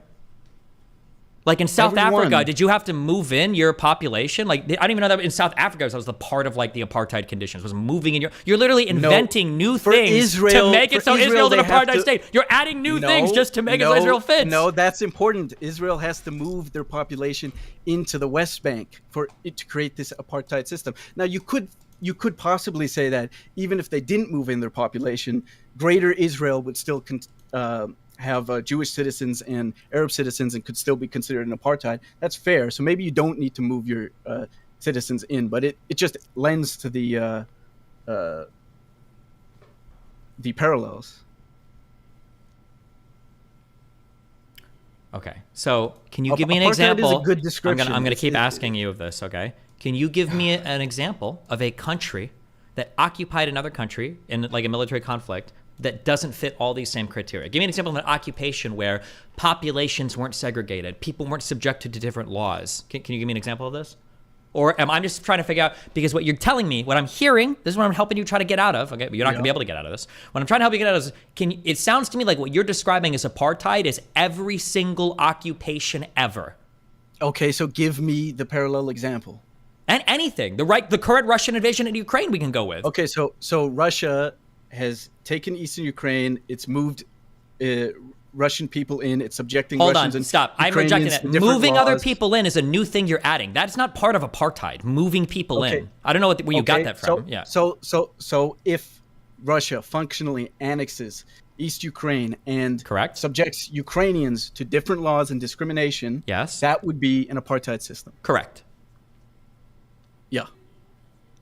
If Russia annexes territory and then makes those people citizens and then subjects them to different laws, that would be apartheid. No, it doesn't have to make them citizens necessarily, but if it rules over them. And we're talking about 56 years here. So obviously the distinction between, this is just a military occupation and it's been 56 years. This is a part of your country. You've made it a part of your country, and everything you're doing demonstrates your interest in incorporating it further and further into your country. This is all like vague. I don't even know like what. Okay, it's not vague. It is vague. You're like, well, if they move people over and they make them over more and more in time and blah blah blah. What do you? So you're telling me describe what makes an apartheid? I describe it, and you say, oh, you're saying it's about this or about like. What is the argument here? The conditions are met for apartheid, this is how an apartheid looks. It's not how an apartheid looks. Okay, so that's what. Okay, fine. Then let's leave that because that's what we're down to now. Okay. It is. It's not. It is. It's not. Okay. Well, I mean, to be clear, like that's not the issue with South Africa. Thing, the reason why it was such a horrible, disgusting thing was okay, because but it's not a horrible, disgusting thing when What? it's the Palestinians. No, it's not an apartheid when it's the Palestinians. Okay, is it a horrible, disgusting thing? Yeah, of course. Okay.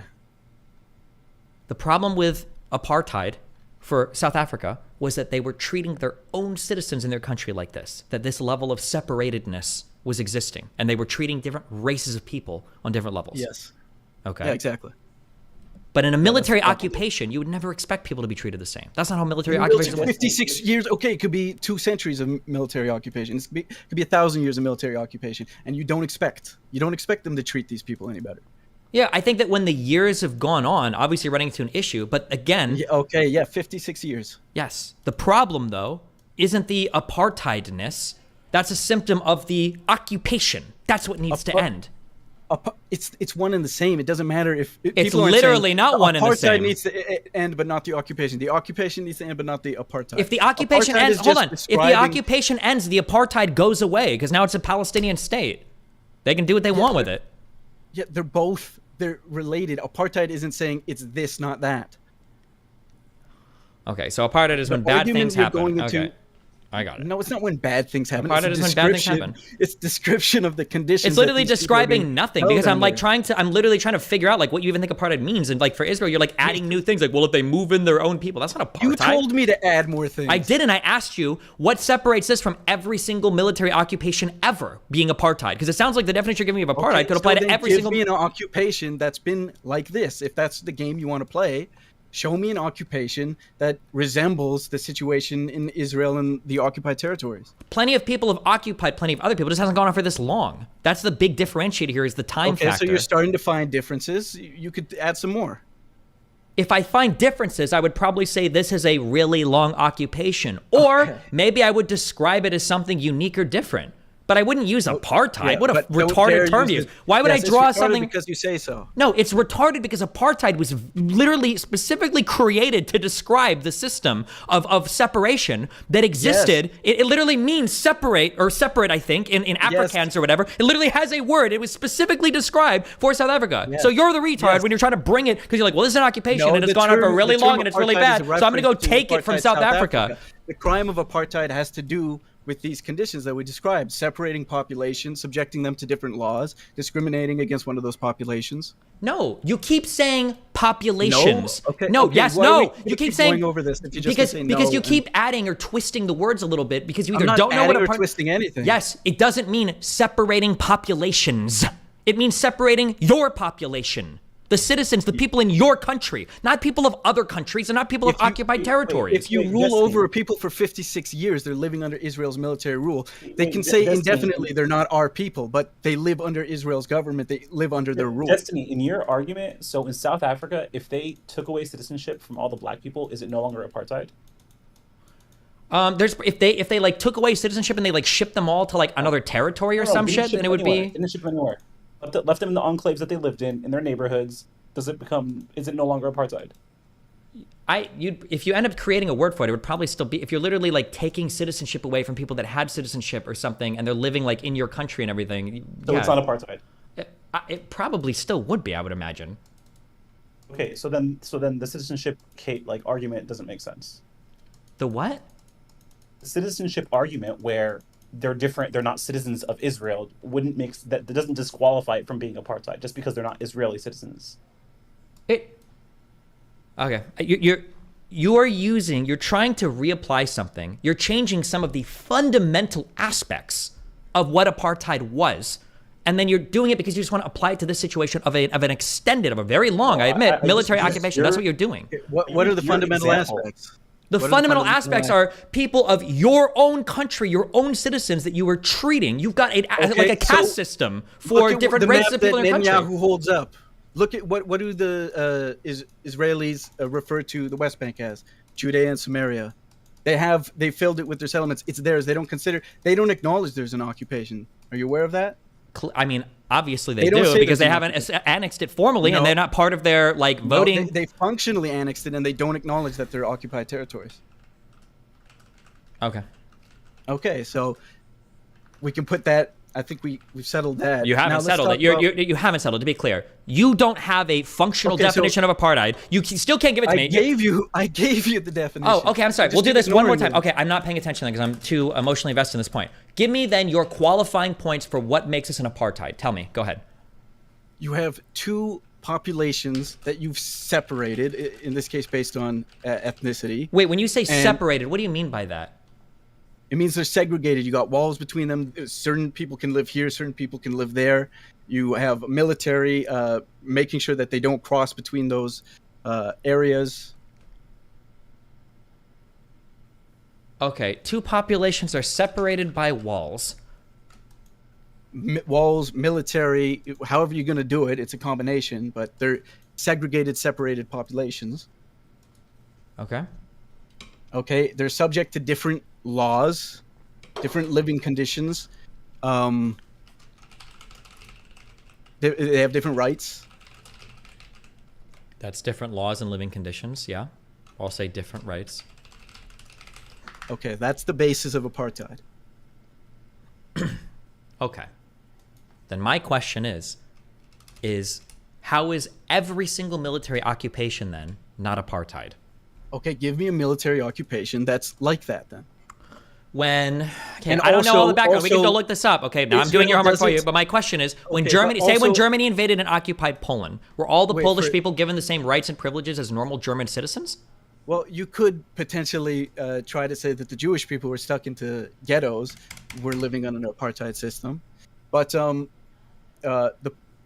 Israel's government doesn't even acknowledge there's an occupation. For them, Wait, hold on. it's I'm one sorry. country. Hold on. For some reason, you just completely ignored what I said, and I'm sure the internet cut out or something. Okay. What I'm asking is was Germany's occupation of Poland, was that apartheid? For the Jews. What about did normal Polish citizens have the right to What like about the Jews? What? No, I don't even think you would call the Jews apartheid. No, they were being Okay, genocided. Fine. So you have some distinction that only you can recognize but can't explain. Okay. Oh no for no no why no it's no. not Hold apartheid. on. Oh wait, hold on. You must have ignored the entire conversation. I can explain apartheid perfectly because apartheid was a word that was created specifically in the language that is used in South Africa to explain the system in South Africa. I can Yes, tell you the exactly crime what I of think apartheid is. Yes. The crime of apartheid, which comes after the apartheid in South Africa, refers to imposing certain conditions on people, as we've described. Now, you're not telling me why those conditions don't apply, so I don't know. How long are we going to... Because I've never heard of those conditions applying to an occupied territory. Okay, so you For the- haven't if I look heard- at the heard crime them of being apartheid- applied. They're applied to the Palestinians. There's 5 million of them. They've been living under Israel's rule for 56 years. And Israel doesn't consider it occupied territory. They consider it their territory. They consider it a part of Israel. You acknowledged this was an apartheid yesterday, but you just kind of said it's like not that serious. But you're like, yeah, it's an apartheid, and also. Hold the on. PhD Oh my God! Okay. Stop. Okay, Wait. hold on, What? hold on, hold No, on. no, no. Hold Okay, on. Hold hold on. on. I said functionally, maybe you could argue that, or that the conditions are all similar. But the problem is not apartheid. The problem is, and I would never call it apartheid. The problem is that it's an occupation, and in a military occupation, by definition, you're not afforded the same rights as your occupiers. That's how every single military occupation in the history of the entire world has worked. So what needs to be Okay. solved is the occupation, and calling it apartheid is fucking stupid. Why is it stupid? Because it misses the whole point of what's happening. Why does it miss the point? You've got 5 million Palestinians living under Israel's rule for 56 years, and they're subjected to different laws. They're segregated. They're discriminated against. Israel considers them living in Israel. They've claimed all that territory. Okay. They haven't. Okay, They why haven't don't annexed we- it. They have not formally annexed it. Like, Why don't we? Yeah, they functionally annexed it, and they've discussed formally annexing it. And if you look at the polls, most of the people who support annexation support it explicitly with privileged status for Jews. That's why other people have argued against it in Israel because they understand that it's a formal declaration of the Correct, apartheid. and that would They be formally- apartheid. If Israel actually annexed the territory and didn't grant those Palestinians the same right, then that would be actually apartheid. Now we have a real system of apartheid. Yes. So until Israel signs a piece of paper saying they're apartheid, we don't call it apartheid, even if it's functionally an apartheid. But it's not functionally apartheid. In Israel, do different races of people have different so rights? Functionally, what changes? Functionally, what changes if they say they're annexing the West Bank, but they keep everything the same? If they functionally annex the territory, they must give the people in that territory the same status and rights as citizens proper. They have to do that. Okay, one would believe they have to do that, but they don't have to do it if they want to carry on with their apartheid system. And that's obviously Netanyahu is not interested in annexing the West Bank and then giving 5 million Palestinians the vote. It would no longer be a Jewish state. And that's in law, 2018 nation. Yeah, that's why they don't formally annex it. Yes. Yes, but they've talked about it. Why are they talking about it? Because they probably want to figure out a way to do it. Yeah, no shit. That's their goal. Obviously, be with privileged status for the Jews. But now let's talk about. No, it probably wouldn't be for privileged status of the Jews. This is the reason why they expand settlements where they do. It's why they're interested in like Area C. It's why they're interested in certain parts because they want to try to. It's why they pulled back unilaterally from the Gaza Strip. The goal is to make it so that they can take parts of the territory and incorporate as many Palestinians as they can, while giving them full rights, knowing that it won't threaten their demographic majority. They're doing everything they can to avoid the give apartheid them full shit. rights? What are you talking about? As in when they take over certain parts and they offer citizenship to Arabs in those areas, they're granted all the same and full rights that you have in the country of Israel. Okay, Israel, I just told you, they're not. It's in their law. The Arabs don't have the national right to self-determination. Only the Jews. How does it? What is like a right or thing that an Arab can't do? Are Arabs allowed to run for the Knesset? There's some Well, land, some There's Jewish certain laws they land, can't they're not allowed to move run. into certain areas. You can discriminate in terms of housing based on. In Israel ethnicity. proper? Can you give me an example of this? What do Yeah. you mean by that? I'll send you one. Okay, he'll send it. But also, technically, based on that law, if they became too large a portion of the population, they wouldn't be allowed to. That wouldn't be allowed. People are saying that Jewish people and Arab people aren't allowed to move into certain areas. Is that true? It may be true. I mean, that's true of apartheid. Okay. You're not. White people and black people were not supposed to mix. That was not allowed. And your interfaith marriage is not allowed in Israel. I'm pretty sure you can do interfaith marriage now. You just have, You there's have like a to. loophole You have for to. it. You have to go somewhere else to get married. and Well, then- but yeah, I think like Montana lets you do it like online or some stupid shit, and they'll let you do it. They just don't ask questions about it. Now, the idea that you put all the focus on the rockets, I generally want to know, what do you think the Palestinians can do that will bring them their rights and their freedom? I already give said them a they need state? to fixate on leadership that helps them negotiate realistically towards a two-state solution. They need to stop supporting terrorists. They need to stop supporting people like Hamas. They need to stop accepting support from terrorists. And they need to work with surrounding Arab nations to come together with a peaceful agreement and settlement and a finality of the Palestinian problem in Jew land and fucking Palestine land or whatever. They have to, like, yeah. The PLO recognized Israel. They agreed to stop launching attacks. There was supposed to be a two-state solution. That never materialized. The PLO, the creation of the Palestinian Authority, that was created by Israel and America and the PLO, and it's funded by Israel and America and allies. It's trained by them, and it has to meet Israel's security demands. And it's accomplished nothing in terms of getting them their own state or their rights, their self-determination. So okay. I mean, if they can't even handle like the first step of creating interim government, then they're probably hopeless anyways. Then who the fuck cares? We'll just carry on for 10, 20, 30, 40 years until I guess they've all been cleansed or kicked out of the region, and that's it. That's because that's the only that is that's hopeless. the only path forward. What do you think? What do you think is the the path forward? What do you think is the path forward? What do you think they should do? The path forward is the U.S. government or the Israeli government, which means the people of America or the people of Israel have to push for their leaders to actually enter into good faith negotiations to get a political resolution. What do you mean by It's good on faith us. negotiations? Good faith It means negotiations. accept a resolution that's recognized by the entire world and The actually entire an world ICJ ruling. already Wait, ignored it. hold on, Okay. Destiny, hold on. The ICJ ruling actually word for word states, and I'm gonna quote it now. It's not me. The court would emphasize that both Israel and Palestine are under the obligation okay, can't say this word, to observe the rules of international humanitarian law, one of the paramount purposes of which to protect civilian life, blah, blah, blah. I'm trying to find it. Okay, this tragic situation can be brought to an end only through implementation in good faith of all relevant security resolutions, in particular 242 and 338. This is the ICJ. The whole world votes on this. Only Israel and America say no.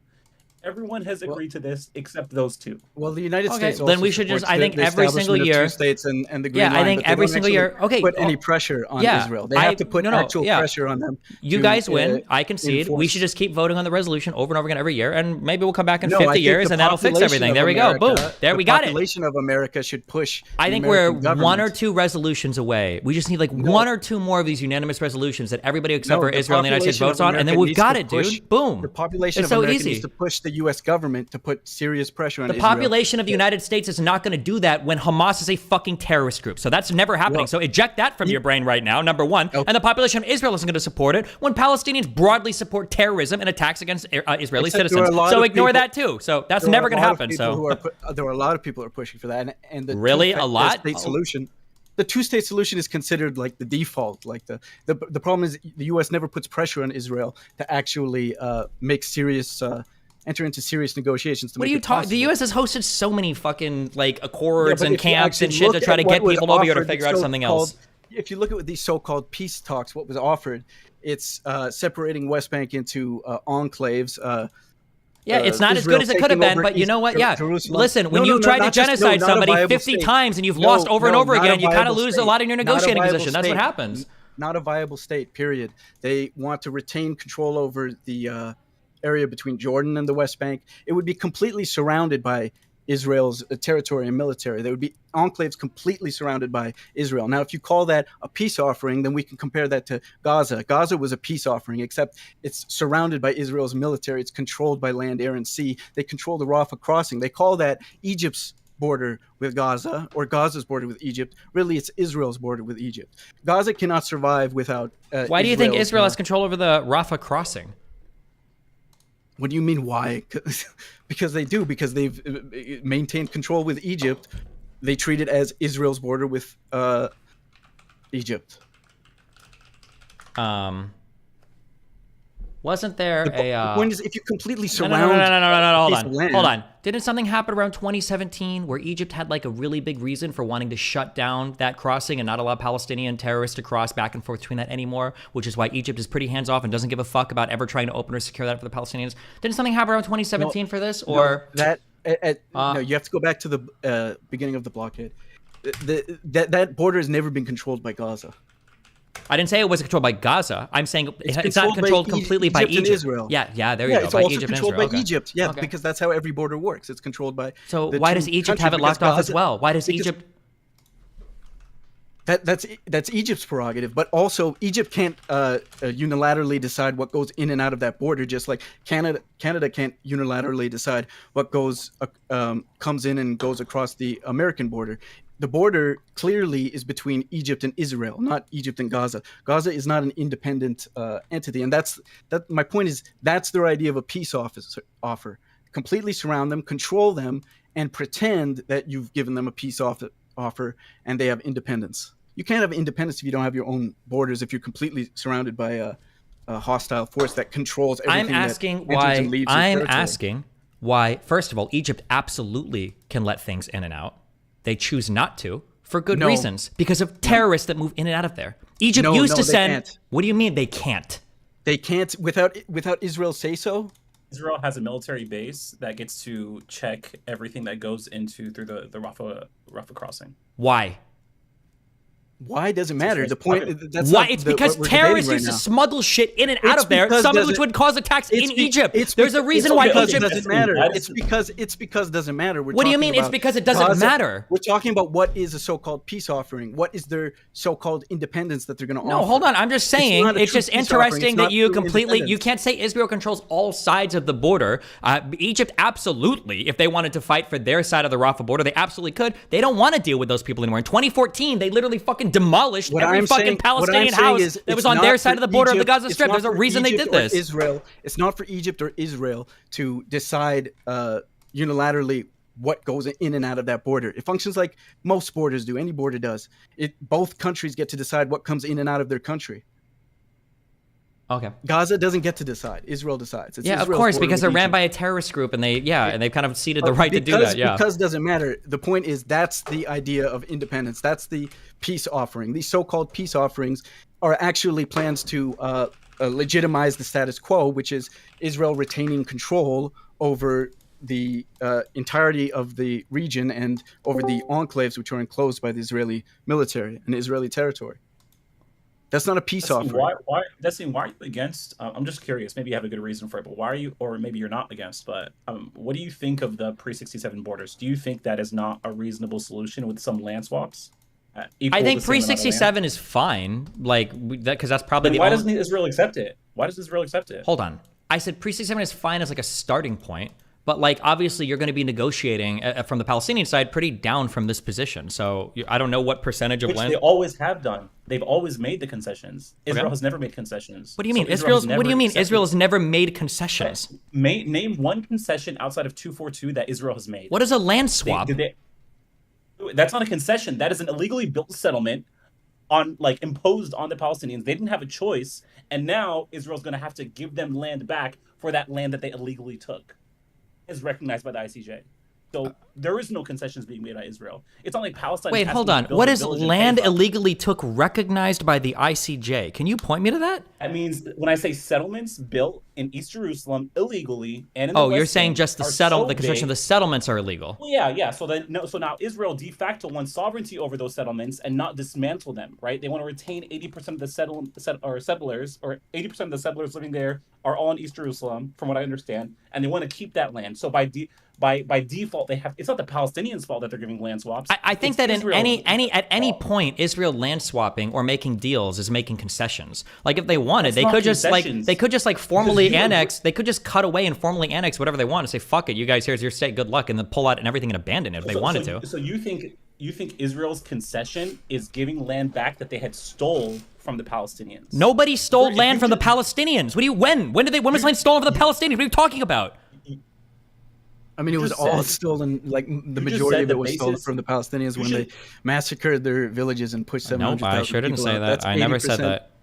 That's 80%. You said the basis should be 242. That's what you said. I didn't say the basis. I said that we can start at 67 because emotionally, that's what feels good for everybody. That's literally the only reason. Let's start at 67. So if we start at 67, let's have it exactly at 67. No, why the fuck would Israel agree to that? There's no... Exactly. I agree they won't agree to that because they built so much illegal settlements on Palestinian territories. Hold on. Here's a question. That's facts. In 1948, if the Arab states would have won the first Arab-Israeli war, would they have expelled, ethnically cleansed 95% of the Jewish people from that region? So you're gonna weasel. Okay, I'm gonna just to let you know, I'm gonna re-ask these questions every single time. Okay, let me know when you're done, and I'm gonna re-ask. Let's go to 1948. That's fine. Okay. 1948. You said if Arabs won the war, I think they would have expelled 90+% of the yes. Of the Europeans, yes. Okay. I don't think they would have expelled any. In my opinion, obviously, we don't have a fucking 8-ball like a magic, fucking whatever they called. Yep. I don't know. I don't think they would expel every single European. Sure, maybe not every single one, but probably expel a majority of them. Okay, cool. I would agree with that. So in 48, they would have ethnically cleansed a majority of the Jewish people there. In 67, if they would have won that war, would they have ethnically cleansed a majority of the Jews there? I have no idea. Come on, bro. Okay, hold on. No, wait. I know, I understand, but I'm also gonna say you have to go. You need to do more research and come back to me with a more informed answer. If you don't know in 67 if they would have ethnically cleansed the majority of Jewish people there, I'm not interested in arguing that. I think this is all like a major deflection from the core that's of the what I'm issue. saying. I feel like you can talk in circles endlessly about hypothetically what so and so would have done in alternate histories. We can write extensive alternate histories. We can go endlessly. It's pointless. No, here's what I'm saying. I'm just trying to explain the feeling. In 1948, if the Arabs would have won the first Arab-Israeli war, they would have ethnically cleansed the majority of Jewish people there. In 1967, if they would have won the third Arab-Israeli war, they would have ethnically cleansed the majority of the Jews there. In 73, if they would have won the fourth Arab-Israeli war, they would have ethnically cleansed the majority there. To lose all four of those wars and then for Egypt to declare peace, and then to say, okay, can we go back to the borders that we had in 48 after we failed to ethnically cleanse you 3 times? Do you understand how stupid that sounds as a starting point for negotiations? Alternate history. We can write a whole Wait, alternate hold history. on. What part of this is alternate history? We want. That was the stated goal in every single war, in every single conflict. Percy, that's what literally what you're ended up doing is happening writing is- alternate history, and I'm not interested because there's not going to be any resolution. We're going to bark back and forth at each other about. Okay, well then here, alternate history is then more bringing up reasonable. 67 borders is alternate history because right now we don't live there. They lost in 67. They don't have those borders. It's not alternate history. The international consensus is that Oh, now okay. a two-state solution should be established line. along Hold the Green Line. Hold on. This is very important. Dustin, you keep saying war, war, war. First of all, 48 happened before the 49 armistice lines. We agree on that. Armistice lines was the end of the war. That's where they signed all their treaties. Okay, we're at peace. Then what happened is during the 67 war, and when Israel took the land from Jordan at the time, and has been building settlements there ever since. That's when 242 said, "Hey, it's inadmissible to take land from another country during a war." We've had this argument yesterday about what is considered who owned the land before, but not an interesting conversation. The conversation now is since the 80s, since 89 exactly, the whole world has agreed, okay, guys, solve this problem. Before there was a Hamas, they said, let's solve this problem. The solution was 67 borders, and Israel has never agreed to that. Never. Palestine agreed to it in 88. Israel has never, ever agreed to that. That's the problem.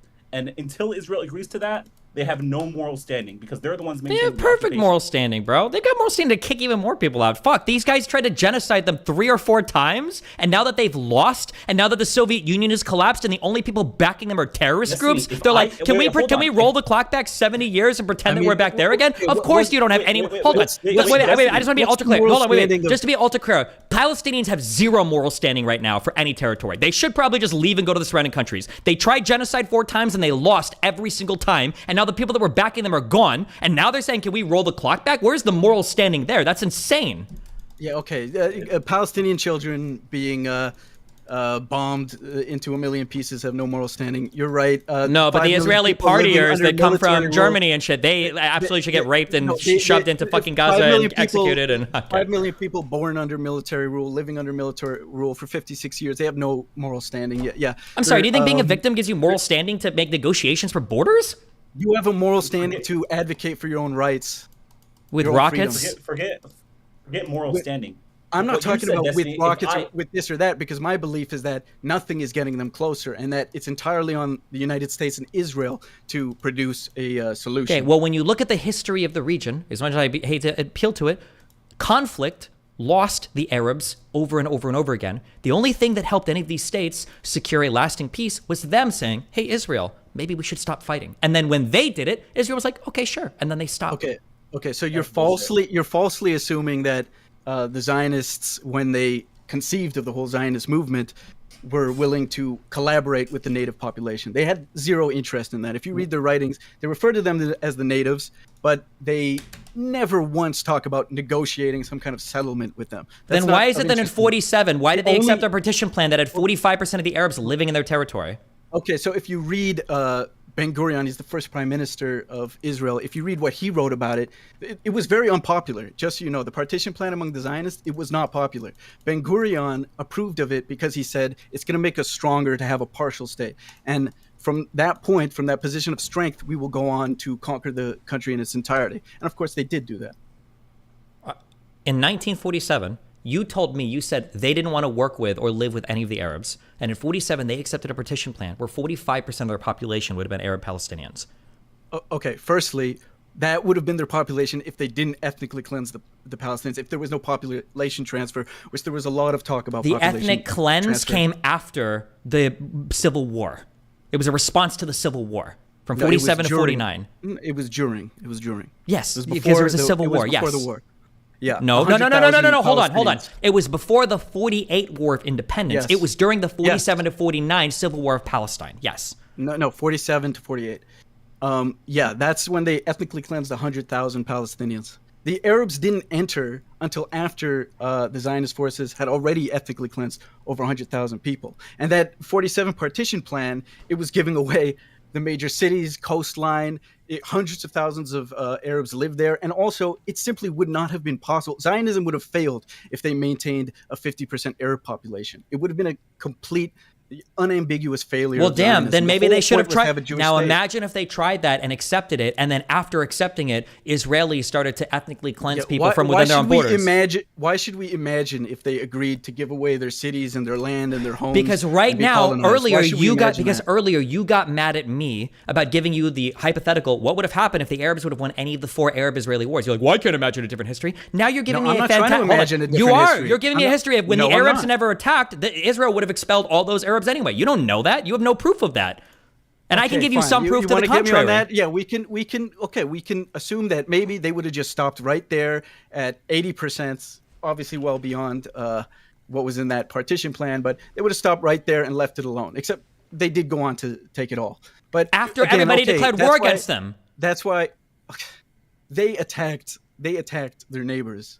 No, not until they declared war. Because guess what? The neighbors didn't care until they declared themselves a nation. Why? People say like, oh, the Arab nations attacked in response to the Nakba. No, they bullshit. They attacked in response to the 48 Declaration of Independence. If the Arab nations threatened were going to attack in response to the Nakba, why didn't they attack in 47 when it started? Why didn't they attack in 1947 when the Civil War started? Attack until the British withdrew. But Until Israel declared independence in 48. Yes, that was the same day the British withdrew. It was on the same day. What, and you think in 47 they couldn't have attacked earlier if all their poor Palestinian brethren were being attacked? Well, okay. Clearly attacking while the British were in there would have been a more controversial move. Why? They were already all fighting and killing each other anyway, and the British. Okay, Nobody liked the British at that point. The Arabs and the Jewish people were fighting and let's get attacking the into British. Minds of all the neighboring Arab countries, and let's discuss that till the end of time. But it's not really going to take us anywhere. Oh, okay. The point is that Israel and the Zionist movement have always wanted to take. It's always been a movement. Yeah, to listen, colonize the I region of understand. Palestine I and know. take it all We've ran over. this cope argument from pro-Palestinian people a million times, but the reality is you can't show that because any time Israel would have had territorial aspirations, it was always preceded by some insane Arab shit. So it's hard for me to say like they would have done it otherwise. I can't. It's hard to Insane prove Arab that. shit. Okay. So this is the way you see it because you don't see anything Israel does. So it's always the Arabs attack and then Israel responds. So when Moshe Dayan, he was the defense minister in Israel, is saying that they're sending a tractor into disputed Syrian territory. Oh, the Syrian shit. First of all, Yes. wasn't this in the 70s or the 80s? Wasn't this even? This is way after. No. Okay. This was before they captured the Golan Heights. They send it into disputed territory to try and get the Syrians to fire. Once they fire, then they hit them with artillery, with Yeah, I can go. airstrike. I've seen the one news article. You might have even been the guy that looked it. I can go back and look at the source of that again. But He was the defense minister. what? He was the I defense know who minister. Diane And he is. said Thank they you. Yes. captured it purely at the behest of land-hungry farmers and army men. Only at the behest. You don't think it had to do with the That's fact what he that said. that place was used as like a staging ground for attacks? Wasn't that some of the bloodiest fighting? He said that 80% of the border clashes were instigated by Israel, meaning they wanted to fight there. That was the whole point. That's what they were doing on that border. Okay, do you first of all, even if I And take then this one, hold on, no, if you wait, stop. Even if I take Yeah. that one news article seriously, which it sounds like bullshit to me, but No, I can try it's to not- it is one article that I've seen with that one quote from Dayan saying that Israel was actually trying to provoke all the conflict on the border to the north or whatever. So No, even we if can I talk take about that, other places too. okay, what other places? We can talk about Jordan, where the Jordanians were shooting at liberation soldiers heading into Israel. They were killing more of them than Israel was, and Israel led an incursion into Jordan and destroyed a bunch of houses and killed a bunch of people. Wait, what are you talking about? The liberation fighters entering Israel from Jordan. What? Jordan, Give me the years. I need Jordanians were years. Wait, killing which more part of of them. it? What are we What? talking about? Which years are we talking about? What are you talking about right now? Pre-1967. The point is this: there was tension at the borders. It wasn't one way. It was also Israel was also instigating and attacking too. Sure, And there were absolutely tensions on the borders. And Yes, obviously, we know that if you conquer a territory, and 80% of the native population of that territory you forced out, to expect it to just cleanly end, like nobody's gonna come back. Your neighbors should handle it. Your neighbors are now taxed. Oh, with the really? Because that's what the responsibility Jews of- did throughout the entire Arab world. Was it like almost 1 million of them left all of the other Arab countries? They didn't ask for their shit back. A lot of them lost all their property, all their money. They didn't get any fucking refugee bullshit. They didn't get any just compensation. They didn't ask for anything back. So if the Arab countries are to say, "Oh no, the Jews have no right to come back here," I would disagree with that. Okay, they're not going to say that. They want them to go back there so that they can kill them and pogrom them. I mean, okay, and obviously they were not all expelled, as you know. They immigrated. Can you? in Okay, large hold on. part. Let's end on this point, okay? Because you're a jumper. I see what you're doing here. You're a jumper. I'm Can not you give me an jumping. You example? jump to that. Can you give me You an jump to example? that. Can you give me an example? Because one of these points I made was, can you give me an example of some huge Israeli action that wasn't preceded by some Arab antagonism first, like some big territorial conquest or something? Did any of this happen? I just gave you the Golden Heights. The Golan Heights. Heights They captured in the 6-Day War. Yeah, and by the way, this is the problem with trying to understand the issue. No, wait. Can we just focus on this one thing? In the Golan Heights, wasn't this a huge? Let me explain. Okay. This is the problem with trying to frame everything as this happened, then this happened as a response. Because then you go earlier and that happened, and you go earlier and that happened, because it was constant. We'd have to go back endlessly every year. I agree with you. But here's the thing that I'm looking for, okay? And this is what I think I've challenged Axel to do this as well, okay? And I don't think he's been able to do this yet. If there were a lot of points in history where all of the Arabs were like, hey, can we please like chill on this or make peace here? And Israel was like, actually, fuck you. We're going to keep fighting. Then I'd be like, oh, okay, shit. The Arabs did want to make peace at some point. But I don't see that happening ever. It's always fight. But then when the Arabs do suggest peace, Israel jumps on it. The Palestinians have wanted to make a two-state solution based on the pre-67 borders for a long time. When When did that start? Egypt offered to give back the Sinai in exchange for Israel, in exchange for recognizing Israel. They wanted Israel to return the Sinai. Yes. They didn't agree. They didn't agree until after they were attacked. So ask for peace doesn't work. Attack worked. Wait, hold on. Wait, when are you talking about? When? Before the Yom Kippur War, Egypt had extended the offer to recognize Israel in return for the Sinai being returned to them. I don't think that happened. Under Nasser? Or after Sadat came in? Before 73, Egypt was offering peace to Israel in exchange for the Sinai? I would need to see that. Recognize Israel, yeah. Okay, I have to see that. I'm so curious. Israel. Okay, while he does that, Destiny, since we jumped back to 48, my question to you is, now we're trying to solve a conflict, right? There's a conflict that's been going on. We're trying to solve it. We're trying to find a solution. And we like going back to 48 isn't very productive, because if you go back to 48, I'm going to go back to 1912 when. But we have to go back to 48, don't we? Okay, then we have to go back to the Balfour Declaration. Yeah, but wait, you want to go back to 48? When you're saying 67 borders, you're going back to 48. No. I'm going back to when since the 80s. No, actually since 67 when they declared 242 as the end of this solution. Arab said no, Israel said no. Over time, now essentially the whole world is saying yes. Besides 242, my question is, why didn't Israel just don't you think any other country invading another land would just take the entire land and make all the people their citizens and just rule over them, like every empire ever? Why hasn't Israel done that? That's why there's because they're doing. First of all, they would either kill them or just ethnically cleanse them. Okay, number one, historically, or number two, they would just rule over them as second-class citizens. When you say historically, weren't Jews living there for hundreds of years under Muslim rule? No, when I say first of all, it was a super minority. But when I say historically, and they were living as different citizens, they were dhimmi there, right? Under the Ottoman Empire, they weren't. Didn't they have their own under Ottoman Empire? Didn't they have their own self-governance? They explicitly did not have self-governance. Well, no. They I think they were allowed to run some of their own courts, and they could participate in some forms of government. But I'm just saying that historically, no. Hold on. Hold on. The contrapositive. You're saying that armies invaded people. And then once an army invaded, those people historically were granted full rights to the kingdom that invaded them? You think that happened historically ever?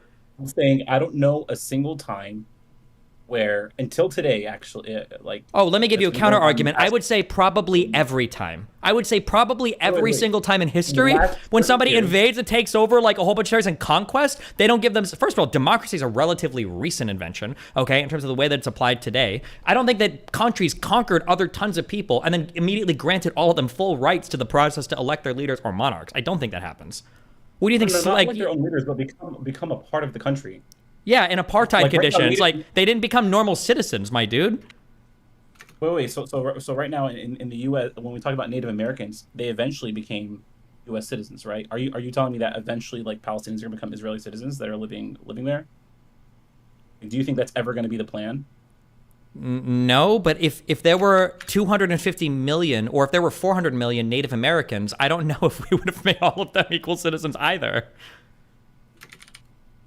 Okay. Do you think we would have? Can you answer that? If there were 400 million Native Americans, would we have made all of them American citizens? Probably not right away, but I think in modern times, like in 2023, yes, I do. I can't imagine us in the U.S. like subjugating the people that were living here before us to like inferior in any way, or like holding them and giving them different rights and having them live under military order. But Destiny, can you just like, are you able to even like acknowledge that Israel doesn't want a Palestinian state, hasn't wanted one for the past 15 years, even more than that, right?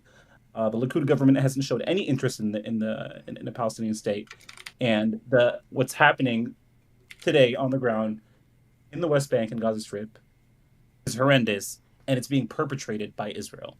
Is that I'd dump all the moral loading. Has Israel been interested in? I'll agree with that if you agree that Palestinians haven't been interested in peace either. Sure, neither side has been, and I think that's borne out in all the polling data as well. Okay, hold on. I think Palestinians became interested in peace in 1988 when they recognized Israel as a state, when they declared their independence, and when they recognized a two-state solution. That's when I think. Before then, I would agree with you. Okay, we need to have a code word when you do this trick that every pro-Palestinian does. We need to have a code word for this, okay? So think of a fun word that I can use. When every single time you say, they wanted peace, they recognized peace, they pushed for peace, what you really mean to say is they were willing to settle with Israel if they had an unlimited right of return to the proper Israel. Because that's what you mean when you say that. You're trying because you do this equivocation. No, hold on. You equivocate on they wanted peace to try to say like, oh, well, they were reasonable. They wanted to negotiate some blah blah blah blah blah. Bullshit. They wanted an infinite right of return. That's not like they were interested in peace. Okay, here's the problem with that, Destiny. Oslo and Camp David were both on the basis of 242 and 338. There was no call for 194, and 194 is what calls for all refugees to return. So I would agree with you if every single one of these conversations that Palestinians have been having hasn't been for 7 million refugees to return. Okay, can you give me, when did Palestinians start arguing for a peaceful resolution that didn't involve a full right of return? I would say when the first real attempt at peace happened since 88, so it would probably be Oslo, where they didn't ask for every single Palestinian refugee to return. Wait, I'm sorry, say that last thing again? Or repeat that? Since Oslo is my answer. So since Oslo, Palestinians have always conceded to not returning every single refugee. There has always been concessions have like, you sure maybe we'll return this many. Okay. Have you found or given any new evidence then to show that Arafat or the Palestinians were negotiating in good faith in 93 to 2000? I'm sure you saw that post on the subreddit that showed that you were reading the One Peace Initiative basically completely backwards, right? Oh no, I don't. So the peace initiative, I think there was 2 reasons for its rejection. One is the borders, and one is the refugees. Well, so for instance, when you sent me that one document, hold on. Yeah, no, the document I was 100% wrong on. I didn't read through it. I just assumed it was all like Israeli. So like, yeah, I can see that. Hold on, wait, hold on. There's a crucial. Wait. Hold on. No, wait, hold on, wait. No, because what you just said was not. Wait. And it was partially Israeli reservations in that one doc. Okay. Okay. There's psychological things that I can do to ascertain the state of mind of a person, and it has to do with causality, okay? I don't know how to make other people understand this. I don't know if everybody sees this, but sometimes you or other people will say or argue with things where it makes you question what's going on, okay? Let me say something, okay? If somebody says, I hate Frank because I saw Frank murder 22 children when I was in San Francisco last week, okay? And then let's say that I analyze this person's past and blah, blah, blah. And I go, wait a second, hold on. Not only were you not in San Francisco last week, you didn't even talk or see Frank for anything. And then they were like, oh shit, yeah, you're right. After I accused him of that though, like he said a lot of mean things to me, so I don't like him, right? Now, when somebody says that, now I know that for you, it's just like, oh, well, it's just a fact they got wrong or blah, blah, blah, blah, blah. I'm not, wait. I'm not focused now on the fact that you got a thing wrong. The thing is that you'd built a significant part of your narrative off of this fact that ended up being, not only was it not right, you didn't know anything about it at all. So now I have to wonder, how did you have, well, no, wait. Well, sure, but let me just be clear on what happened before you try to rewrite any of this, okay? Is you had told me that initially, when these negotiations broke down, Israel was the one acting in bad faith because they sent a 20-page letter of reservations back, and the Palestinians only. Clip from the video of what I said. Sure. I can see that I went and I rewatched it, and what I said exactly was, neither side was more bad faith than the other, and they both made reservations. Those were my exact words. You can say you can go back and watch the VOD. That's Wait, hold on. Wait, did you have a clip of it? Because I thought I remember you saying that. I'm happy to give you the clip. Okay, because I thought I heard you saying that Israel was the one that was super bad faith because they sent a 22-page long list of reservations, but it was actually like 4 pages, and the Palestinian was 5 pages. That was all part of this thing. Actually, they each sent 10 pages, from what I understand now. Okay, but when I said that they both had reservations, what I was so upset at is what Clinton said is one side has had reservations outside the parameters, and the other side had reservations within the parameters. Okay, that's what. And then at the end of it, I said, doesn't. I'm not saying one. Some reservations are worse than others. I'm saying the fact of the matter is both sides had reservations, and Palestinians didn't just walk away. Palestinians were the ones that were asking for a map, which when you were reading it and you were thinking, as I was, you were thinking it was Palestine or Israel is saying that. That's what I thought too. You said, oh yeah, of course they're going to ask for a map. Now that you know that it's Israel, or that it's Palestinians, then it's like a problem. I didn't follow. Hold on, I don't follow any of that at all. So, okay, summary. I thought the whole document was Israeli reservations. Now I realize the first part of the document was Palestinian reservations. The second part was Israeli reservations. That's, I think, what it is, right? Okay, but the issue is whose reservations were within the boundaries of the parameters set by Clinton, right? But remember, you said, your words was, the fact that Arafat had sent reservations was him nuking the deal. That's what you said. Hold on. What I said was, Pull the VOD up. Obviously, we're not going to look for the clip. If you want to find it, if somebody can link me the VOD yesterday, we can look for it. I said, the example I gave for contract negotiations was that if you delay, and then you send back something saying, like, I have all these issues for these huge questions relating to negotiations, then it seems like, oh, okay, well, fuck, this is fucked now. There's no chance that you're going to make any of this right. It doesn't matter what it said. You said it doesn't matter what the reservations are. You're asking a bunch of questions all this time after the fact. You're nuking the deal. Hold on. I'm so sorry, sir, but that is not true.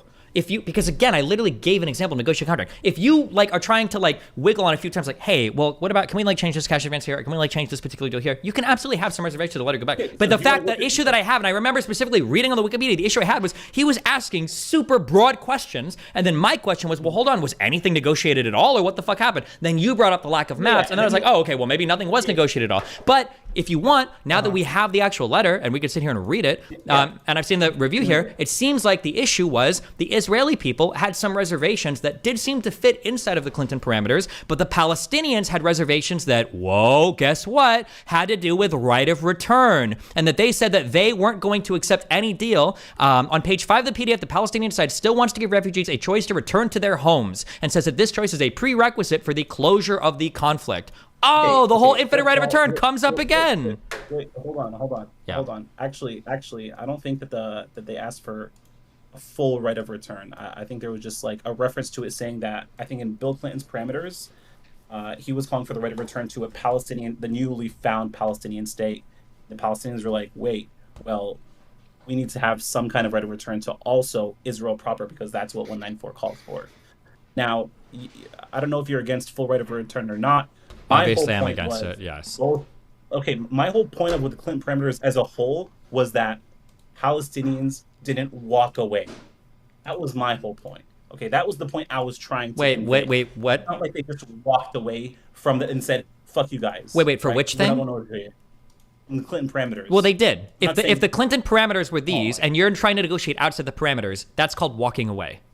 Here's the problem, Destiny. Here's the problem. I'm I going to have with repeat that this. In exact this same game- point and ask you the same question when you finish this. Just letting you know, but go ahead. Or you can answer, or you can respond to that point, so I'll just repeat it. Because if the parameters are, here's the things we agreed to, and then afterwards you're like, well, guess what? I actually don't agree to that. At the end of negotiations, that's called walking away, because you're outside of the parameters. Wait, actually, they both accepted with reservations. How we define inside and outside of the parameters, we can have a more nuanced discussion. What that means exactly. Does any additional territory? So when Bill Clinton, for example, says 95 to 97% of the West Bank, and the Palestinians are like, wait, does that? What about Jerusalem? Like, does all of Jerusalem? Like, so if you're saying that only Israeli neighborhoods go under Israeli sovereignty, that's more than 97, like 95.97%. So the whole parameters change. So we need to define, like, what does that mean? When is it outside of the parameters, and when is it within the parameters? Well, we can read the parameters, and if you want, then we can read the PDF, and you could tell me what you feel like the.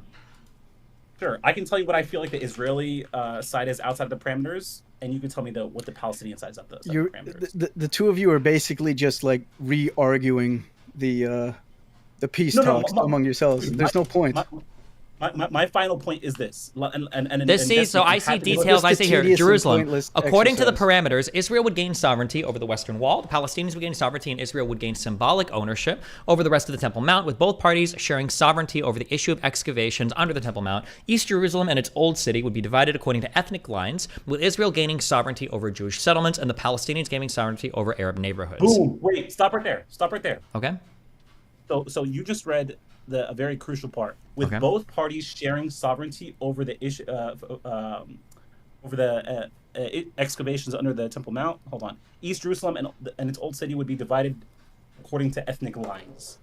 That's the problem, because under, again, UN Security Council, East Jerusalem belongs to the Palestinians. So when Clinton Hold says, on, I'm reading. These are the parameters. I don't care about the UN or any resolutions. I wipe my ass. We're not talking about that right now. We're having a real conversation about real deliberations right now, not UN resolutions. This discussion is particularly pointless because Israel, America, the Palestinians can't even agree on what was offered in those talks. So you're talking about disputed information. Literally every single person in the world, even the caller, even Axel doesn't deny this. Everybody thinks that Arafat was a fucking loser that dicked around and fucked around constantly. Everybody agrees with that. Everybody agrees with it. I'm not talking about whether you think Arafat's a loser. What I'm saying is, if you're trying to comb over the details of the discussions, those are disputed, and there's no point. It's just going to be an endless discussion. Let me just tell Destiny why it's disputed. So Destiny, Clinton says 94 to 96% of the West Bank will go to the Palestinians, right? You were just reading it. It was in the parameters you were reading. Where, when you think West Bank, does that include East Jerusalem? Because it's pretty much it's like attached to the West Bank. When you say West Bank, does it include East Jerusalem? No, Jerusalem is generally, in every single preceding argument I've ever seen, Jerusalem is usually spoken differently, or it's spoken separately from the West Bank. So when you say, but do you see how this is misleading? He doesn't give a percentage for Jerusalem because of all the Israeli settlements that have been built in East Jerusalem. No, stop. I reject this. I reject this. No, your argument is ahistorical. Every time Jerusalem's been spoken about, I'm pretty sure, even in the 47 partition plan, Jerusalem is spoken about as a separate entity from the West Bank and any other territory. We can go back and look that up. Historically, if you want to prove me wrong, you need to say something. What? You read this and you say, oh, 94 to 96% of the West Bank goes to Palestinians. That's a pretty sweet deal. And they get the entire Gaza Strip. That's a pretty sweet deal. Oh, but, we're gonna divide ethnic lines in Yes, East that is how Jerusalem has always been spoken about. Basically, completely internationally, ignoring, East Jerusalem is considered exactly. No one cares internationally. Internationally, they don't care. No one cares. No, you don't care. No, of course they do. You don't care. The U.S. wouldn't put its embassy in Jerusalem for a very long time. It was a big shift under Trump that he said he'd move it. Because Trump doesn't count because Trump is fucking retarded. It's been a central point. It has been a central point. But what I'm just saying is, historically, when you talk about the West Bank, the Gaza Strip, and Israel, Jerusalem is generally treated separately from all of these other things. I have never heard. Oh, then show me and I'll be wrong. Show me and I'll be wrong. Go ahead. I will tell you. I'll show you. No, don't tell me. Show me. Don't tell me. No. I don't care what you say, because everything you interpret ends up not being right. So show me the document, or show me the thing where they just talk about the West Bank and they really are including Jerusalem in that. I've never heard that before.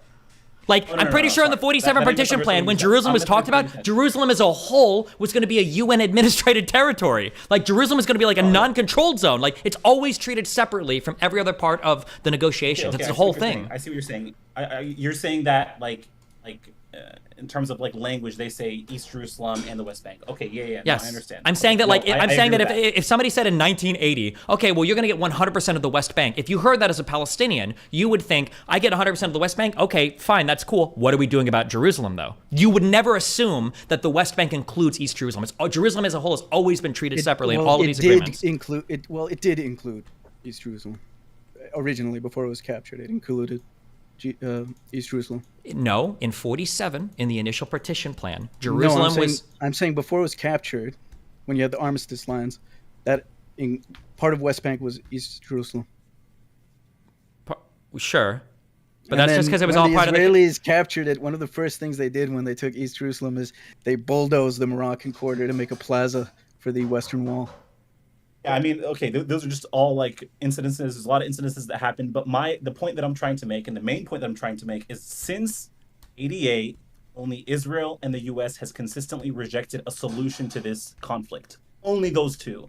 Okay, you're just wrong, and you've given me no compelling evidence to show that otherwise. So you can keep repeating that. Is Israel has never agreed to go to what you agreed is should be the basis because of some moral, whatever you call it. I never agreed that 67 should be. I said that that's the point that we start evaluating from. I never said that like we start there at 0% is 67 borders. That's insane. I've never said that. It goes beyond just 67 borders. They've never offered a viable state, which is what I would have talked to you about. But then I was looking for that quote about Sadat's offer. But if you look at the borders they offer, they're not viable. It can't be a state. So that's not those aren't real peace talks. I mean, Destiny's you answer can't have to a that viable was state consumed by. Destiny said they should have just took Camp David, even though it looked like trash. Well, that's just the status quo. That's not anything. They're not getting anything. Okay. Well, the rest of the Arab leadership thinks that that Arafat was insane for walking away from Camp David, and that deal, especially what came after Taba, that is absolutely true. I don't want to debate one by one. Show me any Arab leader besides like fucking Assad that is saying Palestinians, oh, you absolutely should not accept any of these deals. I don't want to go down this wild goose chase of finding every Arab leader's opinion.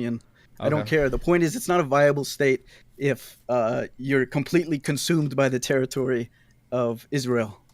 Okay, you know what? And we've seen that with Gaza. It's not a viable state. Why didn't Arafat make a counter offer at Camp David in 2000? You're saying why? I'm not trying to get into Arafat's negotiating strategy.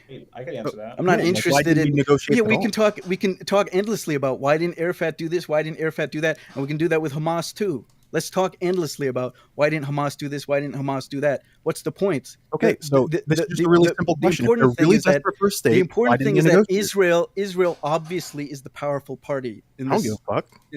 Okay, you don't give a fuck, but anybody with any logic in the United States who wants to bring about an actual political solution would pressure their government to put pressure on Israel because Israel obviously has the upper hand in negotiations. Okay, so, the Palestinians have nothing. So Israel is not willing to offer the Palestinians a viable state. Israel doesn't want to offer them anything. Israel is holding 5 million Palestinians under violent subjugation, 56 years of military rule. Israel has no intention of relinquishing those territories. It's part of Israel, according to Israel.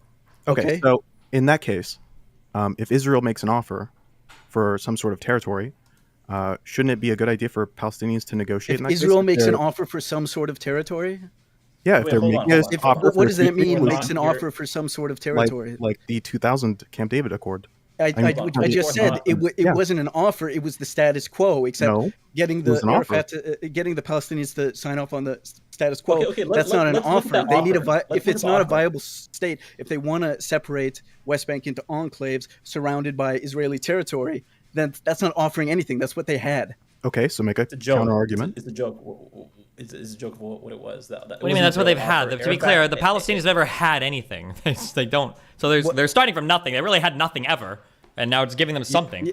No, it's not something if it's completely surrounded by and controlled by Israel. How is it completely surrounded and controlled by Israel? What do you mean? They share a border with Jordan and Syria. How is Gaza controlled by Israel? No, they wouldn't have their own border. That's my point. Why not? They share a border with Egypt. It's not just Israel, and they got a whole fucking ocean there. Okay, firstly, with Gaza. See how much good that border with Egypt has done. It's Israel's border. Well, with stop Egypt. shipping With the weapons and West Bank- terrorists into Egypt with the then. Maybe West stop Bank- doing terrorism all the time and people will treat you a little differently. It's Yeah, so easy. maybe Try if that. Maybe if you didn't brutalize and oppress and kill and kidnap and torture. Egypt didn't oppress and brutalize and kill and torture the people of the Gaza Strip. Why are they terrorisming in Egypt? Jordan didn't brutalize all the people in the West Bank. Why did they try to terrorize fucking Jordan? What do you mean? Okay, but they're not doing that right now. No, not right now because they got You're kicked the talking fuck about out. They got ejected. You're talking about clashes between the PLO and the Jordanian king. What's the point? We're talking about 2023. We're talking about nearly 60 years of military rule and violent subjugation. That's what we're talking about. Why are we talking about everything else but the thing that okay, actually well, if you want to matters? go back to the past 15 years, it's been thousands of rockets, I think, on average, every single fucking year. If you average it all and out, like every single year, Israel kills Palestinians. Every single year, they control their lives. They brutalize them. They humiliate them. They displace them. They expand their settlements every single year, every single week. It's endless. Okay, It's then I never guess an there's easy just time. no. It's I guess never it a just good never life. ends. Then I guess it's over forever. No, it then. ends it when only Israel ends- agrees the consensus. It of the only world, ends when Israel Americans, because probably Israelis are not interested in. If you poll them, they're not interested in challenging the status quo. Americans do support the two-state solution. Americans have to pressure their government because the U.S. is the big player in this. The U.S. calls the shots. If the United States government puts serious pressure on Israel to pursue a political settlement, then we could actually be done with this thing. Okay, that's never gonna happen. So Destiny- it's just never getting Destiny- solved. I Destiny- guess. Okay, You agree great. with So this. it's never going to happen. So nothing's ever going to happen. You just have a nihilistic view. These people can suffer, and we should I don't say have a nothing about it. nihilistic view And- because I don't and treat we're- no, Palestinians we're like retarded. animals. You're the We're one that thinks that retarded. Palestinians can only No, do we're bombs and can retarded. only do terrorism Anybody- for the rest of anybody the who time. says Like, the U.S. government should put pressure on Israel to actually pursue a political settlement is retarded. That's no your one whole is argument. pressuring Israel to make deals with fucking Hamas. That's never gonna happen. Okay, make deals with the PLO, make deals with anybody, and you say make deals with Hamas. I mean, it's that you could say the same thing about the Palestinians. Why should they make deals with Israel when they massacre Because it's their in their people? best interest to. Okay, and by some accounts, depending on what you think best interest means, it's in Israel's best interest to achieve peace because a lot of Israelis don't like rockets flying into their territory. They don't like villages on the border towns getting shot up and people getting killed. They don't like the international illegitimacy, and also they're humane. They have a conscience. For the people of Israel, there are at least some that actually give a shit about the rights and the humanity of the Palestinians. So for humanity, it's in humanity's best interest to push for a political settlement. Obviously, we know Israel just wants to continue the status quo, which is brutalizing and oppressing and displacing the Palestinians. I'm not going to go along with that. I don't agree with that. And I think we should put pressure on the U.S. government to put an end to that. That's all. That was beautiful, Chief, but it's never happening. You're never gonna Okay, you tell. could- You're never you- gonna you get a could country say to it's make never peace gonna with some. happen. I'm telling you, it won't happen. It has happened 20 years. Nobody's gonna make peace with a group of people that are constantly pouring rockets into their country. It's just not gonna happen. Yeah, but you don't reverse the argument. Because But that's been the happening cause to the and effect- Palestinians nonstop. Really, They've been Israel killing just nonstop. launching fucking rockets like every single no, day they've into been doing a lot Palestine. worse. First, okay. First, Lot worse. they raid, they massacre people, they beat them, they kidnap them. That's nonstop. They burn their homes, demolish their homes. It's nonstop. The violence. It doesn't end. There were hundreds Okay. of Then it'll just continue Palestinians forever. killed in the It'll West just- Bank it'll- then prior it'll- to it'll- October 7th. Yep, it'll continue forever. Yeah, and 1,000 it- Palestinians it- were it- killed by it- other Palestinians during the second and first Intifada. Like, I mean, like, yeah, it'll just never end. Then, Okay, like, okay, if you so if you want, because if there you was care, civil here, listen, war, if you care, it's if you all want, okay. here's what can happen. And the Palestinians are, if you want autonomy for a group of people, here are 3 things the Palestinians can do. They can stop supporting Hamas. They can stop accepting help from people like the Houthis, the Hezbollah, or Iran, okay? And they can work on democratizing themselves or choosing leadership that represents them, that moves them towards peace while not being violent. Those are 3 things that every single Palestinian can contribute to right now. And those things alone would get you, probably in 5 years, to a strong position to be like, hey, something needs to change now. The blockade is immoral. There's no good reason for it. The settler violence in the West Bank is insane and it's unhinged. And the territorial expansion needs to stop so that we can negotiate for a two-state thing. That all of Yeah, those there was things no- can happen if the Palestinians. problem- Hold on. Do you acknowledge that if the Palestinians did those 3 things, that would be the path they would be on? Absolutely not. Okay. Before Hamas, this was what was happening. Nothing changed. Where do you think Hamas came from? You think they came out of like the ether? They materialized from nothing? These Where do you people think Israel's were being antagonism? killed, were being brutalized, okay, sure. were being Where did controlled Israel's for antagonism? decades. Okay, I thought you said you didn't want to play this game, but let's play this game. You want? Where did Israel's antagonism against the Palestinians come from? The antagonism comes from the fact that they're trying to rule over millions of people. You can't even keep answer the them under question. Are you military capable rule. of seeing the Listen, other side or listen, no? Listen. I didn't If ask you where try the to- antagonism from listen, Israel came. I'm asking why do the you won't Israelis even feel? let me finish the sentence? Because you're giving me more reason why the Palestinians are antagonized. How do you know what the? How do you think what would? How do you know what would happen by the end of the sentence if I can't even finish it? Because you're justifying the other side. I'm asking you to justify the No, Israeli no, side. I'm not. I'm trying to explain why Israel has to do what it has to do. Because if you're trying to rule over millions of people, keep them under military rule, control every aspect of their lives, oppress them, abuse them, displace them, destroy their homes, it's an endless list of horrors that they impose on them, then you're going to be met with resistance. And even if they non-violently protest, they'll still get hit with rubber bullets and tear gas, and sometimes they'll be killed. And then that just escalates the violent reaction. And for how long can you uphold that kind of system while expecting no violence in return? It's totally unreasonable. Well, I don't know. How long did they do it for civil? Hold on. How long did the ANC do it? How long did the civil rights marchers do it in the United States? Are black people? Do you think that black people are genetically superior to Palestinian Arabs? Is that are they just higher on the genetic totem pole? No, so why ANC were these was people violent? What are you talking the about? ANC did not target and rape civilians at dance parties. You fucking moron. Oh my You're gonna compare the ANC to fucking Hamas? They did kill civilians. Yeah, and when they did, they were reprimanded for it. That wasn't the goal for the ANC. The goal for the ANC was to target. What do you mean reprimanded? The What are goal you for talking the about? goal for the ANC was They to did target violently infrastructure. they The goal did for the ANC violently was to resist. target infrastructure. Listen, they did violently resist, and slaves violently resisted. I don't know what you're talking Do you about. think There's what always was it? violence. Was it the violent resistance of slaves that got you civil rights, or was it the peace marches by MLK? If you look historically, which marches have a higher likelihood see, of? you're doing what you're doing. It's a very lib take that give all the credit to one man, MLK, because he's the nice guy. He's the guy who was preaching peace. Do you think Mandela gets credit for? No, wait, hold on. I just want one quick question. How many civilians did the ANC kill in the entirety of their operation? I don't know, and I don't. And the South Africans definitely did not kill as many South Africans as Israel has, and Israel has been massacring. I see between 1976 and 1984, 71 people died, 52 of whom were arguably civilians. That's in an 8-year period. How many civilians died on October 7th again? Okay. How many people did the South African regime kill in that period? I'm not sure, but you made the comparison that the ANC was like Hamas. Yeah, because obviously it's proportional to the problem. It's circumstantial. Violence is always going to be a factor, and Israel. Hold on, wait. So you think the country of South violent. Africa under apartheid didn't commit violence against black people in South Africa? No, of course they did. That's my point. That's exactly my point. Wasn't the proportion of violence much higher? There's no way to uphold this system without violence. It's inherently violent. Your expectation that you can maintain this system without any violence, that's why I was saying, well, what's your expectation? They bend over, they take it for, and you literally made it sound like that. They bend over and take it for 5 years. And the amount of violence, the amount of abuse we're talking about is incredible. Sure, historically. Take it for 5 years. And then you're supposed to have faith that Israel, which has never expressed an interest in offering a political solution, is suddenly going to give it to you. Historically speaking, peaceful protests have a much higher chance of succeeding and getting you what you want at the end of the day than violent protests. Protests are outlawed in the West Bank.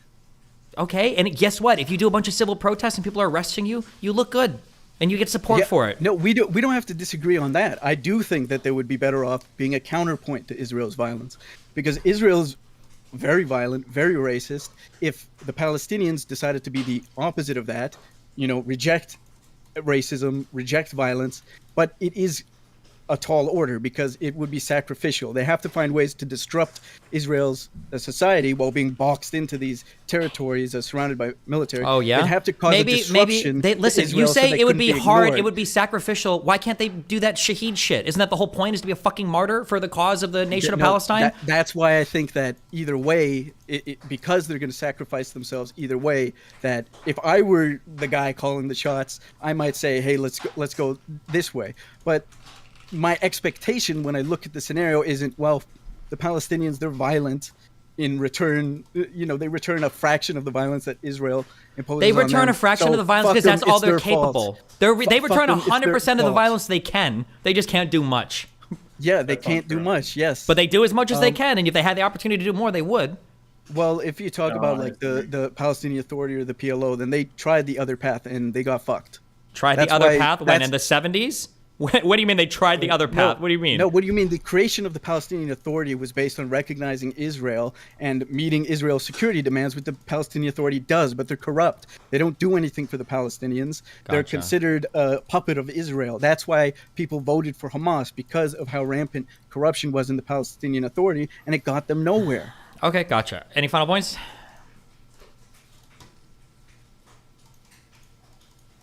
Yeah, No, I don't think so. I think the point was well proven, and you can go and tell your audience what a retard I am now. Yeah. Have fun. Good job. Have fun. Okay, that was, guys. Can't we just all be friends? No. I was just gonna say, Destiny. I think the problem is a lot of cause. It's a cause and effect, right? If you say rockets are being fired, they should stop the rockets, and there'll be peace. And Palestinians will say, well, if you stop the occupation, we'll stop on the rockets, right? It's like a back and forth. So, I mean, I think a good example is the Palestinians that became Israeli citizens in 1948. They clearly became peaceful because they weren't living under occupation. What would you say to that? What's your argument to like why those Palestinians were? So my argument is this, just to be clear: if there was no occupation, the rockets would stop, Hamas would fucking disappear, and everyone would live in peace and harmony. Israelis can have like a peaceful life and not have to worry about terrorist attacks and shit. They can finally like, be happy and same on the other side. Yeah, then negotiate it. Israel's not going to make the first move.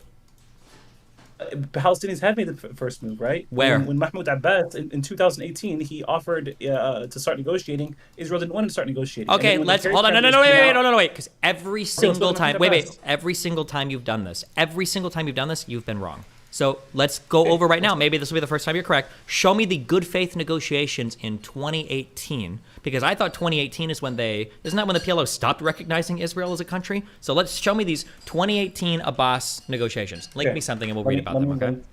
Yeah, let me send you peace processes that have been attempted to be started by Abbas and. Well, no, you mentioned 2018, so let me specifically see what the 2018... Well, it might be 2008. Sorry, it's one of the 8s, 18 or 8, but let me just make sure. Okay, in 2008, show me explicitly where he tried to make peace. Yeah, I will.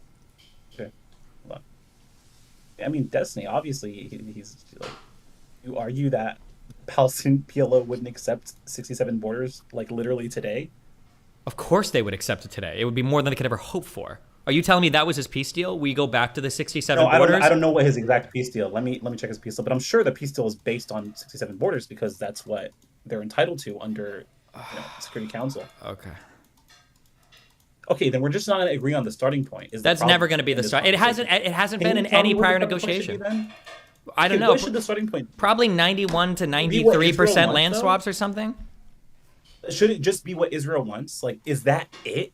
Is it the occupying power that gets to decide exactly what they want? We want you guys to, because we saw what Israel offers. The occupying power generally has more say. That's kind of why they're the bigger dudes. Yeah. Is it up to Israel? Hold on. Can you agree that you're saying it's up to Israel to give up lands to people that have failed to genocide them for 70 years? But now, since they weren't able to do it, they should come to them in ultra charitable good faith negotiations and give them at least everything they're initially asking for, starting from that point. Is that what you're telling me should happen? Palestinians have tried to genocide Israel since 1988. What do you think was the second Intifada? You think that was an attempt to genocide the country of Israel? It was literally attacks that sprung up. What does all Intifada mean? What does I don't that mean? remember the exact resistance or some shit. I don't fucking know. Like shaking off, like getting rid of the occupation. That's the attempt. Like, I'm not gonna sit here and justify any. Wait, what do you think that means? What do you think that means? Oh, I'll get into what shaking off means. Like to resist an occupation. Whole point is we're living under occupation. We don't want. Why did the Intifada happen, Destiny? Is it just because they fucking like the second Intifada? No. Yeah, I think it happened because they saw that in Lebanon, Israel fucked up, and for the first time, really, they had to pull back an army, and shit did not work out there. And they're like, you know what? Fuck it. Maybe if we fucking fight, maybe we can fuck some shit up too. What? 2006. Wasn't it 84, 85? There was a like the 82. shit. What? 82. Yeah. 82. 82. Yeah, I think that after pretty bad, I think I feel like I read that there was a lot of inspiration post the failures in the Lebanese wars from Israel, where people looked and like, oh, you know, fuck, maybe we keep fighting, we can do some shit. That seemed to be Arafat's point of view. He was a leader of the Palestinians. I think Arafat. Yeah, I think the competing narratives right now is one side saying Arafat had always planned to start the Intifada if Camp David, they didn't offer him all of 67 borders and like pretty much what he wanted. He was planning on. He was like, okay, only way to do this is through violence. And the other narrative is, well, Sharon's visit to the Temple Mount. Clearly, he knew something was going to happen because he went with hundreds of armed guards, so he knew it was a provocation going in. It wasn't just like, oh, I'm sure they won't do anything. I'm sorry, not to be mean, but like if Sharon visiting the Temple Mount is what inspired the Second Intifada, then Palestinians don't deserve to have a fucking state. That's a wild fucking statement. That's some actual like jihadist brain rot. If seeing the leader of Israel walk up to the fucking Temple Mount is enough to cause you to do terrorist attacks for fucking over 1,200 days across the entirety of the state of Israel, at that point, your brain is so fucking fried on radical Islamic propaganda, you probably don't need a country. You probably should be subjugated for the end of time. That is an insane statement to make, that the Second Intifada only began because Sharon went to the Temple Mount. That's wild. Clearly tensions were brewing for decades prior to that, or since the first. I'm just giving you, I'm giving you multiple narratives. Right? Well, yeah, but that narrative is insane. You agree? Hold on, but that word for word on Wikipedia. That's fine that it's word for word on Wikipedia, okay? But we can both reject that narrative outright. Sharon visiting the Temple Mount is not what caused the Second Intifada. It might have been the flashpoint or the boiling point that like tipped it over, but that was not the. It wasn't like everybody was like, you know, we're what the PM of the Temple Mount. Oh fuck, we're going crazy now. No, I think from what I understood from reading it about the Second Intifada, it was mostly on Arafat's like fucking. It was mostly his doings. That's what I would say. Well, then what are we even disagreeing over? No, I'm not. I was just giving you narratives that like about how whatever started. I'm saying that the Second Intifada wasn't an attempt to genocide all of Israel. The Second Intifada was an attempt to, probably in Arafat's mind, get a more favorable position in like negotiations. That's what I would have to assume. I don't know. I can't read his mind, but that's what I would assume. He probably tried to. Obviously, they knew they were going to defeat the country of Israel. They're not fucking retarded. But sorry, R word. Where'd it go? Yeah. Can we know about that 2008 peace negotiation that the Hold on, actually, wait. I just want to focus on this real quick. I'm so sorry. And then for that, no wait, problem. The Second Intifada. Then, why would you say that wasn't an attempt at genocide? I'm curious. I believe that it was an attempt at Arafat causing harm to the Israeli psyche for them to say, okay, we don't want to fucking deal with this. We want to pull back to 67 borders. We just want to give them what they want. That was my interpretation. Do you think that the attack right now on the Gaza Strip is a genocide? Like Israel bombing Gaza, or the October 7th. No, the Israel bombing Gaza. And then my next question is going to be, how do you differentiate that from the Second Intifada? Yeah, it's like I don't know how I would define like the word genocide here. I would say I can tell you what I think is happening. I think indiscriminate bombing is happening. And I call that a genocide, like an attempt to kill every single Palestinian. Probably not. I don't think you can say that. I think there's definitely been indiscriminate bombing, and I only say that because I think something like 45% of homes in Gaza City were like destroyed, and I can't imagine there being a Hamas operative in 45% of the homes in Gaza City. That would be wild if half the homes in Gaza were destroyed. I would say that would be an insane number if that actually happened. I don't know. It's like I read it on like some. I know. When I've heard this number a lot. It's not true, but that's okay. Okay, fourth. Wait, is that not like a report from the UN? No, it's something like 42% or 37% of homes have been either destroyed or damaged, and people are like running around. Damage mean? Yeah, good question. I think it's like have suffered any structural damage. So I think like if your window gets blown up, that's considered damage. But I don't know. Somebody can find the actual article. We can go back and read that again. It's been a while since I looked at this number. Yeah, so. Whatever. Yeah, it's not. Yeah. So I don't know if I would say genocide. I would say I think the argument for genocide that people try to make is the whole like blocking initially of food and water and goods and medicine and whatever. Right. Gotcha. I think that was the argument. Like you're trying to starve a population. I don't know if the argument was because of the bombing. Okay. All right. Fair. Go. Okay. Forethought can do your thing real quick. Also, fuck, I have to go in like 15 minutes. I have to work my way through some of this. This shit has been open for so long, and I've got to watch this fucking movie tonight. But okay, so go. Yeah. Forethought, what were your questions? No, I need to. Is it? Do you have like 5 minutes to go over Goldstone? Oh, sorry. Yeah, go for it. Stephen. Oh, me? What did you want to just make some arguments, or did you disagree with something I said, or what? I don't know if you ever encountered this point where like the Goldstone report was retracted and like why it happened in the pushback on that. I don't know if you're interested in that at all. Go for it. I've heard this before. Yeah. So,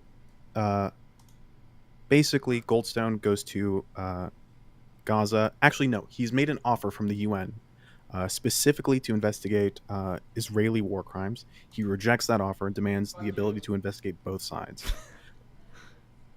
This comes in later.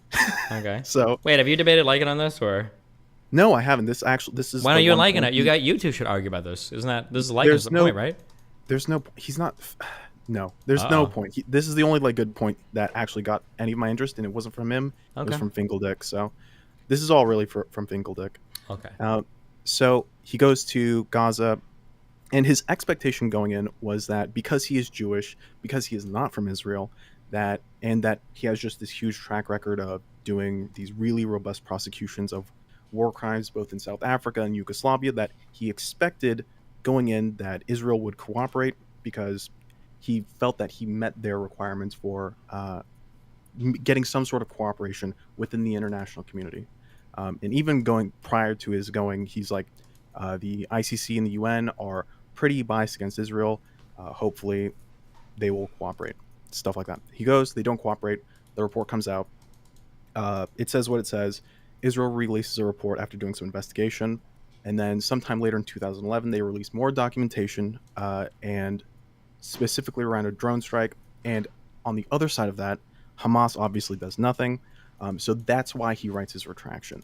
He says, because apparently under international law, there's some sort of basic requirement that you have to conduct internal investigations as a country, just as a basic respect for your international sovereignty as a nation, that you're allowed to like prosecute your own war crimes if you'd like, or at least investigate them. And after Israel conducts their investigation, even though it's not all conclusive, and of course it's their own investigation, so who can say, in the face of Hamas doing nothing, and Israel actually spending a pretty decent amount of resources, he decides to print a retraction, basically trying to distance himself from what was basically a political tool to persecute Israel in some sense. So that's why the Goldstone report was retracted. Wow. Okay. Yeah, super interesting. I don't know if you're ever going to get to this, but there's this huge, really interesting write-up of whether or not Israel's actually considered an occupier in Gaza and what they qualify as and what international laws actually apply. And it's just super duper interesting. I hope you get to that eventually. But I got into the Stormgate beta, so I want to get all this out of my brain so I can go play video games. Yeah, okay. I love you. I sent you the 2014 Abbas peace plan that you asked for. It was actually 2014, so I guess I was wrong. Okay, 2014 peace plan. What did this look like? All right, peace out. Be careful, babe. Just go down to where it says 2014 Abbas peace plan. Scroll down to it. Yeah.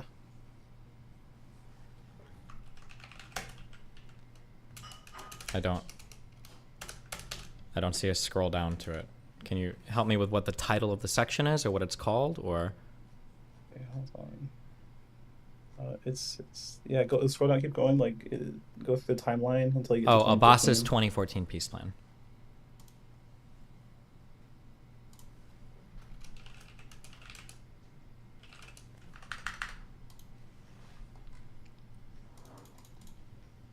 Okay.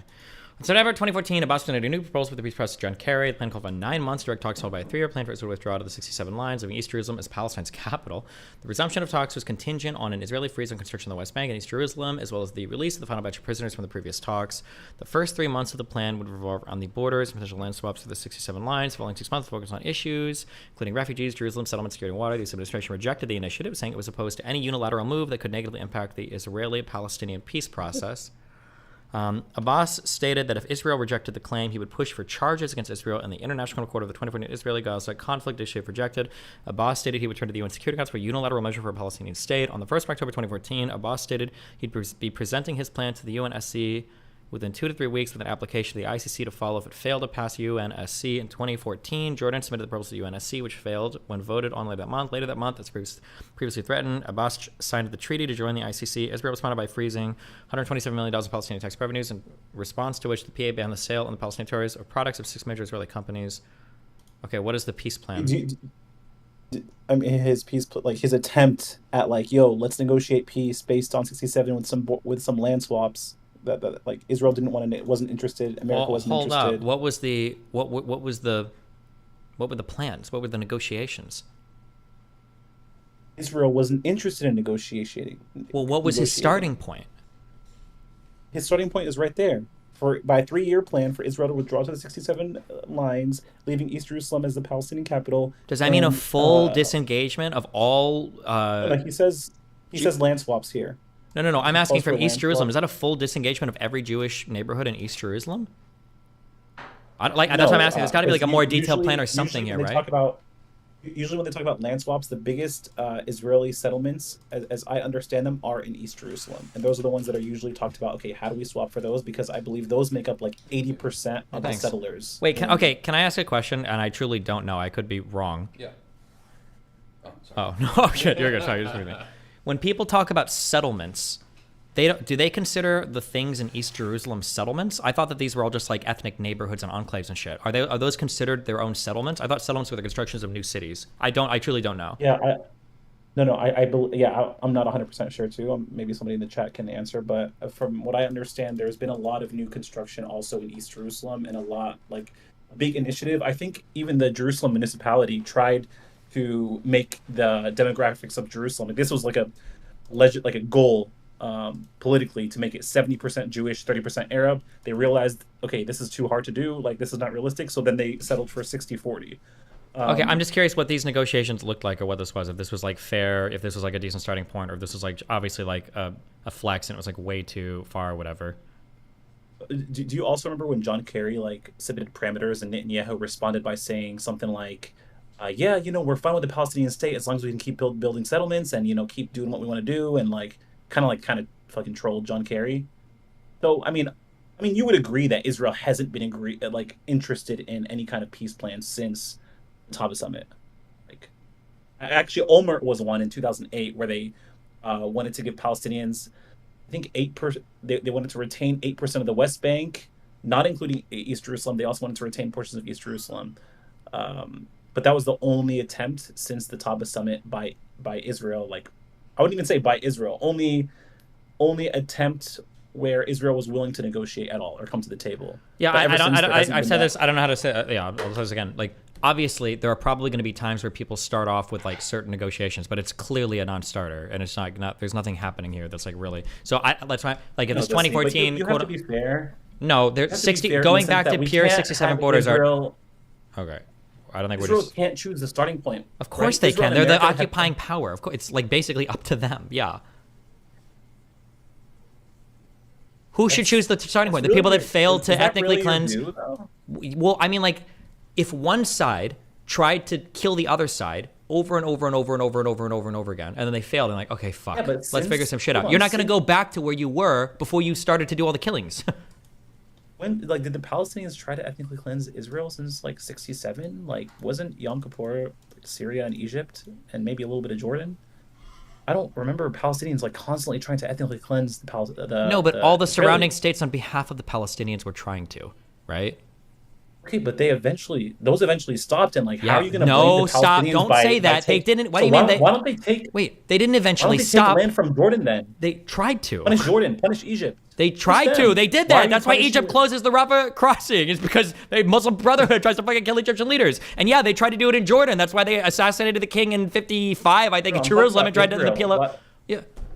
What? You're saying Egypt tried to genocide or tried to ethnically cleanse Israelis, and so did Jordan, and so did Syria. So why is it that Jordan ethnically ethnically cleansed all the Jewish people from East Jerusalem when they conquered in 48 the West Bank? Yeah, of course.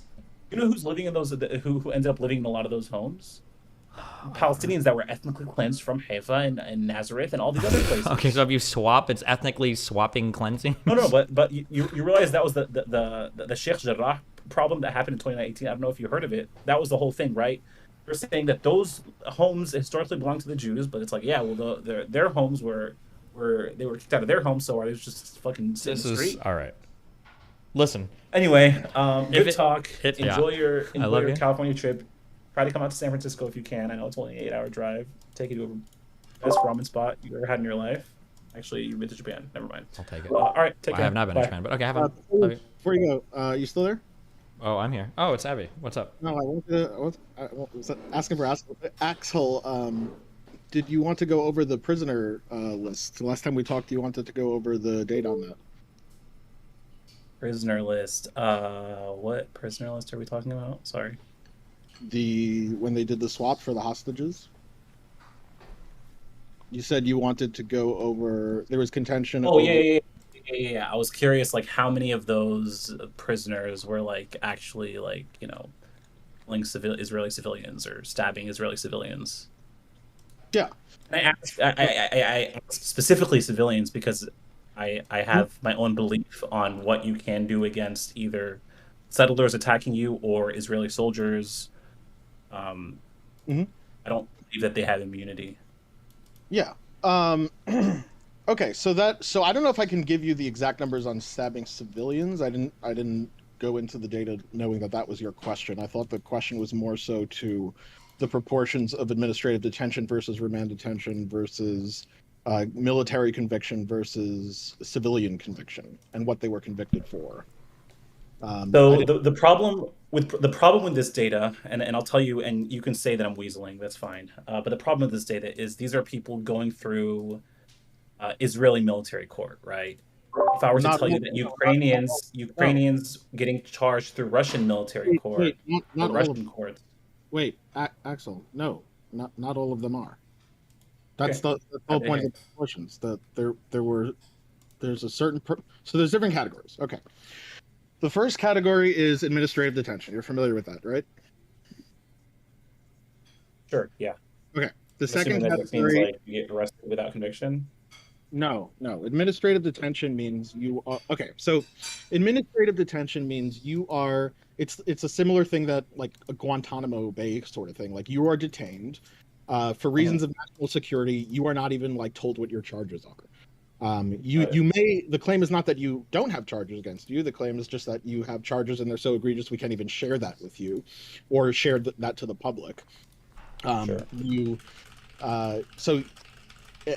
You're basically just being held. You're being held, and you don't know what your charges are. You do have access to a lawyer after a certain period of time. You still may not know what it is. So it's sort of a Guantanamo Bay analog. Sure, got it. Yeah. So the next category is remand detention. Are you familiar with that? No, I'm not. So remand detention, as opposed to administrative detention, remand detention is when you are detained, but you do have a charge against you and you're informed about what that charge is.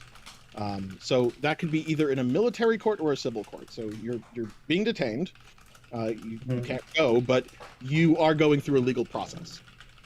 The legal process could be a military process, so you could be on remand for a military court. You could be on remand for a civil court. So like you've been charged but not convicted, kind of thing. Yes, you are charged, but you have not yet been convicted. You are awaiting. You are still going through the legal process. Got it. The next category is convicted, and on convicted, you can be convicted in a military court. You can or you can be convicted in a civil court. So 5 categories total: administrative detention, remand military, remand civil, convicted military, convicted civil. Okay, so let's break it down. So there were initially there were 300 individuals on the list. Now there were 350. They updated it because of potential increases in prisoner swaps, but that didn't happen. But that's a different conversation why that didn't happen. So the data were as follows. So in terms of administrative detention, that's a matter of national security, but I can tell you I'm pretty confident about we have some good idea of how many were administratively detained. The reason I believe that is because there are, when I went through the list of 350 names, there are about 65 of those individuals who are listed as being under the charges. They're listed as for like security reasons. So just like the literal translation would be like damage to the security of the area. Sorry, just make sure I'm following. So you said 65 out of the 350, right? Yeah, 65 out of the 350. When you look at their charges, They have administrative detention. It That's what you're doesn't. saying. No. It's not going to say administrative detention. Administrative detention is a matter of national security. You have to do some inference work to get there, and I'll tell you my inference work and why I feel confident about how many are administratively detained. Got it. Okay, so why do I feel confident that it's around 65? Because 65 individuals have, instead of like charges like stabbing, shooting, throwing a Molotov cocktail, throwing stones, 65 have, when you look at it, they say security reasons or damage to the security of the area. Now, when you look at those numbers, all of them are none of them are civil court. All of them are military court. 98. 65. Yeah, the 65. All of them are listed, earmarked for a military court. All of them are listed as under arrest. None of them are convicted. In fact, there are no convictions. Can you send me this list just so I can follow what you're saying? Sure, I have. I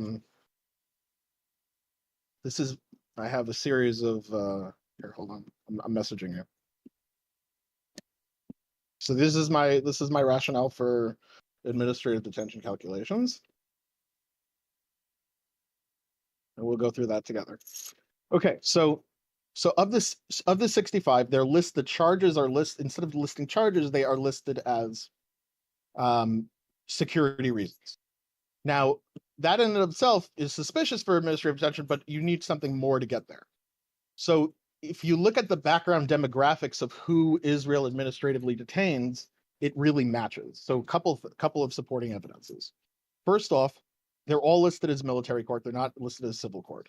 Secondly, they're all listed as under arrest, not a single conviction for security reasons or damage to the security of the area, which is what you would expect. Also, if you look at the demographics, the people who Israel typically administratively detains are almost all male.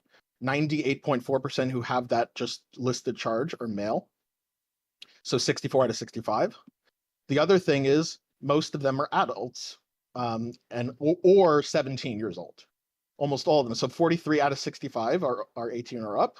And of the minors, 86% of those under 18. You say 18 or up. Is that like up to what, 40? No, 18 and above. So like not 17 and under. Okay, but not over what age? Like what's the cap? Are they all teenagers? The cap was no. So this is a list that was made for the swap deal. One of the conditions of the swap deal was that there wouldn't be any males over the age of 19. So all of the so these are all teenagers, what you're saying. All the 65 are teenagers. No, there's one female that was older than that. Got it. So there's no age limit on the woman. Yes, and that was a provision. That's a selection effect due to the provision of the swap deal. So okay, so when you say adult, you're saying 18 or 19. Yes, but that's not yes. It's really 18 and up. It's just in this case it happens to end up being 18 or 19 for the males. But that is a selection effect due to the provision of the swap deal that Israel and Hamas made. What was the provision? The provision was that no males over the age of 19 would be traded. So none of them, no males over the age of 19 made it to the list. Okay. Yeah. The concern was like they didn't want to repeat of the Gilad Shalit deal, basically. So like Israel didn't want to release the more formidable terrorists that they believed to be terrorists, because some of the individuals that were released in the Gilad Shalit deal were responsible for October 7th. Okay, so just to recap what you said so far, 65, so 64 to 65 were males, one was female, and all the males were 64 were male. One out of 64 were male. Okay. And of the males, 43 out of 65. So 43 out of 65 were 42 out of 65 were adults of the males.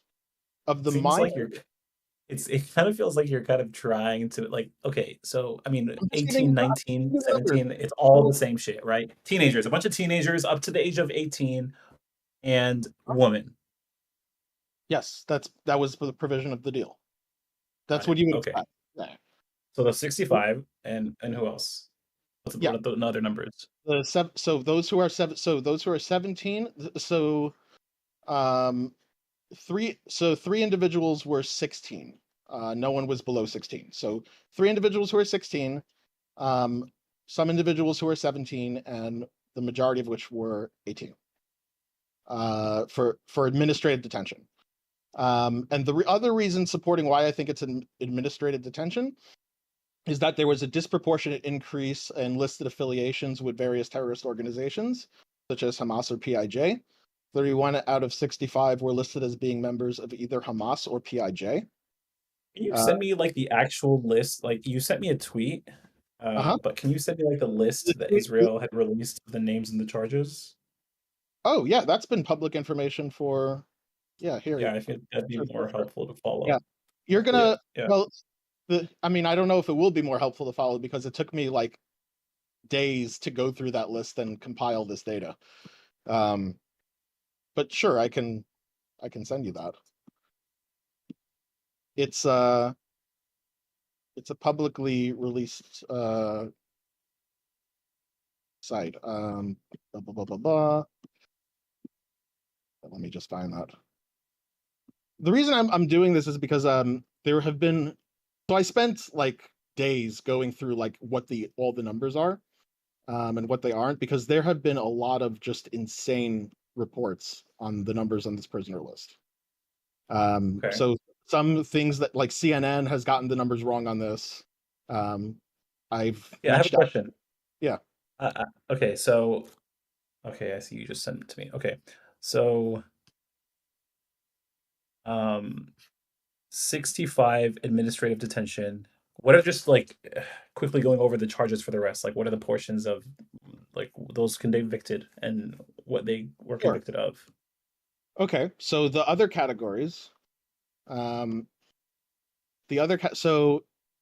those formally charged with, oh, you just want convictions or, okay, so just convictions. Convicted of the crime were 70 out of 350, 20%.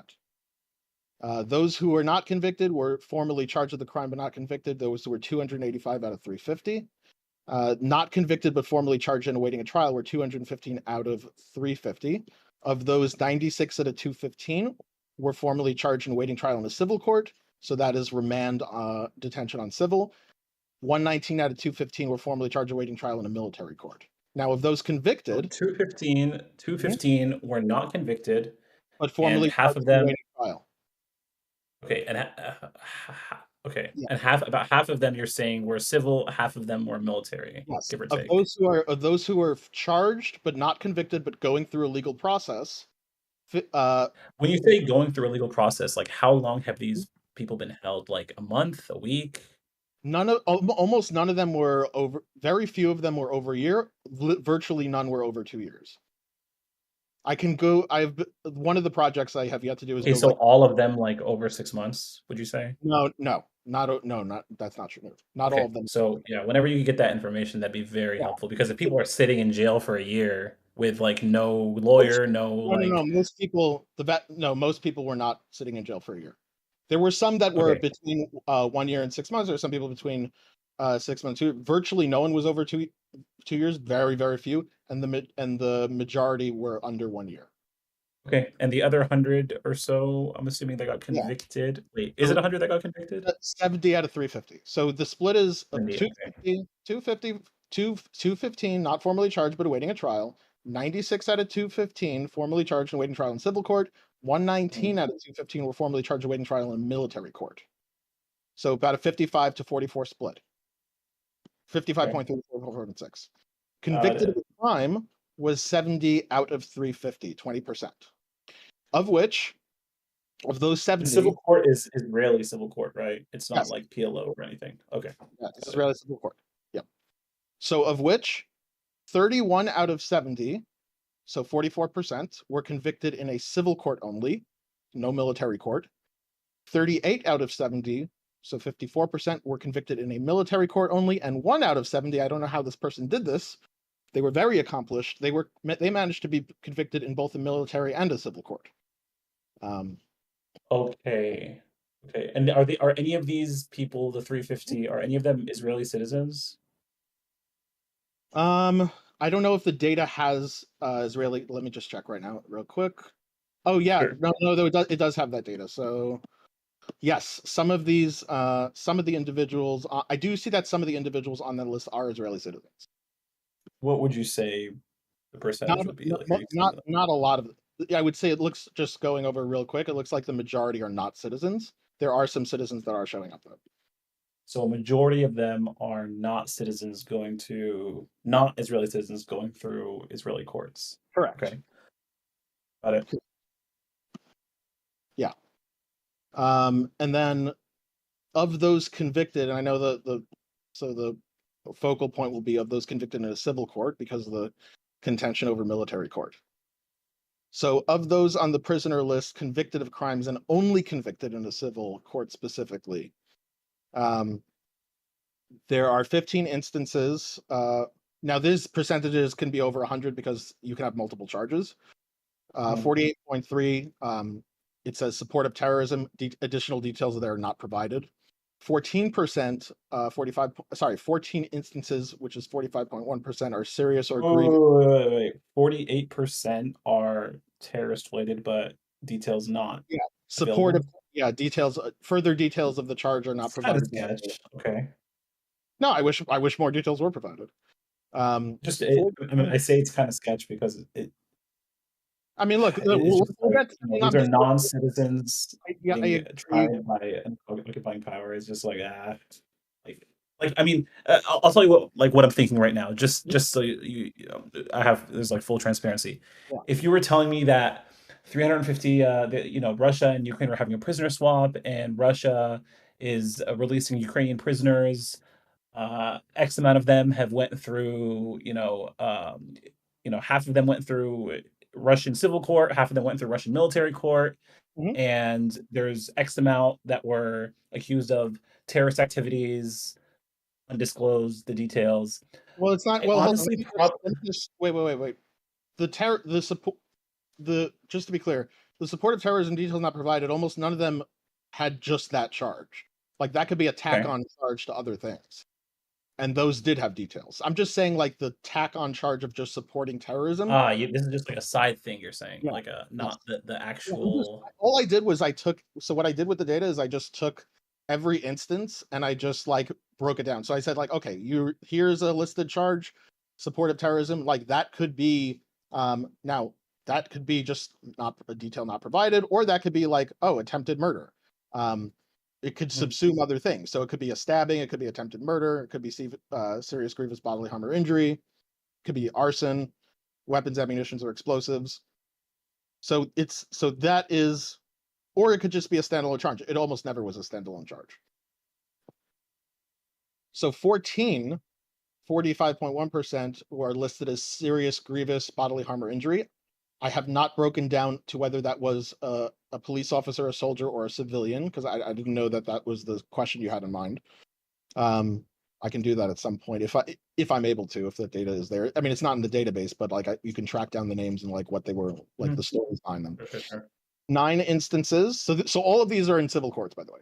9 instances, convictions in civil courts. 9 instances, 29% were stabbings. Oh, sorry. Knives and daggers. They were found to be carrying or it says carrying or manufacturing knives or daggers. Attempted murder, 8 instances. 25.8% are listed as attempted murder. Now, one of the provisions, there is a selection effect here. One of the provisions of the deal, of the swap deal, is that no one would be swapped who successfully committed murder. So only if they committed attempted murder, but failed to succeed in the murder. They're trying to release the I guess they didn't want to release the less dangerous terrorists. Yes. Less charges. Got it. Yeah. So you're not going to see any like murder charges because like that just didn't make it to the list due to the deal provision. Would you say all 350 of them? They have that tack on terrorist charge? No, not all terrorists. No, support. Sorry. It's support of terrorism. There's a charge that's support of terrorism. There's also a terrorist. There's also a terrorist affiliation. section, which Like gives you affiliated to, like Hamas or something like that. yeah, like you're a member of Hamas or you're a member of PIJ. Sure. Yeah. So there's or a different organization or no affiliation. So there's that. A disproportionate amount of those are represented in those administratively detained. Disproportionate amount in those like convicted of convicted of charges or civil. Although there were some that popped up. So attempted murder. I'm making a eight daily wire individuals, count right now. Hold on 1 second. 45.8% of those convicted in a civil court. Another charge is listed as weapons, ammunition, or explosives. And again, I wish they provided more details on this, but they did not. 25%, 25.8%. Arson, 7 instances, 22.5%.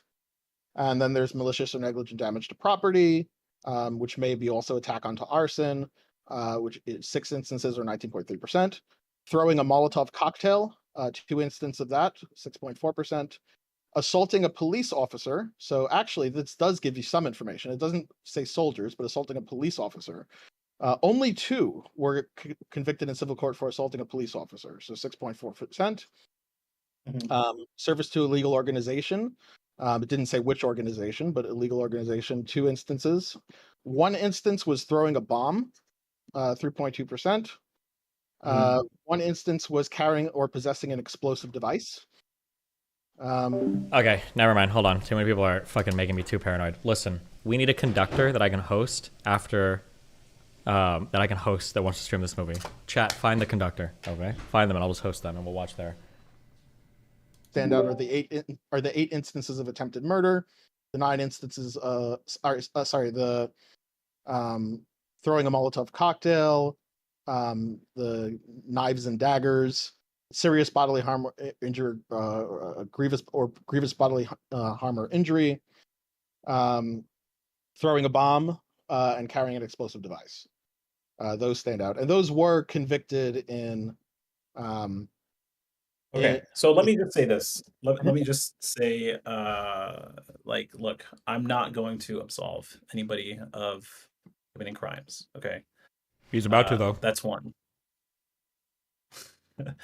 Okay, no, I'm not. I'm not going to. I would just say that I think I don't. I mean, you may disagree with me, but I don't know if it's fair necessarily for the non-Israeli citizens to be tried in Israeli courts. I don't know if it's. I don't doubt the charges. I want to pretend like, oh, like those charges didn't happen. I don't doubt the charges. I just don't think that those trials are kind of built to not be fair, right? If you're trying somebody that's not a citizen of your country, it's probably not going to be a fair trial. One, and in the flip side of it, I don't know, and maybe you know more than I do, how many Israeli citizens have been tried under the PLO for committing attacks against Palestinians, like settler violence. I don't think any, but maybe there has been. I think if the PLO had the power, I don't even know if they'd make it to trial. Yeah, I have no idea. Maybe you're right. I don't know. I think they might just be killed, and that would be the end of it. They wouldn't have to expend the resources on the trial. But maybe, I don't know. Speculation. But wait, hold on. Can I just ask you a question on that first point? So like, let's say you have like an undocumented worker or an immigrant who doesn't have like U.S. citizenship. Who's not a U.S. citizen, and then he like stabs a civilian or throws a bomb or commits some crime. Do you think is it your view that like the U.S. should not that person should just not be charged in the United States? Like they should just like have him go to his native country, to his home country, and then like all the evidence should just be provided to his own country, and then yeah. Let me respond. So I think the difference between an illegal immigrant committing a crime in California or in somewhere in the U.S. versus a Palestinian committing a crime against a soldier in the West Bank is very different. Well, let's just wait. Let's. I do. But let's. So I think the immigrant should definitely go to trial in America. Okay, that's what I think. Okay, if you wanted the answer. What's your view? I agree. What's your view on Palestinian violence against Israeli civilians? completely against it unless those civilians are like settlers attacking villages and Do you attacking think Palestinians. do you think that if the crime occurred on Israeli territory, that it should be tried in an Israeli Okay, court? hold on one sec, and then we'll watch the movie I once these think guys any finish of the talking. crimes If we in find a East conductor. Jerusalem and Jerusalem in general, because I think there a lot of some of Palestinians have citizenship and some choose not to have citizenship, then I think it should be tried in Israeli court. Okay, so there are some of those on that list that were No, for sure, for sure. No, I'm talking specifically about those that are living in the West Bank in like under military occupation. I'm trying to be fair. Like if Palestinian doesn't have Israeli citizenship in East Jerusalem because they don't want one, they commit a crime and try to kill somebody, yeah, they should go to Israeli court. Okay. Yeah, and there were a good amount of instances of that. So like, so they not citizens, but the area listed is East Jerusalem. I haven't broken down the exact numbers on that one yet, but I do remember those popping up. Okay, so I might disagree. Look, I'll just be straightforward with you. I might just disagree with you on like, because here's the thing, like if the reason I like this might resonate with me if there wasn't like a martyr fund and there wasn't like I didn't have these suspicions because of that. Like, oh, like what are you actually going to do if like So what is so the Martyr Fund? What it does, as I understand it, at least aspects of it that a lot of people point to is it being bad. Like, look, terrorist families get money from the government, right? Don't a lot of those instances the families have their home demolished by Israel? That doesn't well, wait, but that's not yeah, yes, and I don't understand, and that's something I don't really understand for a number of reasons. I mean, I understand what they're trying to do. I understand that they're trying to do deterrence there, but the Martyr Fund is not conditional on if your home is destroyed. Even if they didn't destroy their homes, and even before they were destroyed. So, yeah. If the Martyr Fund, and I know nothing about the Martyr Fund, I hear it all the time. So if the Martyr Fund was only to pay people that go attack Israeli civilians, I would be against it.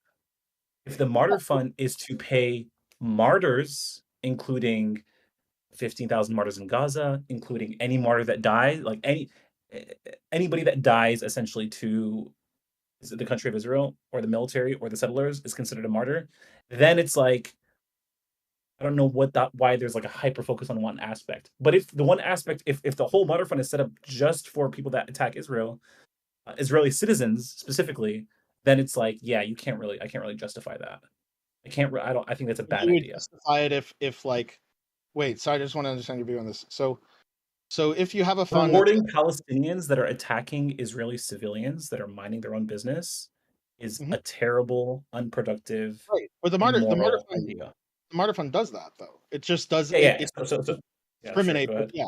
No, if you like if you commit an act of terrorism against like a bunch of police officers in Israel, yeah, then you get detained in administrative detention or whatnot, then yeah, your family gets compensated by the Martyr Fund. If you blow up if you blow up or just shoot up a restaurant of civilians, you get detained. You also Yeah, get then if the family's home is like, look, if somebody goes, regardless, like, irrespective of the family home being destroyed or not. no, I think it's important. I think it's important because if the family home gets destroyed, I think the Palestinian government, should give them money to rebuild that home because it was like. Do you disagree with that? No. That part is fine. It's fine. Yeah. So if a Palestinian just goes and kills a bunch of people in like some Israeli restaurant and his family is getting money for it and their home wasn't demolished or anything, that's wrong. Obviously, I disagree with that. Yeah. So, yeah. So I don't think it's controversial to say. Right. So the point I'm making is that the point is that the Martyr Fund doesn't discriminate between any of that. The Martyr Fund, because okay, then it should. Yeah. I believe it should. I believe it shouldn't reward those people that are just attacking innocent civilians. So yeah, that's my take.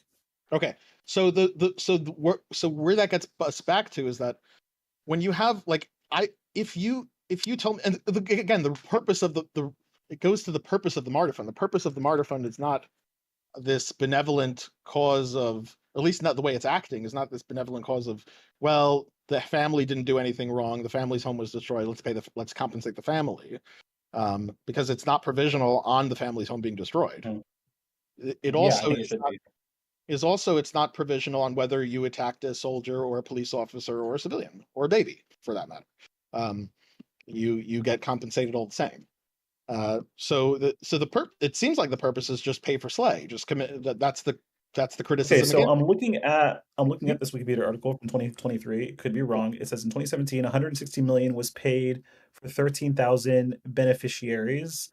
36 million was paid to prisoners serving sentences of 20 years or more. 10 million was paid to former members of the security forces. I assume that means like Palestinian security forces. 10 million was paid to families of Palestinians with life term lengthy sentences Where and in the security forces. you skipped Yeah, and then the last one, Wait, well, hold on. yeah, You the skipped, last one it is wasn't the one. last one. It What? wasn't the last one. It was in the middle one that you skipped. Yeah, 1 well, I million avoided it. families. One. Hold 200 on, hold on, suicide hold on. bombers. So 1 million out of the 160 million dollars was paid to families of suicide bombers. Now, if any of those families' home got demolished, they should have been paid. If those families' homes didn't get demolished, then no one should have got paid. Yeah. Is that fair? No. I understand that I understand to the compensation of the home, not over and above like, well, your home got destroyed, but here's extra money because I mean, of it like. says 12,000. It says $12,000 per person. I don't know if $12,000 is going to rebuild a home. No. I mean, well, actually, I don't know the cost of living in some of the territories. I'd have to actually look that up. But so the other ones, the security forces, that doesn't say if just serving in security. It just says where they went to. If you can find out who the recipients of these funds are, like, are they the people that actually did these crimes? Mhm. Like, I'm curious. Like, it's not. It's I'm not just trying to exactly. understand the Well, yeah, it's not details. exactly people or family who did the crimes. It's like that's happening. I love you, The Miguel. question is what the question is like what exactly are the proportions are. Like there's no So question. I'll tell you the issue. I'll tell you the issue. So there's a cultural distinction I want to make. So in a lot of Arab households, the male is the one responsible for the family. So if the male does and goes like shoots an Israeli officer, right, in the occupation, and let's say some people argue that's armed struggle, some people argue that's not armed struggle, whatever you want to call it, and that person gets arrested and puts in prison. If these funds are going to that guy in prison, that's obviously a problem. If the funds are going to the family of that person who's now going to end up homeless, it's essentially Social Security. Like that's what it becomes. Mm-hmm. Do you think that there should be a Social Security? I mean, people that don't work and have kids, like mother of like wait, but mothers this of is 5 children. Does wait, it but matter? Like, yeah. wait, but hold on, but like but this is like conditional on you committing some terrorist activity. This is not conditional Yeah, on you. then if the martyr fund is conditional on on committing an attack against a civilian, then the whole thing should be fucking thrown out the window. If that's the condition, It's a I disjunction. don't know if that's a condition.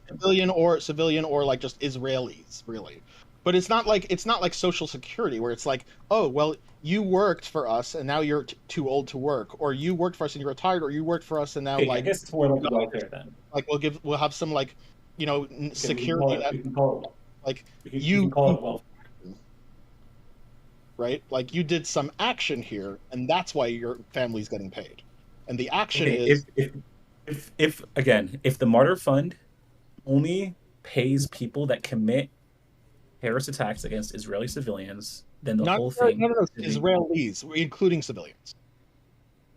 So, like you're saying, and soldiers in the occupied territory. Yes. So I don't think militants attacking Israeli soldiers in the occupied territory is a crime. That's my opinion. Yeah, no, I think those are. So what that's going to lead you is to say that, okay, there's going to be some proportion of the martyr fund that you're going to support. There's some proportion of the martyr fund payments that you're not going to support. Honestly, I don't like any of it. If you want me to be completely honest, even though if I support some actions, I don't think it's very productive. Okay, look, this is what I think there should be. There should be welfare for families that don't have an income. That's it. No martyr, no with the intent of killing people. The reason I'm bringing all of this up is because your suggestion is to say, okay, well, all of these people with these charges should just go to the PLO. Like, if the PLO is doing this, like, I mean, what kind of trial? If you're looking for somebody to like you know, No, let me sympathize just with the finish my. PLO. I'm not the guy. I don't No, no, like the PLO. no, I understand. I understand. I'm just saying, but like your suggestion was that, well, the problem here was that like Israel shouldn't like the problem is they're not civilians, and so they should be tried with the PLO and not Israel. The issue is they're like real, if that was this would resonate with me if the PLO was like, Should I tell them that I'm like, we're actually gonna try you. We're actually gonna like investigate or okay, real even quick, guys. I love you both. I just need to let you know I gotta bounce because we're supposed to watch some Yeah. shit. So be careful, okay? Take care. I love you.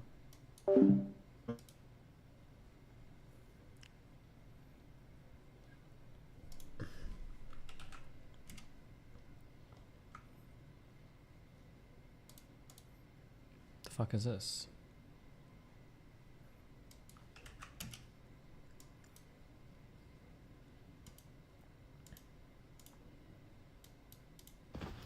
Attention all sussy rumblers. I've been alerted that Sneeko is a soy grifter and likes to be twerked on by fresh oily butt in the club.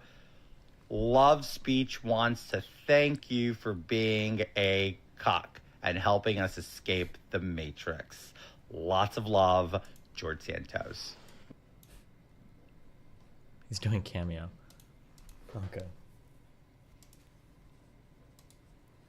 Jesus. All right. Did we find a conductor?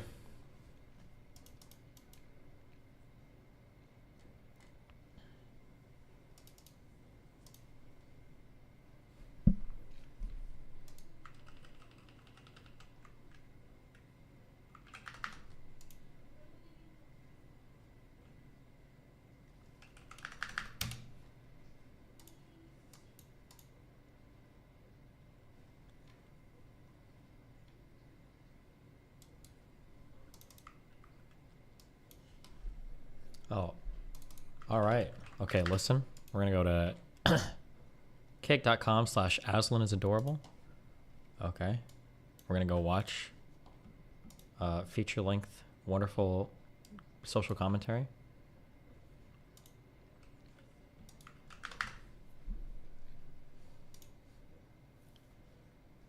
Will you stream your reaction? No, because now everybody's made me too fucking paranoid. All the fucking retards complaining and crying that he's gonna get my shit axed by fucking Shapiro, the Daily Wire, and everything. So no, okay, we're gonna go watch it there. I'll talk about it tomorrow morning when I stream. Okay, that's what we're doing. All right.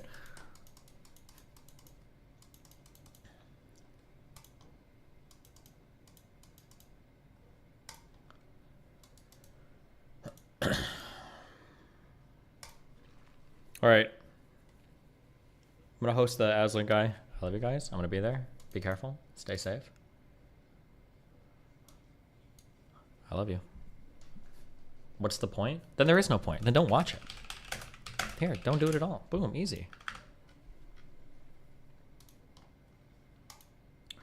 All right, be careful. Love you.